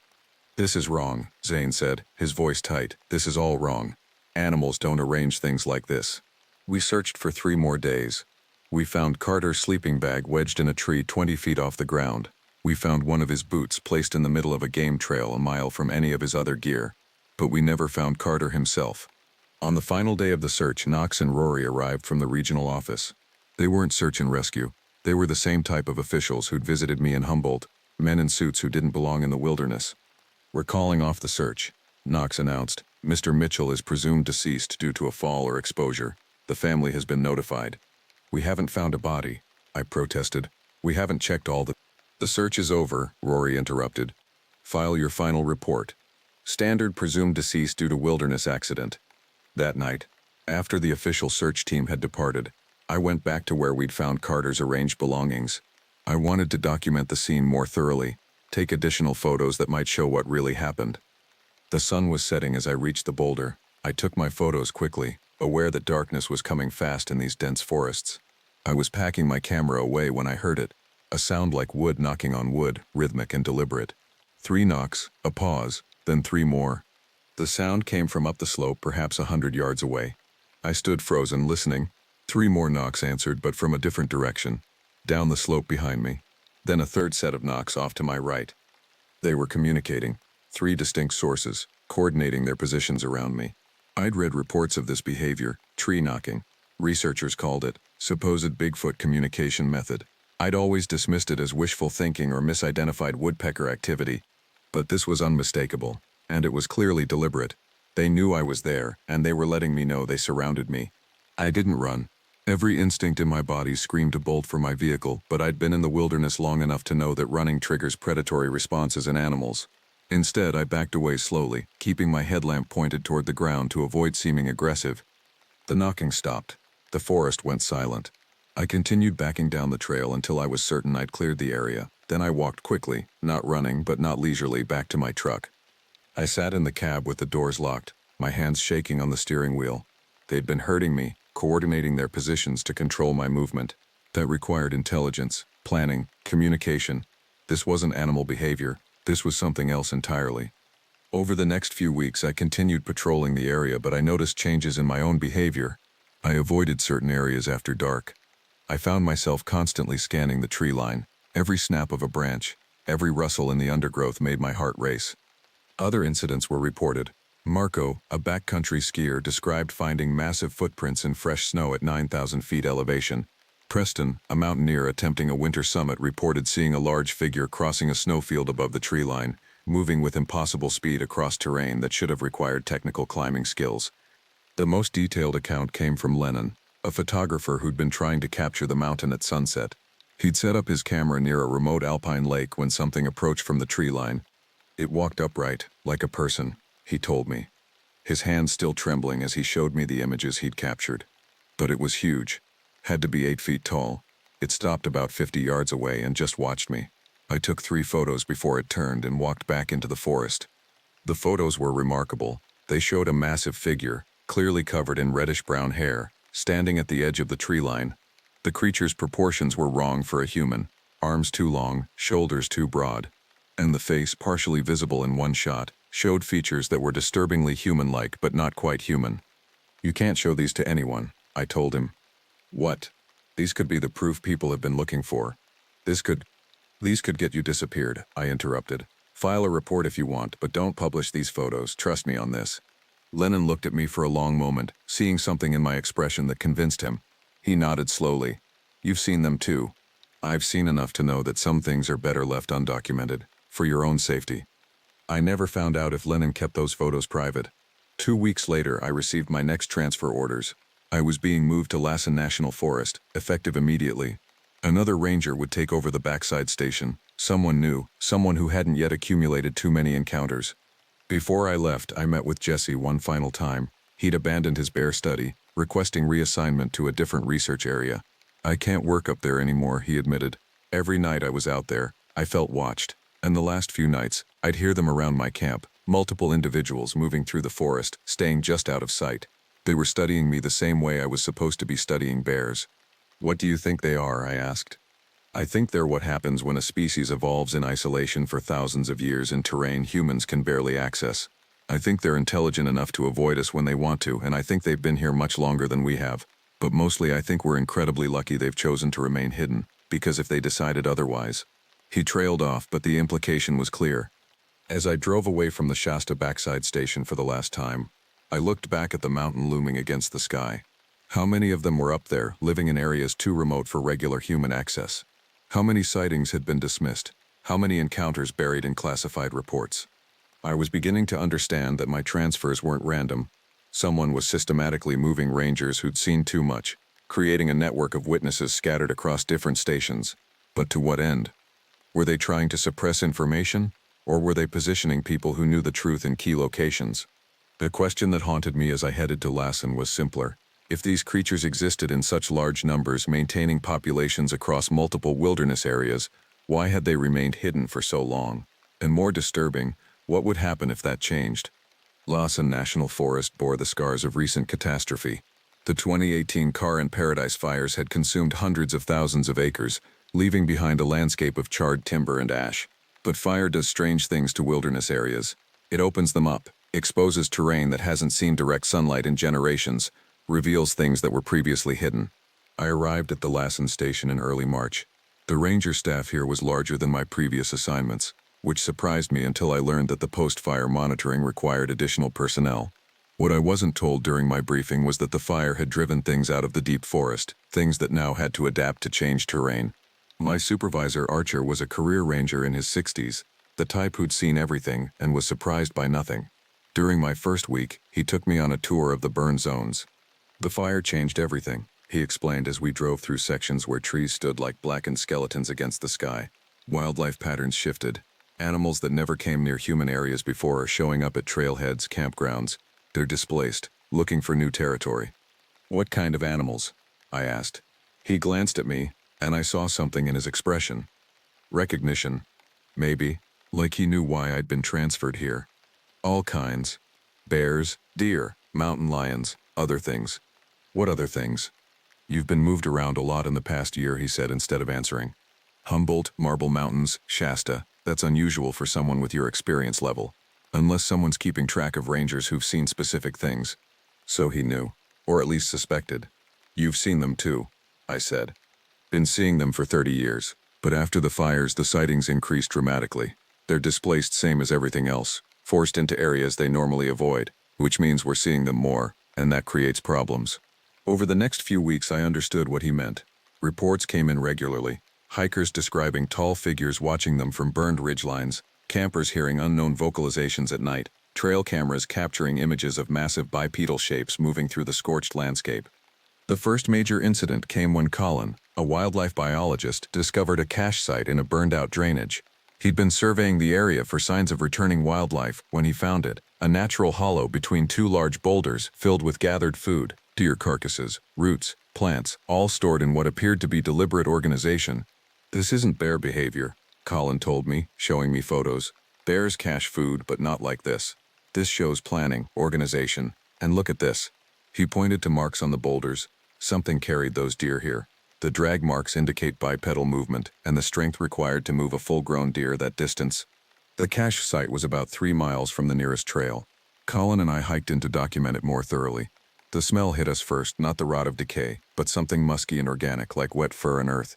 The hollow was exactly as Colin had described, but what he hadn't captured in his photos were the other details. The deer carcasses had been butchered with precision, bones were broken open to extract marrow, but the breaks were clean, purposeful. Meat had been stripped away efficiently, and around the cache site we found tracks, massive footprints in the ash, 17 inches long, showing clear toe definition. "We need to report this," Colin said, his voice tight. "Report it as what?" I asked. "Unknown predator activity? That's what it'll get classified as, and then someone from the regional office will show up, take our statements, and file it away where no one will ever see it. So what do? We document everything. Photos, measurements, samples. We keep our own records. Because whatever this is, it's important, and someone needs to maintain accurate documentation even if the official channels won't." We spent 3 hours at the cache site, documenting every detail. As we worked, I couldn't shake the feeling of being watched. The hair on the back of my neck stood up, and several times I turned to scan the burned slopes around us, certain I'd see something observing us. On our hike back to the trailhead, we found more evidence. Trees that had survived the fire had fresh scratches on them, high up the trunks, claw marks maybe, but too high and too deep to be from any normal animal. We found more footprints, a line of them crossing a small stream, each step precisely placed on stones that would leave minimal trace. The next major incident involved a family of campers. Seth and his wife, along with their 2 teenage children, had been camping at a designated site near the edge of the burn zone. They'd packed up and left a day early, arriving at the ranger station clearly shaken. "Something was in our camp last night," Seth reported. "Around 2 a.m. we heard heavy footsteps outside our tent. Something large, moving around the perimeter. Then it started making sounds, not growling, not any animal sound I recognize. It sounded almost like muttering, like it was talking to itself." His wife, Hugo's mother, continued the story. "The tent shook. Something hit it from outside, hard. We were too terrified to look out. The sounds continued for maybe 20 minutes, then stopped. In the morning, we found tracks around our tent. Huge footprints, human-shaped but much too large. I went to the campsite with Caesar and Troy, 2 other rangers. The tracks were there just as the family had described. Multiple sets, indicating at least 2 individuals had visited the campsite. They'd circled the tent repeatedly, stood near the food storage locker, which showed scratches from something testing its strength, and then departed into the burned forest. What disturbed me most was a detail the family hadn't reported, probably because they'd left too quickly to notice. About 50 yards from their campsite, we found a makeshift seat. A large log that had been moved and positioned upright against a tree. From that position, someone could watch the campsite clearly. They'd sat there for some time. The ground around the log was disturbed, showing signs of long occupation. "They watched the family," Caesar said quietly. "Just sat here and observed them." "Why?" Troy asked. "What could they possibly want?" I didn't have an answer, but the pattern was becoming clear. Post-fire, the creatures weren't just being sighted more frequently, they were interacting with humans more directly. Whether this was due to habitat disruption, curiosity, or something else, I couldn't determine. The incidents continued. Finn, a backpacker, reported finding his camp completely rearranged while he was away on a day hike. His tent had been moved 20 feet, his gear laid out in neat patterns. Kobe reported seeing a family group, an adult male, an adult female, and what appeared to be a juvenile, crossing a road at dusk, moving quickly from the burn zone into a section of forest that had survived the fire. Reed, a trail maintenance worker, described his most unnerving encounter. He'd been working alone on a remote section of trail when something started throwing rocks at him, not small pebbles but fist-sized stones thrown with accuracy from somewhere in the burned timber about 100 yards away. "I couldn't see what was throwing them," he told me, "but it kept moving, staying out of sight. The rocks never hit me. They landed close, but always a few feet away, like whatever was throwing them wanted to scare me, not hurt me. After about 10 throws, it stopped. I heard something large moving away through the timber." The most significant event occurred in late April. Eric and Dylan, both experienced wilderness firefighters working on post-fire restoration, were camping in a remote section when they had what they described as a full encounter. "It walked into our camp around sunset," Eric told me, his voice steady but his hands shaking as he held his coffee. "We'd just finished dinner. It came from the tree line about 30 yards away and just stood there watching us." "What did it look like?" I asked, already knowing but needing to hear their description. 8 feet tall, maybe more, covered in dark brown hair, matted and thick. The body structure was wrong for a human. Chest too broad, arms hanging below the knees, but the face—" He paused, looking at Dylan. "The face was the worst part," Dylan continued. "It was human enough to be disturbing, but not human enough to be anything we recognized. Dark skin visible through shorter facial hair, eyes that caught our flashlight. It looked at us with intelligence. That's the only way I can describe it. This wasn't an animal stare. This was something thinking, evaluating. What did you do? I asked. We stood there frozen for maybe 2 minutes. Then Eric spoke to it.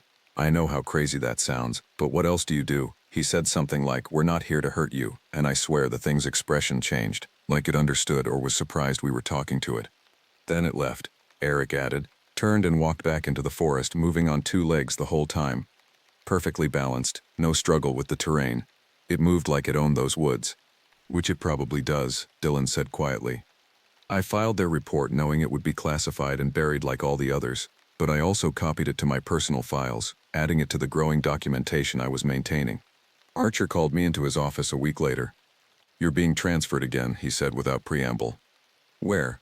"East Coast, Pennsylvania, Allegheny National Forest. Your reassignment is effective in 2 weeks. Why Pennsylvania? Because the sightings aren't limited to California, and someone needs rangers stationed in eastern hotspots who understand what they're dealing with. You've been vetted, trained by experience. Now you're being positioned where you're needed." "Who's making these decisions?" I asked. Archer looked at me for a long moment. People who've known about these creatures for decades. People who've spent considerable resources keeping them secret. But things are changing. More sightings, more encounters, especially post-fire here and in other wilderness areas. They need rangers in place who won't panic, who'll handle situations appropriately. What's appropriate handling? Documentation without publicity. Protection without acknowledgement. These creatures have remained hidden for thousands of years. Our job is to make sure they can continue doing so, even as wilderness areas shrink and human encroachment increases. What happens if we fail? Then we have a situation no one's prepared for. Acknowledgement of an unknown bipedal primate species existing in North America in the 21st century. The scientific, social, and economic implications would be staggering, so we don't fail. My remaining 2 weeks in Lassen were quiet. The sightings continued. Donovan reported tracks. Cameron found evidence of a temporary shelter built from burned timber. Simon discovered a location where something had been systematically stripping bark from surviving trees. Each report was documented, filed, and quietly archived. On my last night at the Lassen station, I hiked into the burn zone alone. I wanted to see it one final time, to understand what I'd been witnessing. I reached a ridge overlooking a vast stretch of fire-scarred forest just as the sun was setting. That's when I saw them. 3 figures, moving along a distant ridgeline about a mile away. Even at that distance, their size and gait were unmistakable. They moved with purpose, traveling in single file, heading deeper into the burned area where humans rarely went. I watched until they disappeared from sight, knowing I was witnessing something precious and rare, creatures that had survived against all odds, adapting to catastrophic change, enduring in a world increasingly hostile to their existence. As I hiked back down in the gathering darkness, I understood my role more clearly. I wasn't just a ranger anymore, I was a guardian of secrets, a keeper of evidence that could never be revealed. And my next assignment would continue that strange, vital work in forests 3,000 miles away. The Allegheny National Forest in northwestern Pennsylvania spans over 500,000 acres of hardwood forest, glacial lakes, and rugged terrain. Unlike the towering coniferous forests of California, this was deciduous wilderness, oaks, maples, and birches that created an entirely different ecosystem. I arrived in May just as spring was transforming the forest into a canopy of fresh green. The ranger station was located near the small town of Warren. My supervisor, Clay, was a local who'd worked these forests for 25 years. He greeted me with a knowing look that I'd come to recognize in rangers who understood the real nature of wilderness work. "You've been moved around a lot," he observed during our first meeting. "California assignments mostly. Humboldt, Marble Mountains, Shasta, Lassen. That's a specific pattern." "So I've been told," I replied. "You know why you're here?" "I assume it's the same reason I was everywhere else." Clay nodded. "The East Coast has its own history with these creatures. Different than California, more integrated with local folklore, more historical documentation. The Native Americans here called them various names, but they all described the same thing. When European settlers arrived, they brought their own names. Wildmen, wood devils, forest giants." He pulled out a thick file. "The Allegheny has been a hotspot since before we even had park rangers. Logging crews in the 1800s reported encounters. Early conservationists documented footprints and vocalizations. This isn't new. It's just that we've gotten better at keeping it quiet." Over the next few weeks, I learned the landscape. The Allegheny was different from California forests. Denser underbrush, more water sources, better cover. Perfect habitat for creatures that wanted to remain hidden. The human population nearby was rural and familiar with the woods. People here grew up with stories about things that lived in the deep forest. The first major incident came from Rudy, a local hunting guide who'd been working these forests his entire life. He came to the station to report an encounter his clients had experienced. Group of deer hunters from Ohio, he explained. Experienced guys, not the type to spook easy. They were in tree stands about a mile apart when something started moving through the area. All three reported the same thing. Something large, moving on two legs, traveling between their positions. One of them got video. The video was shaky, shot from a tree stand about 15 feet up. It showed a clearing with fallen leaves, typical Pennsylvania forest. Then something entered the frame, tall, covered in dark hair, walking upright with a smooth, powerful gait. The creature passed through the clearing in about 5 seconds, never looking toward the camera, moving with clear purpose. That's the clearest footage I've seen, I admitted. It gets better or worse depending on how you look at it. After that thing passed through, all three hunters climbed down and met at their vehicles. They were done hunting for the day, but when they were packing up, they found tracks around their trucks. Whatever that thing was, it had circled their vehicles while they were in their stands, like it was checking to see what they'd brought with them. The implications were disturbing. The creature hadn't just wandered through the area, it had deliberately investigated the hunters' equipment, showing curiosity and problem-solving behavior. Frank, another ranger, reported finding structures in a remote section of forest, stick formations arranged in teepee shapes too large and too deliberate to be natural. Grant, a wildlife biologist, documented numerous tree breaks at heights that required incredible strength.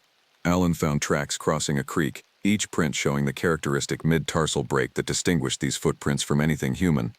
The most detailed account came from Albert, a park maintenance worker who'd been clearing a trail when he'd had a close encounter. I was working alone using a chainsaw to remove fallen trees. When I shut the saw off to rest, I heard something in the bushes about 20 yards away. Then I smelled it, that smell, like wet dog but worse, much stronger. What happened? I asked. It stepped out from behind a large oak, just stood there, maybe 40 feet away, watching me. It was massive, had to be 7.5 feet tall, covered in dark reddish-brown hair. We stared at each other for what felt like forever. Then I did something stupid. I raised my hand like a wave, and I swear this is true, it raised its hand back, mimicked my gesture, then it turned and walked back into the forest. You gestured at it, I asked, surprised. I know how it sounds, but something about the way it was looking at me, I felt like I should acknowledge it, like ignoring it would be rude somehow. And when it waved back, I knew. This thing understood. It wasn't just smart like an ape is smart. It had culture, understanding, maybe language for all I know. These encounters established a pattern, different from what I'd experienced in California. The creatures here seemed less aggressive, more curious. They weren't avoiding humans so much as observing them, studying them. The question was why. Lawrence, a local historian, provided context when I reached out to him. The Pennsylvania forests have always had these reports, he explained, showing me historical documents. In the 1800s, loggers called them wildmen, described them as tall, hairy, avoiding contact, but occasionally stealing food or tools. There's an account from 1892 of a logging camp that was visited repeatedly by what they called a forest giant that would take items from their supplies, never violently, just helping itself. Why didn't it become common knowledge? I asked. Same reason it isn't common knowledge now. People who reported it were dismissed as drunk or delusional. The few serious investigations never found conclusive proof. And as time passed, it became folklore, stories old-timers told. But the encounters never stopped. They just stopped being reported officially. The major incident that defined my time in Pennsylvania occurred in June. Maurice and Clyde, both experienced backpackers, went missing during an overnight trip in the northwestern section of the forest. When they didn't return on schedule, their families contacted the station. The search began immediately. Floyd and Glenn from the county search and rescue joined me and Clay in canvassing their planned route. We found their first campsite intact, properly set up, no signs of struggle. But their second campsite, where they should have spent their final night, was different. The camp had been dismantled, not destroyed, but methodically taken apart. The tent was folded neatly, placed beside their packs. Their sleeping bags were missing. Their food bag had been opened and emptied, but the bag itself was left undamaged. It looked less like an animal encounter, and more like someone had packed their camp for them. This makes no sense, Glenn muttered, examining the scene. Where are they? We expanded our search pattern, and about half a mile from the campsite we found them. Maurice and Clyde were sitting beside a stream, unharmed, waiting. They were dirty, exhausted, but physically fine. What happened? I asked as we approached. Maurice looked at us with an expression I couldn't quite read, part relief, part something else, wonder maybe. We're not sure anyone will believe us. Over the next hour, they told us their story. They'd been sleeping in their tent when something had approached their campsite around midnight. We heard breathing outside the tent, Clyde explained. Deep, heavy breathing. Then the tent shook, something touched it from outside. We were too scared to move. The tent unzipped, Maurice continued. Unzipped from the outside. We saw hands, large hands with fingers, carefully opening the zipper. Then it reached in and pulled our sleeping bags out, with us in them. Just dragged us out into the clearing. There were 3 of them, Clyde said. 3 of these creatures. Massive, covered in hair, standing around our campsite. One was holding our sleeping bags, holding them carefully like it didn't want to damage them. What did they do? Clay asked quietly. They looked at us. That's the only way to describe it. They stood there examining us, like we were the strange creatures. One of them made sounds, not growls, but vocal sounds, like it was talking to the others. Then they started moving, gesturing for us to follow them. You followed them? I asked. What choice did we have? Maurice replied. They weren't aggressive, but they clearly wanted us to go with them. So we did. They led us through the forest for about half a mile to that stream. Then they just left. Walked away into the forest, looking back a few times like they were making sure we stayed there. Why? Floyd asked. Why would they do that? We think they moved us, Clyde said. While we were at the stream, we heard a tree fall. A big one. Loud crash. It fell right where our campsite had been. They moved us away from danger. Harold, who joined the search party late, spoke up. That's impossible. These things don't exist, and even if they did, they wouldn't have that kind of awareness. Tell that to them, Maurice said quietly, because they saved our lives. We hiked back to the original campsite. Sure enough, a massive oak had fallen directly across where their tent had been set up. The tree was old, partially rotted at the base. It could have fallen at any moment, and if Maurice and Clyde had been sleeping there, they would have been killed or seriously injured. The implications were staggering. These creatures hadn't just encountered the campers. They'd recognized a danger that the humans hadn't perceived and taken action to move them to safety. That required not just intelligence but empathy, foresight, problem-solving at a level that challenged everything we thought we knew about non-human intelligence. This report, Clay said, looking at his notepad. How do we even write this? We write exactly what happened, I said, and we let whoever buries these reports deal with it. The report was filed, and predictably, Perry from the regional office arrived 3 days later. He interviewed Maurice and Clyde privately, then called me into a meeting. This report is being classified as exposure-related confusion, Perry said flatly. The witnesses experienced a brief episode of disorientation, possibly due to mild hypothermia or fatigue. The tree fall was coincidental. They weren't confused, I protested. They gave detailed, consistent accounts. Nevertheless, that's the official determination. The report will be amended accordingly. I left that meeting knowing the pattern would continue. Evidence would be documented, then buried. Witnesses would be dismissed. The truth would remain hidden, protected by layers of official denial and bureaucratic obstruction. But something had changed for me. These creatures weren't monsters. They were intelligent beings, capable of empathy and altruism. They had existed alongside humans for thousands of years, remaining hidden not through primitive camouflage but through sophisticated behavioral choices. They avoided us when they could, but when circumstances forced interaction, they showed remarkable restraint and even kindness. My final weeks in Pennsylvania were filled with more reports. Eugene documented vocalizations recorded on audio equipment, complex sounds that showed structured patterns, suggesting language. Tracks were found near multiple trail systems. Structures were discovered in increasingly sophisticated arrangements. On my last day, Clay called me into his office. You're being transferred back to California, he said. Mount Shasta region, supervisor position. Why back to Shasta? Because you've been trained, tested, vetted. You understand what's really happening in these forests. They need people like you in supervisory positions, people who will make the right decisions when encounters occur. What are the right decisions, I asked. Protect the creatures. Protect the witnesses. Maintain the secret. That's always been the job, whether we acknowledged it or not. You've done it well at every assignment. Now you'll teach others to do the same. As I drove away from the Allegheny for the last time, I thought about everything I'd witnessed over the past year. 5 assignments, dozens of encounters, hundreds of pieces of evidence. I'd started as a skeptic and ended as a guardian of one of the world's most important secrets. These creatures, these people, because that's what they were, had survived against impossible odds. They'd adapted to a changing world, maintained their hidden existence while human civilization encroached ever deeper into wilderness areas. They deserved protection, deserved the secrecy that had allowed them to endure. And I, along with dozens of other rangers scattered across North America, had become their unwitting protectors. We documented their existence while ensuring that documentation never reached the public. We investigated encounters while ensuring those investigations led nowhere. We were gatekeepers standing between two worlds, trying to maintain a balance that grew more precarious with each passing year. I returned to Mount Shasta, not as a skeptical ranger but as a believer with a mission. The forests held secrets, and some secrets needed to be kept, not because people couldn't handle the truth, but because some truths were too dangerous to reveal. The creatures had earned their anonymity through millennia of careful survival, and I would spend the rest of my career helping them maintain it. Because I'd learned the most important lesson of all: monsters aren't what we should fear in the wilderness. What we should fear is our own potential to destroy things we don't understand. The real monsters weren't the massive, intelligent beings sharing these forests with us. The real monsters were the impulses that would drive us to study them, hunt them, exploit them, destroy their carefully maintained secrecy. So I kept their secret. We all did. The scattered network of rangers who knew the truth. And we would continue keeping it, for as long as these magnificent creatures needed us to. Because that was the real job, the real mission behind all our official duties. We weren't just protecting forests. We were protecting the last great mystery of the American wilderness, the final reminder that some places still belong to something other than humanity.